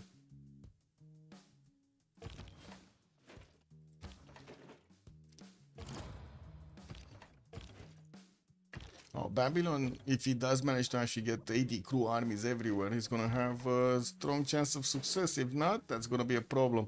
And it doesn't seem like the tanks are gonna have enough strength to go against the city centers themselves and take them down. And again, sorry take, because he doesn't load in the turn very quickly, he cannot actually get the benefits of Nemesis after just leaving units left, right, and center. Okay, we got Torvald doing the bonken. Bonken! Burikot is 3 turns combustion. We got a few of these tanks needing to go through the river through the north. And Byzantium is down to 1, 2, 3, 4, 5, 6 cuirassier armies. That's more than enough tanks. When he's gonna get the tank technology, more than enough tanks. Steel walls into an Armandarin cities. He's far away from the coast, so it's fine. He lost both cities that were close enough to be attacked by battleships. We do have Khmer still eating away the defenses of Rapicum, but very slowly, very slowly. Okay, so it looks like they're gonna take on Durkuri Gazu here, which is trying to get the ancient walls up. It looks like, yeah, he's just not gonna do enough damage in the meantime. Getting the second artillery through slowly. If only he would have had a few more artilleries here. If only. Oh, Statue of Liberty finished? Yes. And we do have research labs coming out from Khmer cities. He's on 12 out of 20 deplo points. Getting his swords up.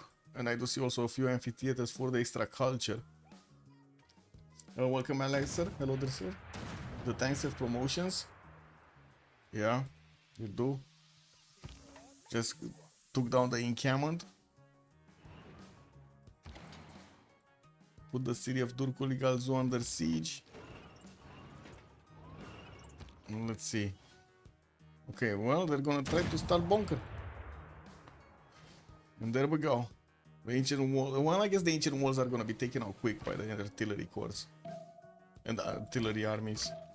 Now we do have the military engineers now with the ability to actually get the railroads, which is gonna make it so much more faster for these artillery armies to move through.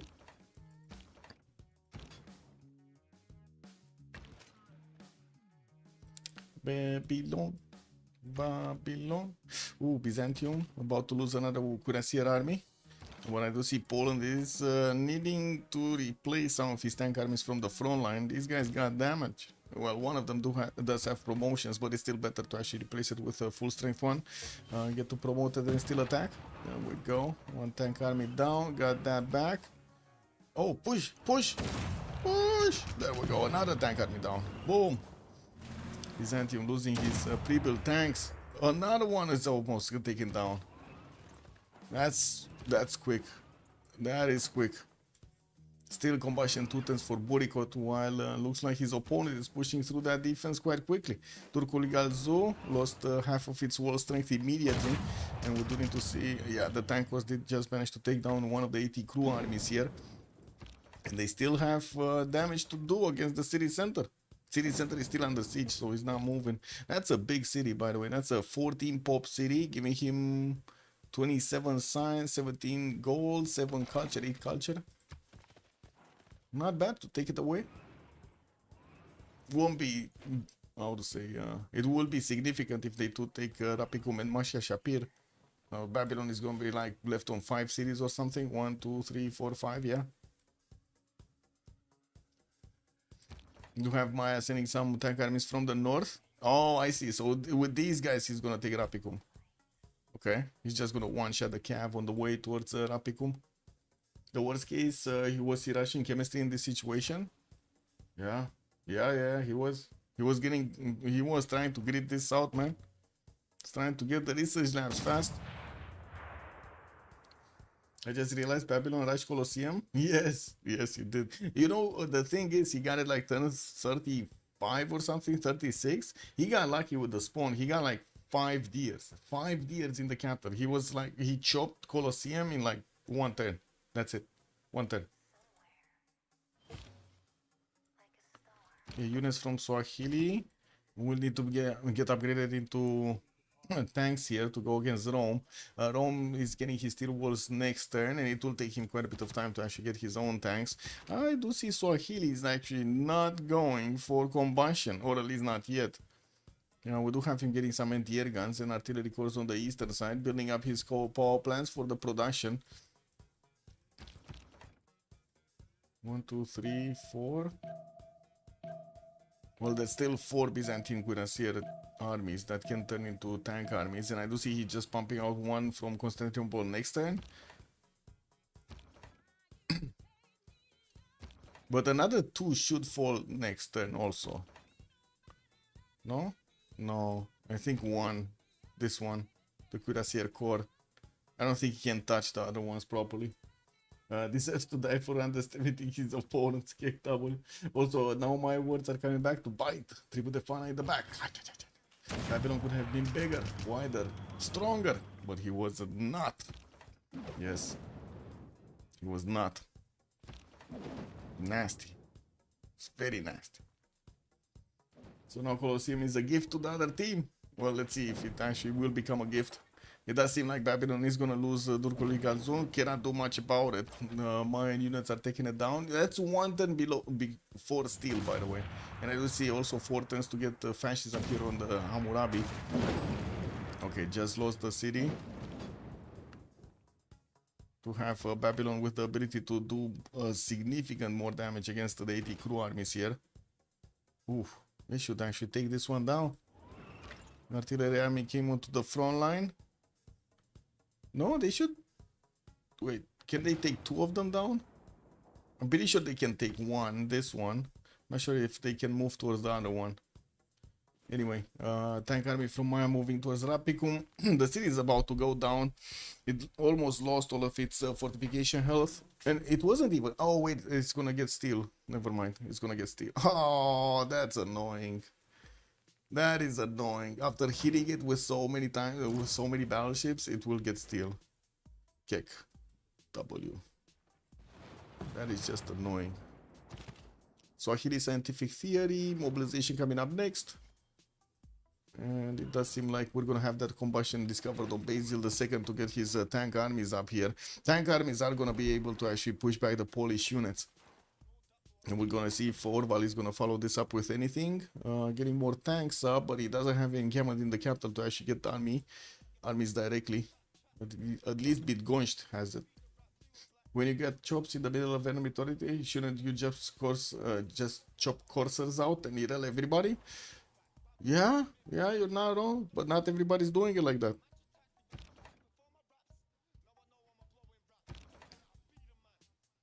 Well, Babylon here doesn't seem like he's gonna defend this. Well, let's see what happens when the steel walls come out. But I would imagine we're gonna see a few more of these artillery armies coming through. I do see aerodromes are also getting off from Jerusalem, and we might see Soditek actually getting his advanced flight, or not. He's going synthetic materials right now with just tank armies and artillery armies coming through. A bomber or 2 would be amazing here to actually take down the Babylonian defenses. Would do wonders. Also, another thing, Babylon cannot actually get armies out. He doesn't have encampment anymore. The only encampment he had was this one. So he can only make 80 crews, just normal 80 crews, and then try to core them, army them up on the front line, which of course is exposing them. Always find it interesting after you destroy the walls and take the city, the walls magically grow back. Yeah, I know. It's amazing. It's like watching a tree grow back. Kick. Okay. Tank army from Maya getting through. I do see Babylon is just pillaging his own tiles here from Durkul Galzu.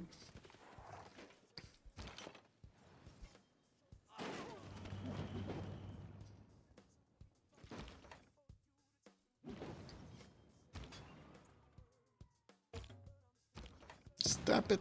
Tap it. It doesn't have the fortify. Anyway. Rapicum we still have. We do have Poland sending Charles Darwin. Did anybody get Einstein? Gustav Eiffel got picked up by Khmer. I don't see Einstein. I do see the toys one. Jordan Spilsbury got picked up by Rome also. Alan Turing is still in the scientist screen. I see. So nobody got to pick this one up. We did have also Angkor Wat being built in via Dapura here in Khmer's territory, while Khmer is still working on taking out the defenses of Rapicum. He's also building up our museums, getting that culture a little bit higher. He's on 475 points of science and also 185 culture with 700 points of production. Very good right now. Most production in the game, most science in the game. Captain Morgan also did manage to get to 300 science, 300 culture, and also has 590 points of production. We do need to see if Babylon is going to survive here right next to him, because that's the second Simon. And while Buriko did go down to 166 science, he did manage to at least get to combustion and will get to trade punches with the tanks of Poland here for quite some time. But it doesn't look like any of them do have a chance of success against each other. They're kind of tied in the damage.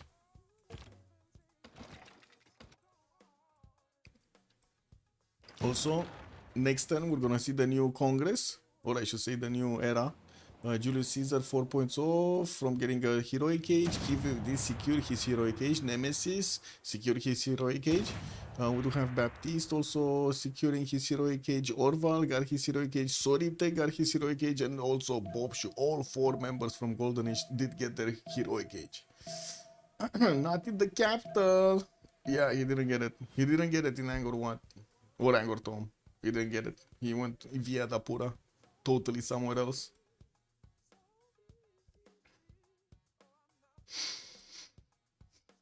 The Rome is starting to actually get a few more expands out. 4 more cities getting out. Oh, finally, actually, he stayed on 5 cities for a long time and lost the majority of his military here.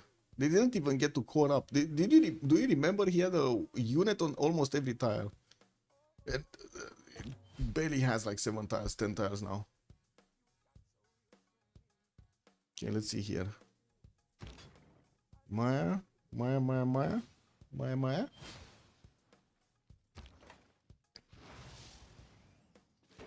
This is new leader of Maya. Is a pretty strong. Yeah, Technique is very strong.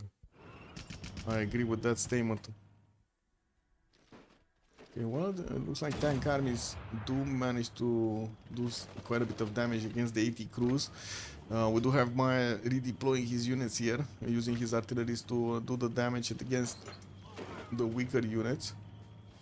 And while he's gonna need to redeploy them, he's just chewing through the 80 crews that Babylon is putting up. And I gotta say, he's chewing much faster than his opponent is actually managing to repair them, rebuild them. Okay, that's another one taken down. 1, 2, 3 remaining. 4. Ooh, we just took down one of the Mayan tanks. But they're coming. They're coming. More artilleries are on the way. Tank armies are also getting hard built here and being sent onto the front line.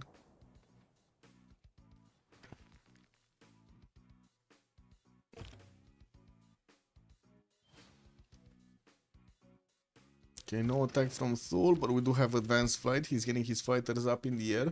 And we do need to see Swahili getting a few defenses. I do see anti-air guns in his capital. Doesn't have one in Kelly Main or Jedi, but I guess it's fine for the moment. We do have him also getting in the north some of these anti-air guns. And I do see Byzantium is trying to actually get out of his little corner here. Maybe do a little bit more damage to Poland. We'll see if he's actually going to be successful. That's an open question right now. And looking at the Diplo favor, it does seem like we're going to have more advantages on La Tribu de Fana in this Congress. And I'm pretty sure they're going to try to vote Khmer down. Let's see if they're going to get bamboozled into securing another option somewhere. Oh, Rapicum is also taken down next turn. Babylon is going to lose another one of his major cities here. That's 125 production city, 35 culture, 20 science, and 29 gold. That's quite big. That is quite big. Nemesis is not gonna like this. Definitely not gonna like this.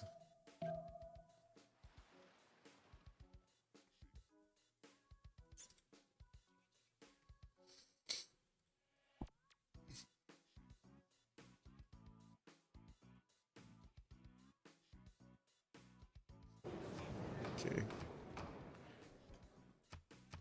I think both religious cities did get taken down, no? Alright, go A, religious city state. What was the second one? Oh, preserve. Preserve me. Okay, 2 minutes and we come back.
Let's see. So Rapigum about to be taken down. There we go. Probably Maya's gonna be the one that's gonna take it. No, it was actually Khmer. Okay. He finished the job. Science City States do not provide a unique user bonus, so that Staru got taken down. Theater Squares 100% production, okay. And Javerman did lose his 2 Diplo points here. Unfortunate. That is unfortunate. And let's see if Maya's gonna get to push through. Promoting. Okay, has a few more promotions. We do have Babylon starting to get some biplanes, and they're starting to take tiles here. It's gonna make it a bit more uncomfortable for Mayan units to actually get through. Also, not sure how this isn't a GG. Yeah, Basil starting to attack. I mean, yesterday we did have a comeback. I don't know what you're saying, man. We did have a comeback yesterday. No, it was close. We thought one team is gonna win, and then boom.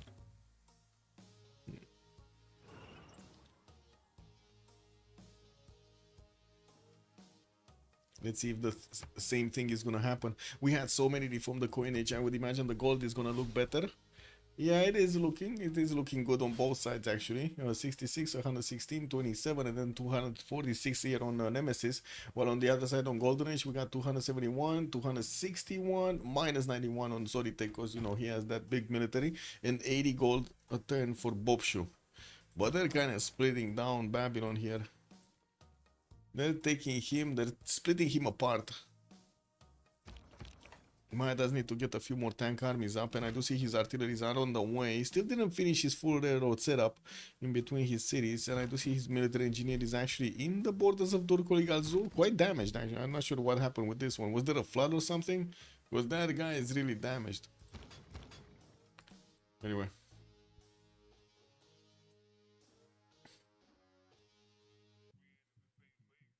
Guess it is what it is.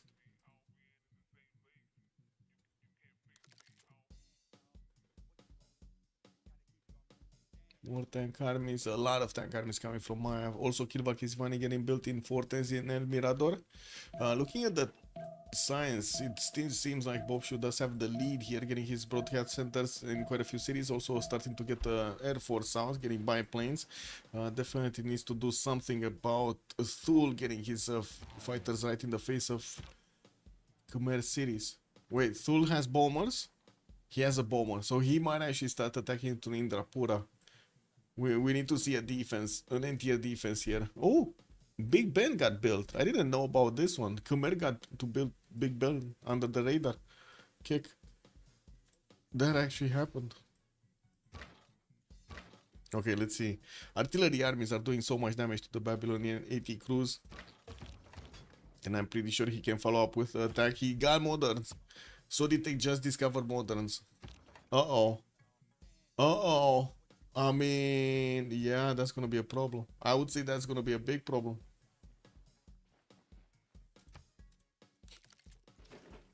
Does he have the gold to upgrade? Yeah, they do. They have 1400 gold on Bobshu, 1200 gold on Baptiste. Shouldn't be a problem to upgrade and take the capital city of Babylon down. With new artilleries coming through, and of course the stronger units getting built, that's gonna be quite good on Sori. Any attack here? No, just two fighters deployed. We'll see if Khmer is actually gonna get attacked on the city of Indrapura with the bomber. With the bomber of Thule. Only has one, so it's gonna take some time. Getting another one next turn here from Kangilinik. And finally Swahili starting to get tank armies out. He didn't upgrade his units here on the western side of Mombasa to go against Rome. That is gonna be a problem, because Rome is getting his... Wait, Rome is getting combustioning too, but no pre-builds. Why is he pre-building packing shot cores when he's getting combustion? What is this magic? Anyway, Byzantium moving forward, still didn't manage to get extra taxes trade, but I do see he has intel over his opponent. Still no general being picked up. Alan Turing is still in the scientist screen. Merchant is time for raffles. Okay, I guess a free city state for somebody. And we do have a few more tanks getting out from Poland. Still didn't build an encampment in the city of Krakow to get armies out, but he does have them in the other cities. He's using those to actually get the tank armies through. And let's see. Will we have Maya upgrade his modern armors? He kinda should upgrade the modern armors. Masha Shapir is also available to be taken over. Khmer does have an ironclad fleet right next to it. And I do see, of course, the Khmerian battleships are getting redeployed to attack into that city center. Oh, Babylon just got Stanford. And Khmer got Mary Catherine Goddard. Oh no, Babylon got shafted here. Oh, a free city state for extra intel? That's not worth, bro. That's not worth. Khmer just got super strong right now with extra intel. Let's see, Maya still working on the 80 crews of Babylon. Taking down as much as possible here, but didn't upgrade, didn't upgrade his units into modern armors. Maybe gold is an issue. I doubt it though, they do have gold. Are they gonna keep it for Baptiste to upgrade all of his tanks? I guess. I mean, he already has a lot of the tech and he could upgrade. Oh, modern armors actually available for Poland also. Oh, I see, they were keeping the moderns here for Poland. Burikot is gonna take quite a bit of time to get to his own moderns. He's only on 150 science. And we do have now Poland with the ability to actually push through these tanks. Can he get... What is he in the yields tab? Culture only 160 culture. His ideology in 4. Okay, so he can get fascism also. Okay, do they still have gold for some tank upgrades? Like 1 or 2 tanks from Maya getting upgraded would be awesome. Does need to plug in the card though. Yeah. Anyway, he's also 6 turns away from ideology. Didn't really manage to get that much culture on his side. Unfortunately, only 108 points.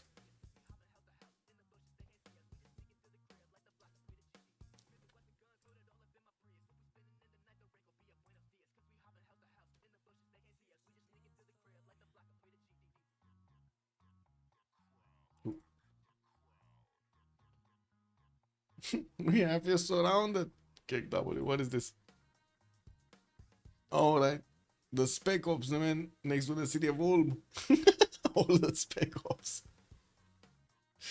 Oh yeah, yeah. That's a big one. Yeah, that's pretty big, man.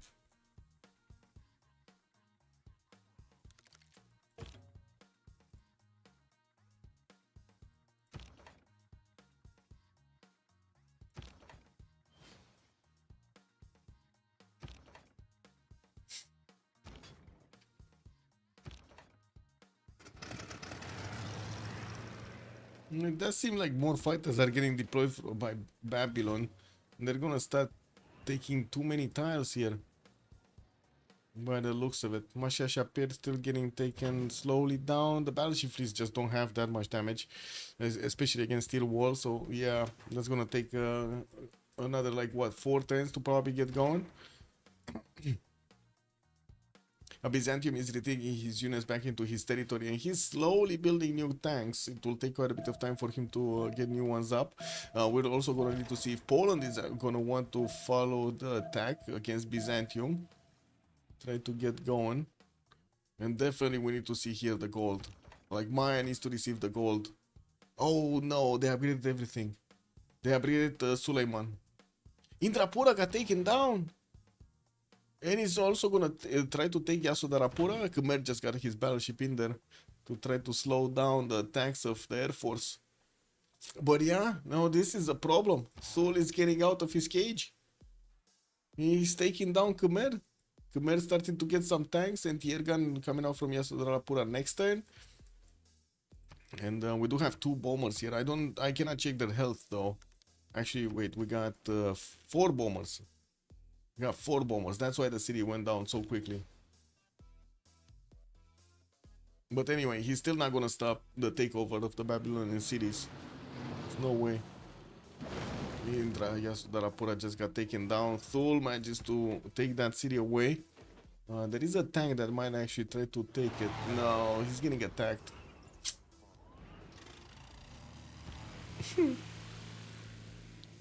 Now what do you think about this? Thul lashing out against his opponent like this. Yeah, so we did have Swahili upgrading a few tank armies. Could go against Rome, don't get me wrong. Could start off this attack against Rome, and we're gonna need to see if he's gonna do it. Harbining a few tank armies of his own, cav armies, tank armies, tank armies, tank armies. Okay, looks like he's actually gonna go maybe liberate these cities. This is gonna be big if Swahili is actually gonna take this down. Liberate the city of Indrapura with his tank army.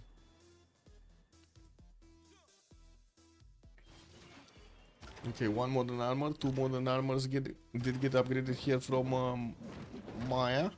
We do have them pillaging and also taking down an 80 crew by the looks of it. And he's doing damage, trying to do damage to take it down.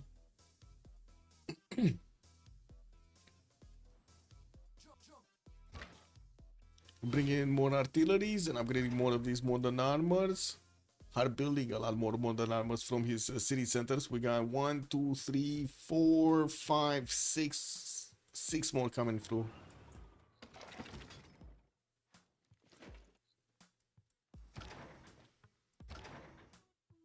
Why is he not attacking into this guy?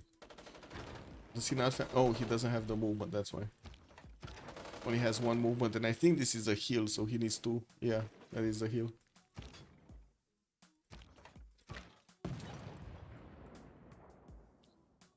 Okay. Doesn't look like Thul is actually liberating these cities. So Indrapura is gonna liberate itself in like 2 turns. Well, I guess it's not gonna be that quick since Yasudarapura did get taken over. Yeah, it is 2 turns. Never mind. This one, it's like 3 turns or something. 4 turns.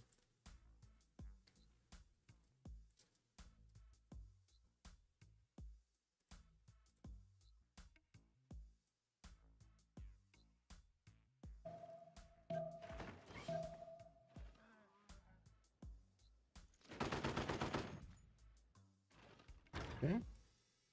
More damage being done. Promotions on the Maya modern armors. Level 3 modern armor, by the way. This is a big boy. Let's see if Swahili, if Baptiste is gonna manage to take these cities of Khmer back and liberate them. This is gonna be super useful, Diplo Favor. Even though they did lose the Diplo Favor on Khmer, they still have 11 out of 20 points, so could easily get 15.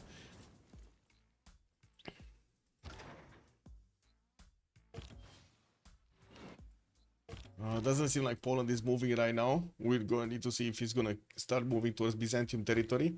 We do have him with some missionaries with him also. Jose de San Martin also. Not gonna give him the points towards his modern armors. The Jose de San Martin only works for tanks, not modern tanks, just tanks. The tanky tanks.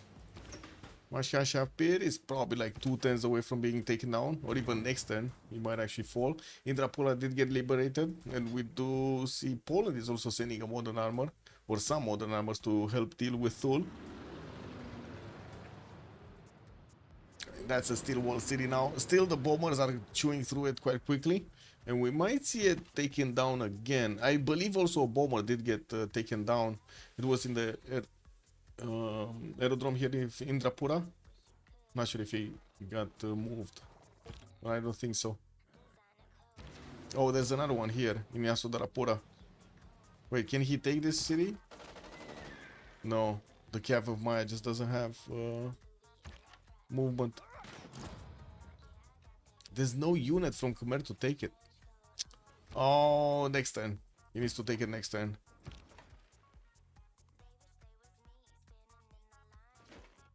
Anyway, let's see Maya.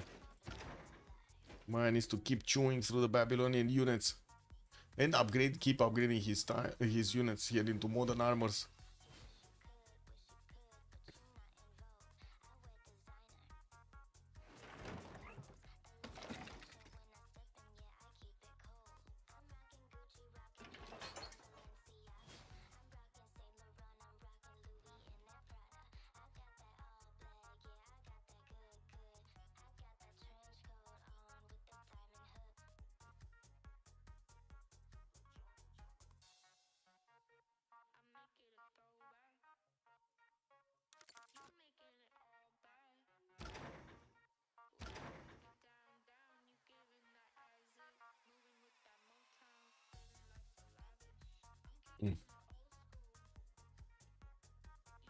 Sick.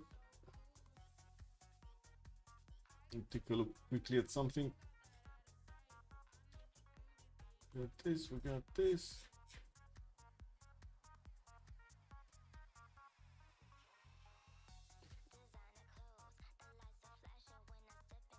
Yeah, that's right.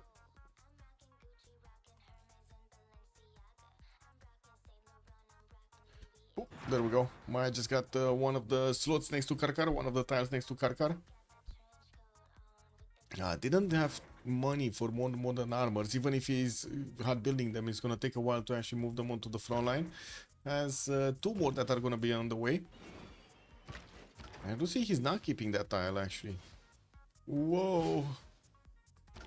Okay. Well, now we do have fighters from Babylon, which are gonna do a bit more damage, especially against the artilleries, not by much. And we do need to see if Maya's gonna manage to actually get through. Masha Shapir. Oh, Sult got steel walls, and now Yasodhapura is a bit too tough to handle. We do have bombers coming up from Khmer in Hariharalaya, and he's also this city is gonna rebel next turn, so I guess he's gonna take it anyway. Masha Shapir also got taken over. Babylon is down significantly in his science and culture, down to 188 with only 99 culture. He's down to like 5 cities now. Trying to get a safety settler behind Thule. Well, I do see we got a few Swahili tanks getting to defend Indrapura here. It looks like Thule's fighters just trying to eat, trying to do damage against them. No more movement from Poland to go against Byzantium. Even though they did spend so much gold to upgrade his modern armors, I was thinking he's gonna get to use them, but it looks like no, he's not. And we do have the tanks of Swahili getting into the borders of Rome here, and even if Rome did get a lot of pike and shot cores, the tank armies are just gonna be stronger, significantly stronger. Wasn't he getting tanks? I guess he didn't have pre-builds. He did get tanks, but it's just no pre-builds. Oh well. Also, gold doesn't look that great right now on the side of Fana. We only have 140 on Julius Caesar, and he's the one getting attacked. Uh-oh. And Nemesis is... oh, so both of those... both of the guys that are making gold are actually getting attacked heavily right now. A Nemesis here, and also Armandarin. Let's see if Maya is gonna get to push through this.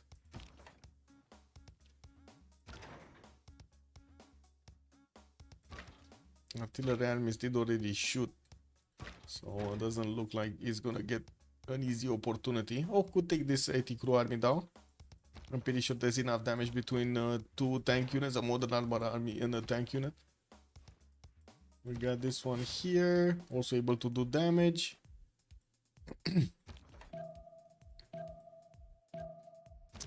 You did see that Solitek really likes to actually attack last second after the turn is actually over for most of the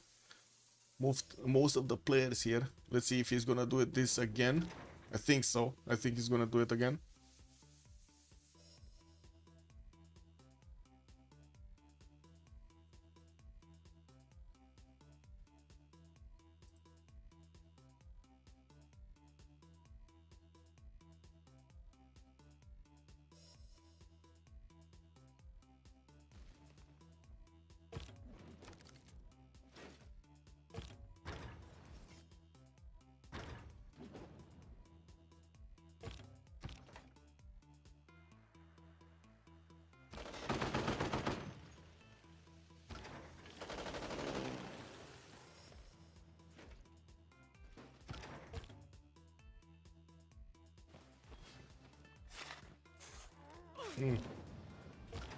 Yeah, he didn't actually attack, so yeah, no extras. Yasudalapura liberated, free cities, but still has steel walls, so it's gonna be tough for Khmer to keep pushing. And I'm pretty sure the bombers are gonna be required here to actually take that city's defense down. Indrapura gonna be fine, or at least from what I do see. There is a Thul Cuirassier that ran out of movement, so yeah, it's not getting anywhere. We do have also the units of Swahili managing to take down the majority of the Roman military here next to Velitre. And they just keep on doing the damage. They're gonna also take out the city quite quickly, and we're gonna need to see what happens with their goal per turn after a few units of Rome fighting Swahili. Oh my god, look at the Swahili Cav armies just getting into the borders. Level 2 spy also deployed in the capital city of Rome, and we do have the Swahili Cavs getting into the main core districts here to pillage everything. They're gonna get so many yields extracted from Julius Caesar. We do have Captain Morgan on 724 points of production, getting a few more fighters out, also getting his airports for that extra aluminium, finishing up his research labs for the science. He's just about the same size of Bobshu, 406 versus 407. And I do see Bobshu does have less production right now. That's unfortunate. Okay. Quite a few more tanks coming through. Khmer needs to be careful with these cities. It looks like they're rebelling, but it's not like he can actually do much about it. Eshuna is not in range for him to actually attack with the battleships. He would need 1, 2, 3, 4, 5. And he cannot get a canal, right? Towards the western side. Would be nice if he could have actually made a canal. But yeah, he cannot. I'm very surprised Maya wasn't a lot more aggressive here against Babylon. Like, I would have expected him to actually take down a few more 80 crews, because you do see Babylon is just getting more fighters out, and he's just keeping more tiles away from the units of Maya as time goes on. Okay, that's another 80 crew down. Extracting gold. Like a boss. Like a mini boss. Ooh, wait. City got taken down. Where is this? No Kume. That's a lot of tanks from Byzantium going south. I don't know who got a city, but I'm pretty sure the city got taken somewhere. Anyway. Caliban is getting attacked. Swahili is getting those anti-air guns to fend off any kind of attack here. Got 2 of them. Will need to bring back his battleship Armada also in the city center, so he puts up more defense. Velitre is about to be taken down. We have Swahili fighting off in the main cities here of Rome. Yeah, Velitre just got taken down. Rome main military in trouble.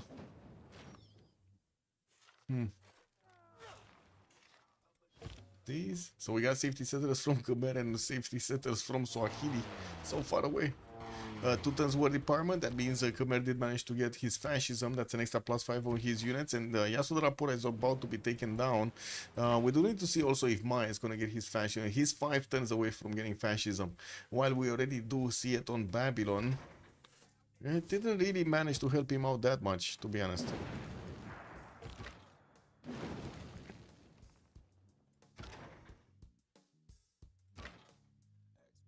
No balloon also. No balloon on Soditech.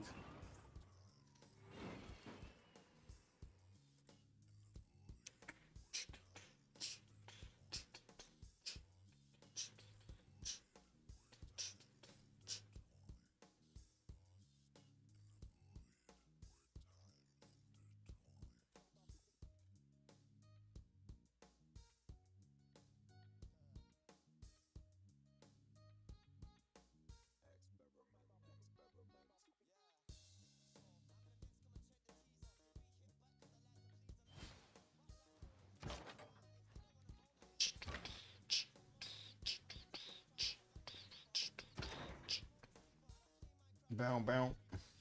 Oh, need to actually open this. Yep. There we go.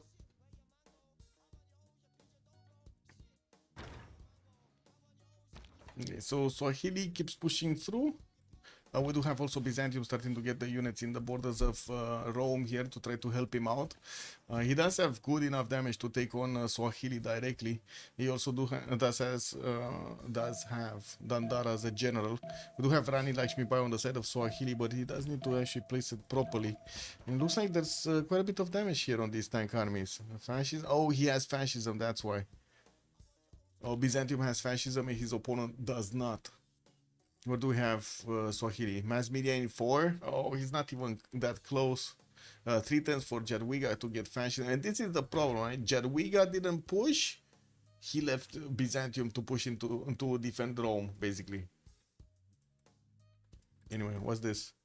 Fana wrong. Rung. Is this? I guess this is only for amenities, nah? Yeah, this is Red Continent amenities. Maya is trying to get around these fighters. And I gotta say, he could get into the borders of Babylon. He has, like, look at this, he has like farms over there. Why is he not settling those tiles? Oh, Durkul Gazo is gonna flip next turn. He wants to get it back and then do something with it. Okay. Yeah, makes sense. He's losing his artilleries though to the fighters of Babylon. This is kind of nasty. And from what I do see also, Byzantium is starting to push into Swahili's defenses or attacking force actually very quickly. Even though Swahili did manage to pillage a few tiles of Rome, looks like, yeah, he's not going to take more than Velitre. It doesn't look like he's going to take more than Velitre. Modern armors from Poland also starting to get closer to the Byzantine tanks. Maybe they can do some more damage here. Well, I do see also we got some great musicians coming through. We didn't really see anybody get a lot of culture. He's 31 out of 128 for Captain Morgan. A lot of tourism actually. He's on 250 tourism a turn. It's not that big right now. Really not that big. War department coming out from Magor Tom. And he did retake Yasodharapura, now putting 4 more of these tank armies and also fighters in the air to take on Thul's fighters.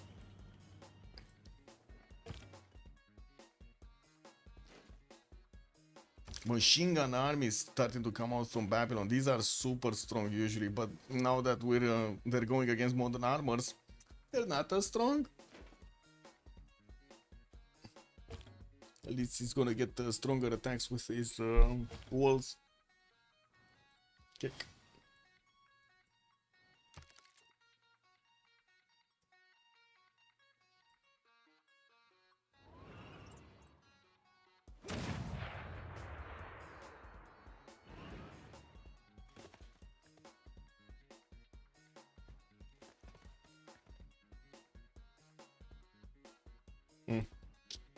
Okay.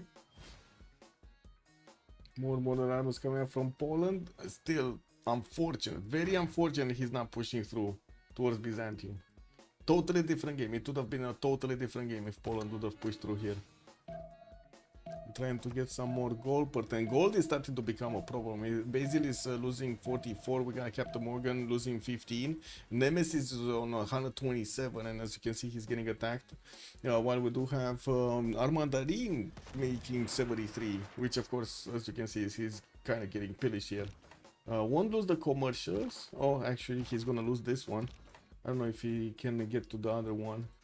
Can he? No, it's not gonna matter because the Rome city is just gonna take it down anyway.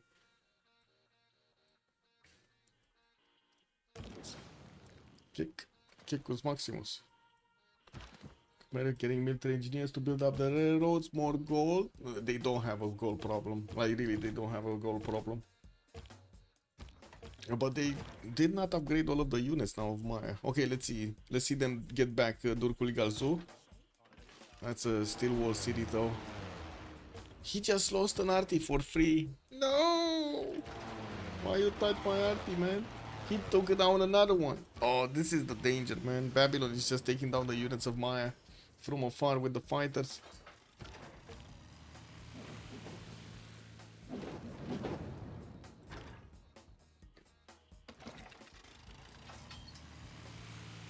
Well, at least he did have enough strength to take back Turkoli Galzu. It's only gonna stay for him in 4 turns here.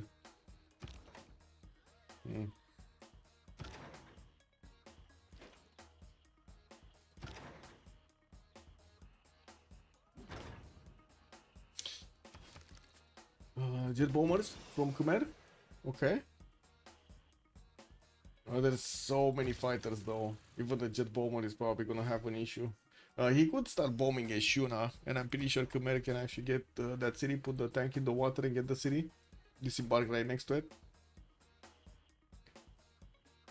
That would be another city down from Babylon. Fana, don't give up easily. Yeah, true. That's good. That's how they learn. You never know when your opponent makes a mistake, no? Yeah.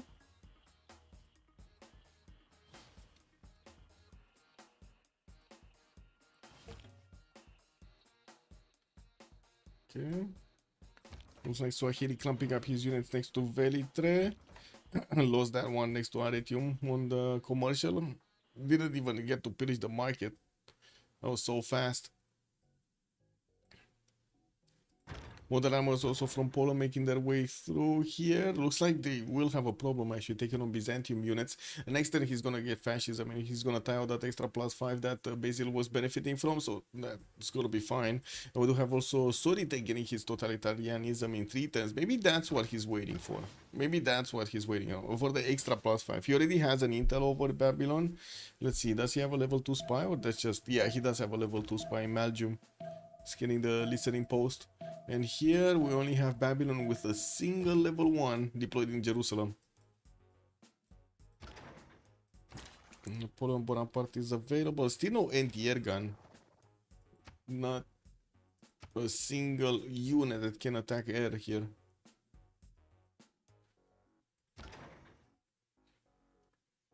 Okay, can the jet bomber actually do damage to Babylon's capital? Yeah, but it takes so much damage from the fighters on the return. It's not worth. But it's definitely worth to attack Shuna. Like this city should be taken down so quickly. What is it? Yeah, there we go. Like in 2 shots it loses its wall defense. 3 shots probably one of the tanks of Khmer can actually take it over. Okay, dear gun with this military. Khmer is moving down here. Maybe he can get into the borders of Thule, but as you can see, Thule is just pre-placing his fighters so he can keep the choke points. Okay, Poland got fascism. Sorry take his 2 turns out from getting his own, and we still have him actually keeping the defense on Durkuligazu, which is rebelling in 3 turns. It's gonna get the monument, but I don't think that's gonna help that much. And we do have quite a few more modern armies coming through. He's not building artilleries anymore, and I gotta say this might actually be good, because we do have Khmer with the jet bomber, so he can do the damage. It looks like he's actually targeting Babylon right now, like the capital city of Babylon.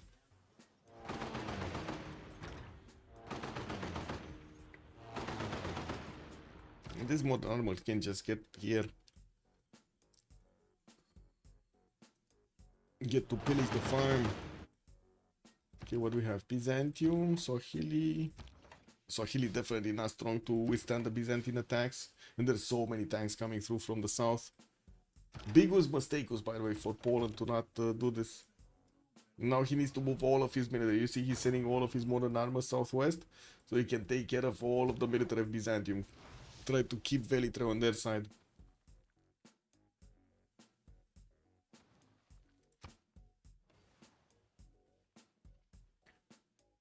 We do have also Orval managing to get to 600 points of production with Bobshu on 700, while on the side of La Tribu de Fana, Nemesis is down to 361 points, and we do have Captain Morgan Shore high up on 644, but he's kind of the only one there.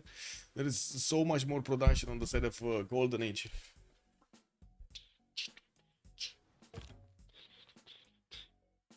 Oh, let me get some juice. Oh, I got some juice today. Special juice.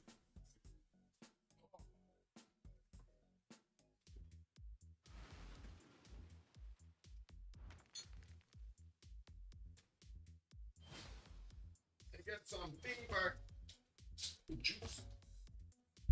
Timber juice. What is that Iceman army doing?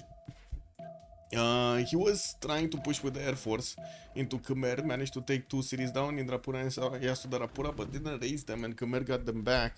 And now, as you can see, he's actually repositioning his fighters so he can try to keep away the tanks of Khmer from getting to him. Yeah, Iceman is still leading stats, that is true. I don't think it matters anymore, though, like honestly.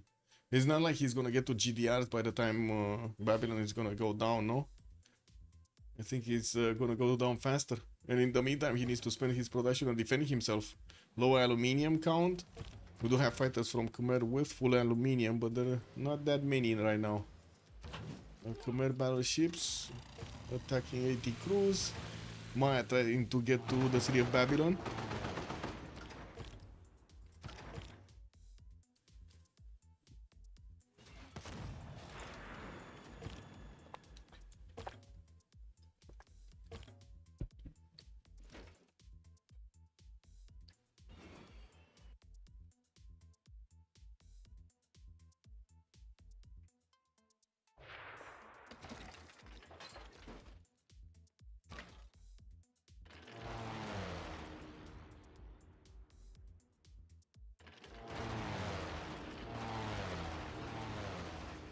Okay, Babylon is still getting attacked by the jet bombers of Khmer, but it does seem like Babylon is putting units right next to, and can keep this up.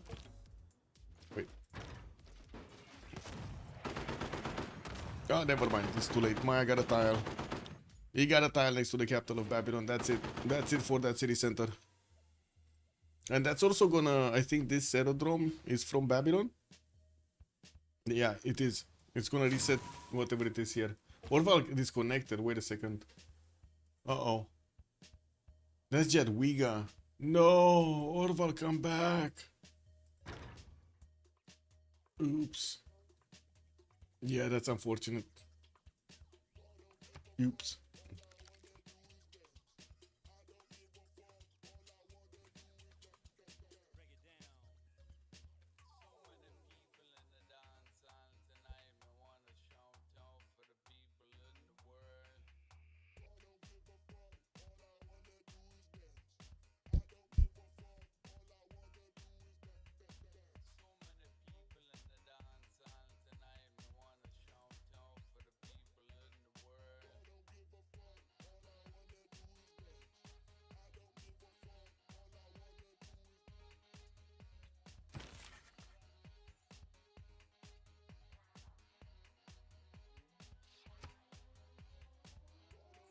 Well, let's see. Maybe he did DC.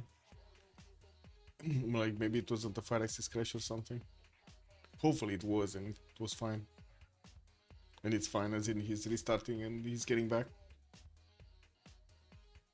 Mm.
Did he drop from Discord?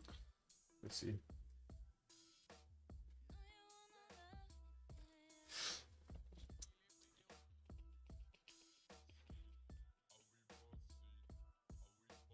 No.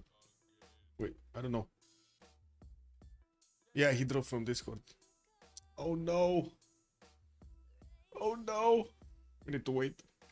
If only Faresis had updated Civ6 tech stack and left the rules alone. Yes, true. Maybe with an optional first last move fix. Maybe it would have been nice.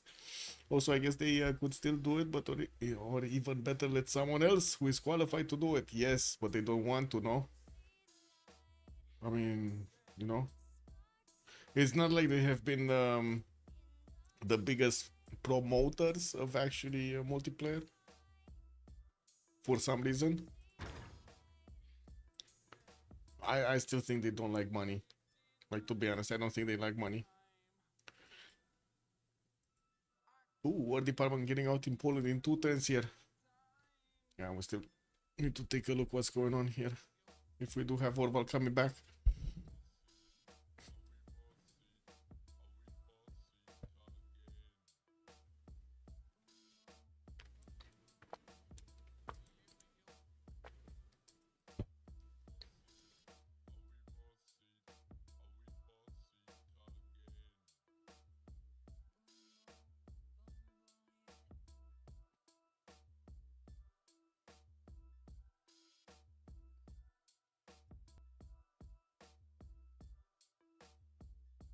No?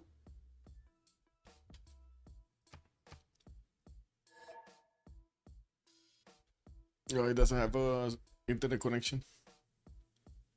They're searching for a solution.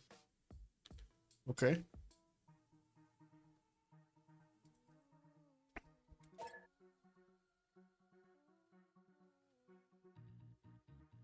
Burikos is asking if he's coming back. Oh, he came back. He came back. Okay. I see Orval came back. Yeah, they were also getting B11 by the looks of it. Okay. They had the sub for Orval if need be. That's fine.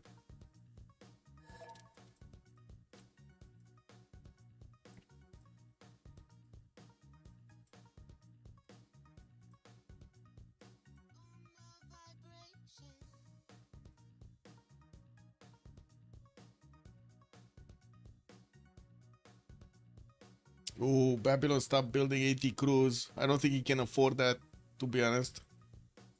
Uh-oh. I mean, he's gonna lose quite a few of them in the next few turns. Remember, Soritek is gonna get his fascism next turn. All of these modern armors are gonna get an extra +5 on their side. Babylon's capital is also gonna be taken down. Some of these fighters, 3 of them I think, are gonna be moved out. Last week, ChatGPT estimated the bubble burst next summer. With that new paper, I'm pretty sure it's much sooner. Kicked up. Which new paper? Which new paper? Let me see. ChatGPT. I mean, it should be, the AI should burst in December, January, I believe. That's the highest likelihood of the crisis started on the 1st of January because of the Dutch pension funds.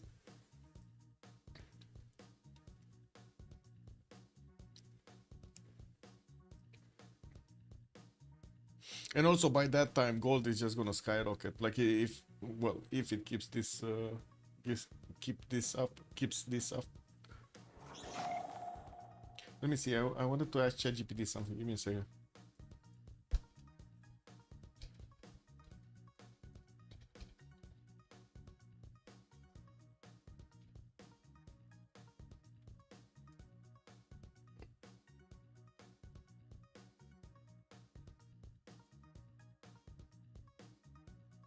Wait.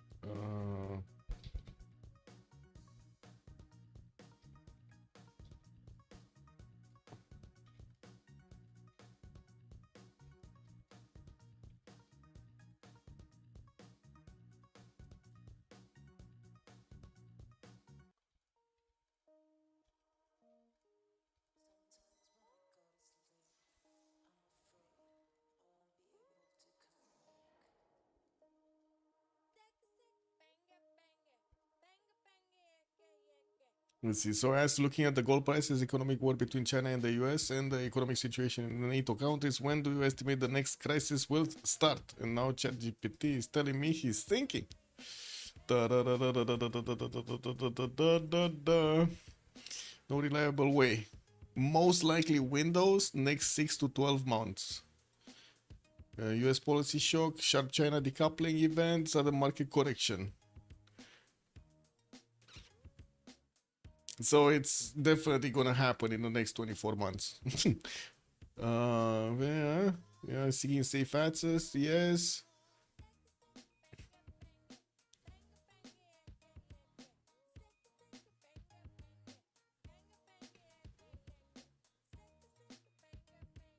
I don't know what they're talking about with 2.2 inflation, because we got like 10% KW.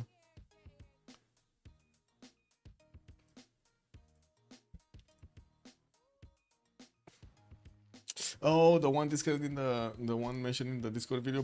Well, I mean, can't reason. I'm gonna ask once this. I guess I didn't write it in Discord, but I'm gonna just ask it on the stream. Echo Supreme, do you think the majority of people can reason, or do you think the ones that did get taught how to reason can reason properly?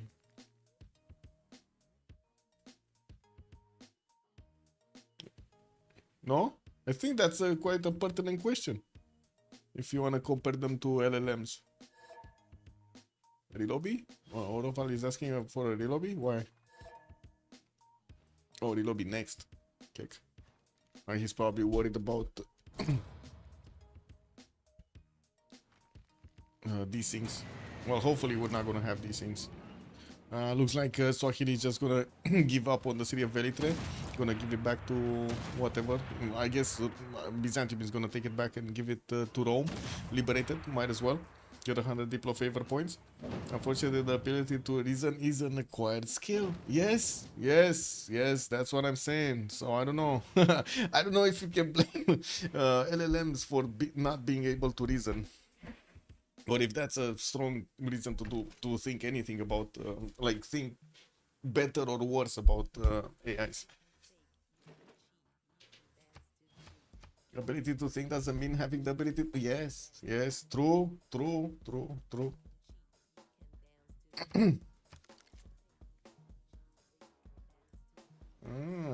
Thul did deploy his fighters here in Shuna. Looks like Khmer got stopped. He cannot get through the choke points. Thul did deploy quite a few fighters and block the chokes. Still have bombers coming through. And I do see next turn Babylon is just gonna take... He's gonna lose the capital city.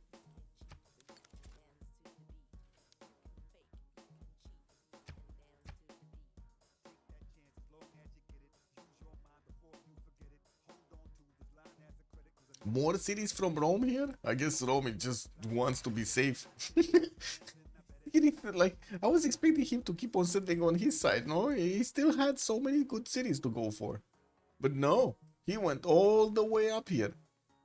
For some reason. I guess he will be safe. He will be safe for a little while longer. Yeah, we do have Poland getting some banks up. War Department coming out in 2, and he did recruit a musician, actually quite earlier, Dimitri Cantemir. Didn't use it that much though. What do we have? Modern armors, quite a few of them actually. And jet bombers coming out from Maya. Okay, so he's getting his own jet bombers. That's gonna be super big against Babylon. But still, there's so many fighters here from Babylon, and it's not like he actually has any kind of air force. Not a single car. At least finally he did get an anti-air gun. This is an improvement. Sorry, they got an anti-air gun. Also, why aren't we seeing the GG screen already? I think Captain Morgan wants to try out his culture victory or something. I don't know. Because they're kind of losing gold right now. They're losing their position. 33 out of 136. Yeah, I don't know. We'll see. Maybe they pull it back. I don't know. Like, Basil II is starting to be quite annoying here. Going against Swahili is going to put pressure on Poland also. A good thing, of course, we do have the Polish modern armor strong enough as the Byzantine tanks. But then we're going to see Burikot getting his own modern armors. And it might turn sideways really quickly. We do need to see if Poland is going to manage to keep away his opponent. Baptiste is also getting his composites in 3. Good thing is they do have good goal per turn, even if Solitek is losing 97 points. We do have 205, 250, 111 here.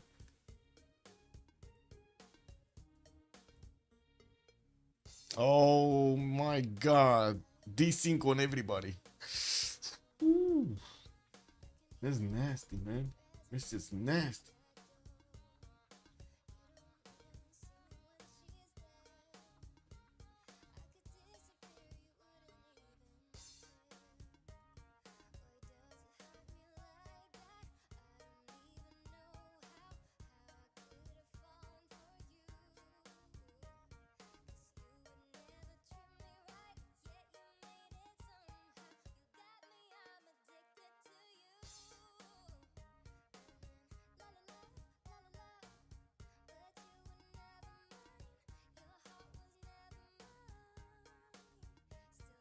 Well,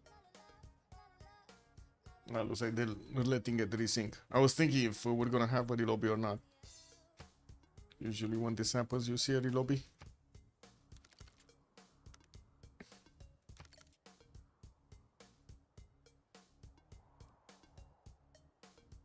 And we did get the shit dark colored, by the way. Ugh. Ugh. This is starting to look like a Civ7 dark color. Ugh. This is what it is.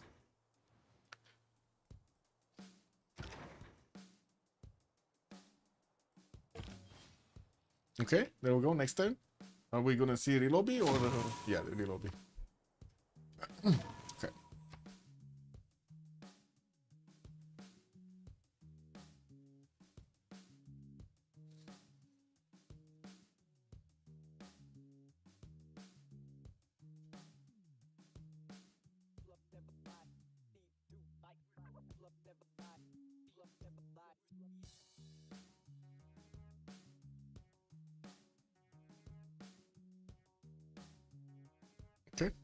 Connecting to players.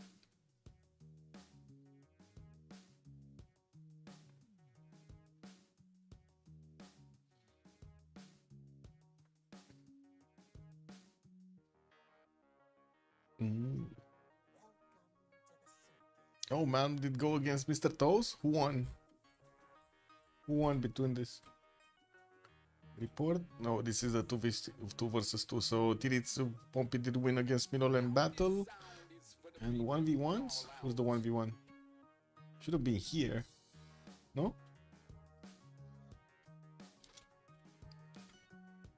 Wasn't there a 1v1 tournament also? There was a one. I'm pretty sure there was a 1v1. Did it finish? Was that our last game, Mal? Huh. Interesting. I don't see what it is. You guys see? I don't see. Huh. Okay, that's weird.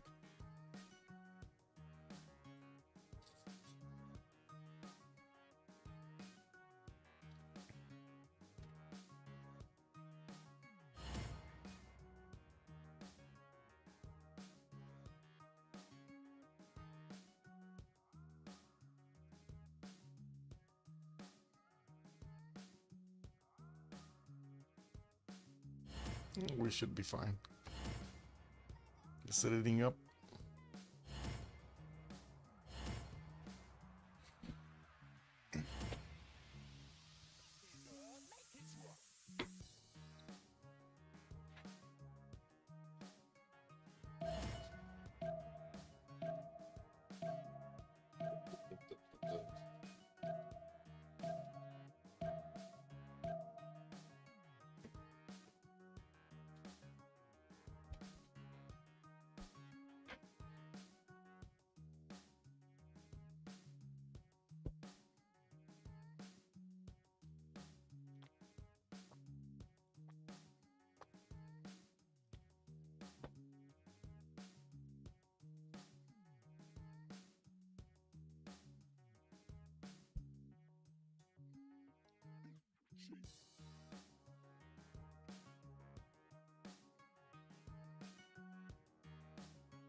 Okay, coming back. Modern armor still coming out from multiple cities. We do have one department in Krakow getting built, and we do need to not touch any buttons so they can actually get into the games properly. I'm just letting it happen. We're letting it happen. Definitely Golden Age has the better stats and also the better economy. We do need to see if Byzantium is going to get this back, because it does seem like Thule is getting pushed back. And also we're going to see the capital city of Babylon being taken down. Unfortunately, I cannot actually move the screen at the moment. I don't want to touch it yet. Byzantium did deploy a level 2 spy also in Polish territory. That's going to give him those extra intel points. We're going to see if Poland does have a level 2 in his opponent's territory also to tie it down. We do have Khmer also deploying more military towards the south, building up a few more of these fighters, the Air Force. So bizarre. So bizarre. Yes, so bizarre. It's very bizarre. Okay, let's see. Yeah, Babylon is gonna lose his capital now. There's no way he's gonna keep that. But he moved his fighters? I think he moved his fighters. Yeah, look at that. He actually moved his fighters. Because Solitech doesn't have the first moves, unfortunately. Oh well. Babylonian, and also I do have to point out Solitech just got his fascism, getting an extra +5 on his military units, definitely making them stronger. 80 Kuro armies are still amazingly strong on the side of Babylon though. Well, some of them. Like this one. Why is this one so strong? 45 military alliance, river defense, cav, okay, echelon, fascism, support. Interesting. Anyway, I guess it's an army and the others are not, basically. Tap it, silly, tap it! Oh my god, I see this, like 3 damage hits and he's not doing them. Anyway, we do have the jet bombers from Khmer moving forward and they will start targeting the other cities over here of Babylon. Karkar, Malgium, and Opis, while we do have a Shuna. We did have a safety settle being sent south. Babylon, it might actually get to safety here towards the south of Thule. Probably not going to matter that much, because you can imagine whenever Babylon is going to fall, all of these units of Maya are just going to get into the borders of Thule. And Thule is going to have a party on his hands. He has 3 opponents next to him, north, east, and west. It was like the city of Qualimane here is significantly damaged by Thule's units, but I don't see a unit that could actually take the city. Would be nice for him to actually have a helicopter here to not actually get stopped by any kind of features, but that's not what he has. He only has tanks and he has a Cuirassier Corps. That's it. Modern armors will also be available for Swahili in 2 turns, and we do have ideology in 10. Burikot is also going to get his own composites. And well, we're going to need to see if Swahili is going to get to defend here with the help of Poland. Poland's modern armor armies, unfortunately, they're getting spied on by Byzantium. He didn't get a level 2 spy. He only has a level 0, I guess, whatever you want to call it. It's a base, basically. Base level on Odessa. Base level spy. Okay, what are the bombers attacking? No movement. No movement. 2 turning jet bombers from Hariharalaya, getting another aerodrome from the capital, while he's building up some modern armors. He's sending them towards the south, took down Yerevan, deployed some fighters in there. We'll need to take on the fighters of Thule here. I gotta say, only these 2 are not gonna be as strong. He just needs to get more and more and more. How many jet bombers? Only 1? Only 1 jet bomber? Yeah, it looks like it's only 1 jet bomber here on Khmer. It's not that much. What is this? Fighter. Okay. Yeah, that's it. That's just 1 jet bomber. Ugh. It's kind of tiny. Tiny number. We do have the units of Maya moving towards Karkar. And by the looks of it, Maya is not even sending Napoleon. Well, Napoleon is kind of obsolete, right? The modern armors are not gonna get any bonuses. Kick. The jet bombers also starting to come out from Mayan cities. We do need to see them moving up as quickly as possible. I don't see one finishing, actually. Yeah, I don't see any actually finished. Are they actually playing? Yeah, they're playing. It seems like they're playing. Or at least that's how it looks like. I don't know. You can judge for yourself, I guess. But yeah. Long game, man. Long game.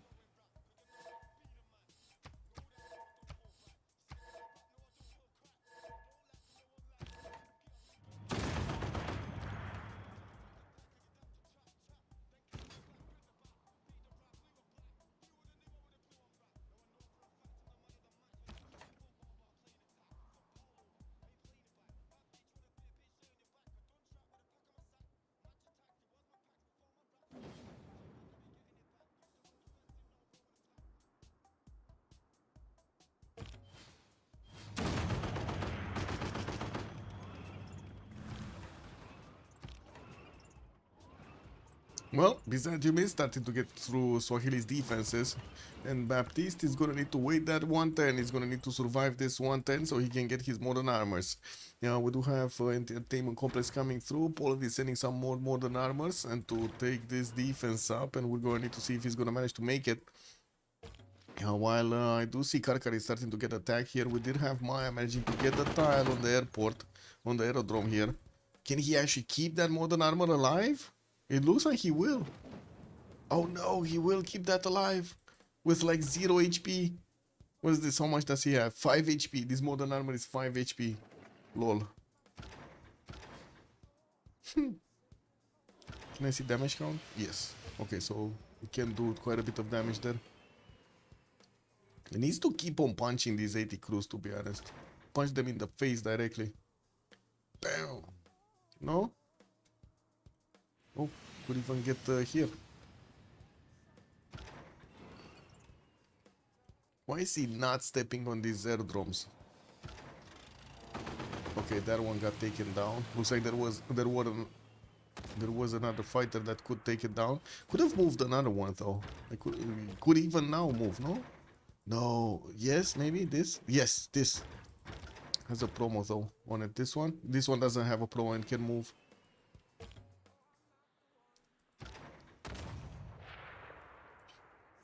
No, if you sit on the airdromes, you do reset the position of the fighters or take them down entirely. Super valuable. Come on, get it, get it, get it, get it. You can move. You have 4 movement. Sodi. Oh no, why is he letting his opponent have an air force? Kick W. Another jet bomber did get deployed towards the south, and we do need to see where Khmer is gonna keep on attacking. I would assume it's Karkar. You know, we do have artilleries also from Maya getting some shots in, and he did manage to get an observation balloon for the extra range. While it does seem like Byzantium is out of the borders here, he's not gonna get to upgrade his composites. I do have to point out, they don't really have gold anymore. They're actually losing gold. Minus 140 on Kivyuk, Burikod is minus 40, while Armada is only 98. And Nemesis from making 150 went down to 48. That's just, he's losing cities. There's no way around it. And on the other side, we do have a lot of gold per turn coming off from Golden Age. 250, 240, 150, and yes, minus 60 on Soditech. Come on, Soditech. You can see this out. Come on, Soditech. Put the modern armor. Oh my god, he's not, man. And look at that. He could have taken down 2 aerodromes worth of fighters. 5 fighters. He could have taken down 5 fighters. I don't know why he did not. Ooh, we got a desync. That's unfortunate. Oh, Nemesis has the dreams of getting nuclear fission. Lol. Are Byzantium tanks stronger than the Polish ones? Byzantium, yes. Yes. As in, they're only tank armies right now, but when they're gonna turn into modern armors, yes, they're gonna be stronger than Poland. He has +3 intel on him. Basically. Yeah, we'll see what happens. So he also needs to get going.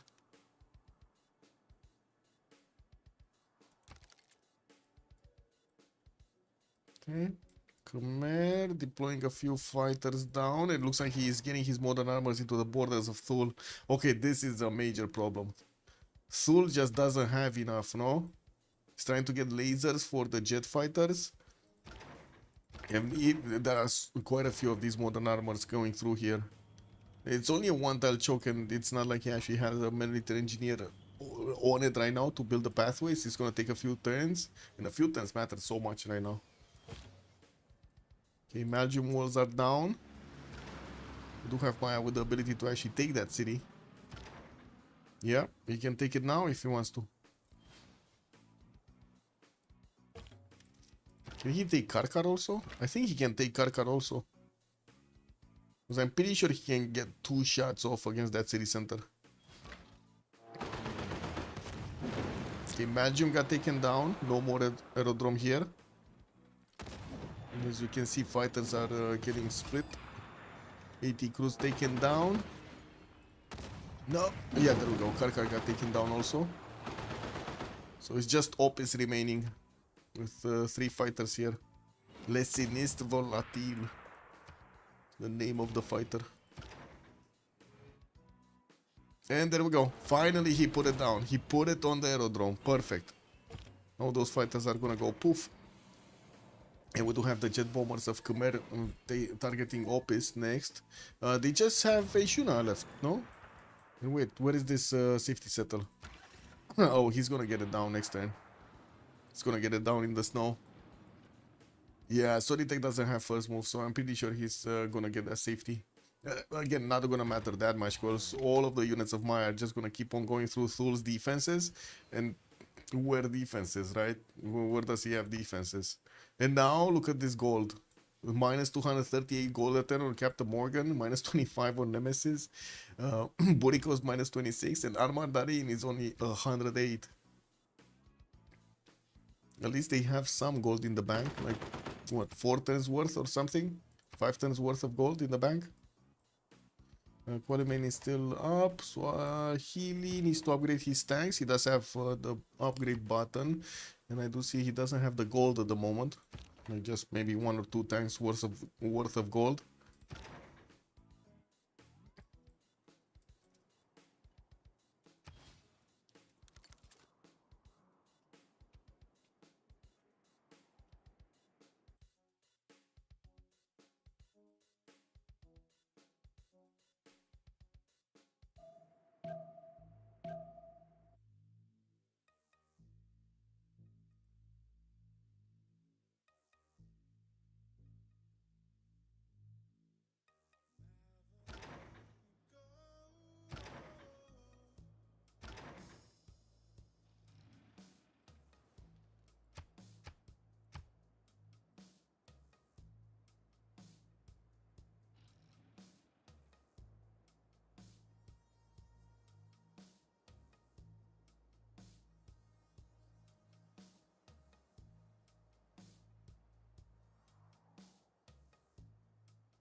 Yeah, safety settle. Karshamash did get placed down. We do have the modern armors of Khmer starting to get into the borders here of Thule, and honestly, they're not enough strong units here from Thule to actually keep these out. We do need to see if we're gonna have some jet bombers also starting their attack runs. I'm pretty sure Eshuna and this last city Opus would probably gonna be on their first targets, and yeah, there we go. Eshuna is actually the next one up. We do need to see a unit getting in there, and we do have Khmer actually managing to take down the Thule's fighters. Thule is wanted lasers, so that's when he's gonna get his upgrade on the fighters, on the jet fighters. And I do see Maya did get to take Opus, and now all of those modern armors are free to go into the borders of Thule. Well, now this is the big question. Why now? You know, there's like no chance. What's happening now? How are they gonna bring this back? No. Thule, the biggest simmer, is getting attacked. He's the only one, actually. Captain Morgan is the only one that is relevant on his team. I guess you could call Basil II with so much military also relatively relevant, but to be honest, like, look at this, man. Maya starting to take cities very quickly of Thule from the east, and this is just gonna keep on happening faster and faster. He did deploy level 2 spy, and that's it. That's the GG right there. No more defense. Babylon succumbed to the strength of Maya. Sovitek was just a bomb, taking him down with the tanks every time. And we did have Khmer also losing 2 cities, but then managed to get them back. Then they started the attack run on Thule. Quite a good run also from Basil. Unfortunately, he wasn't on point to actually attack into Poland and couldn't actually take any cities there. Did disturb him, don't get me wrong. We just didn't do it. And that's about it for today. We're gonna see what game we do have tomorrow. I believe we did have some in the Premier League. Maybe we can take some of those, and we're gonna see. We're gonna see how things develop. Have a good one, and I do hope you enjoyed your time with me tonight. And let's see each other in the next streams. Bye bye bye.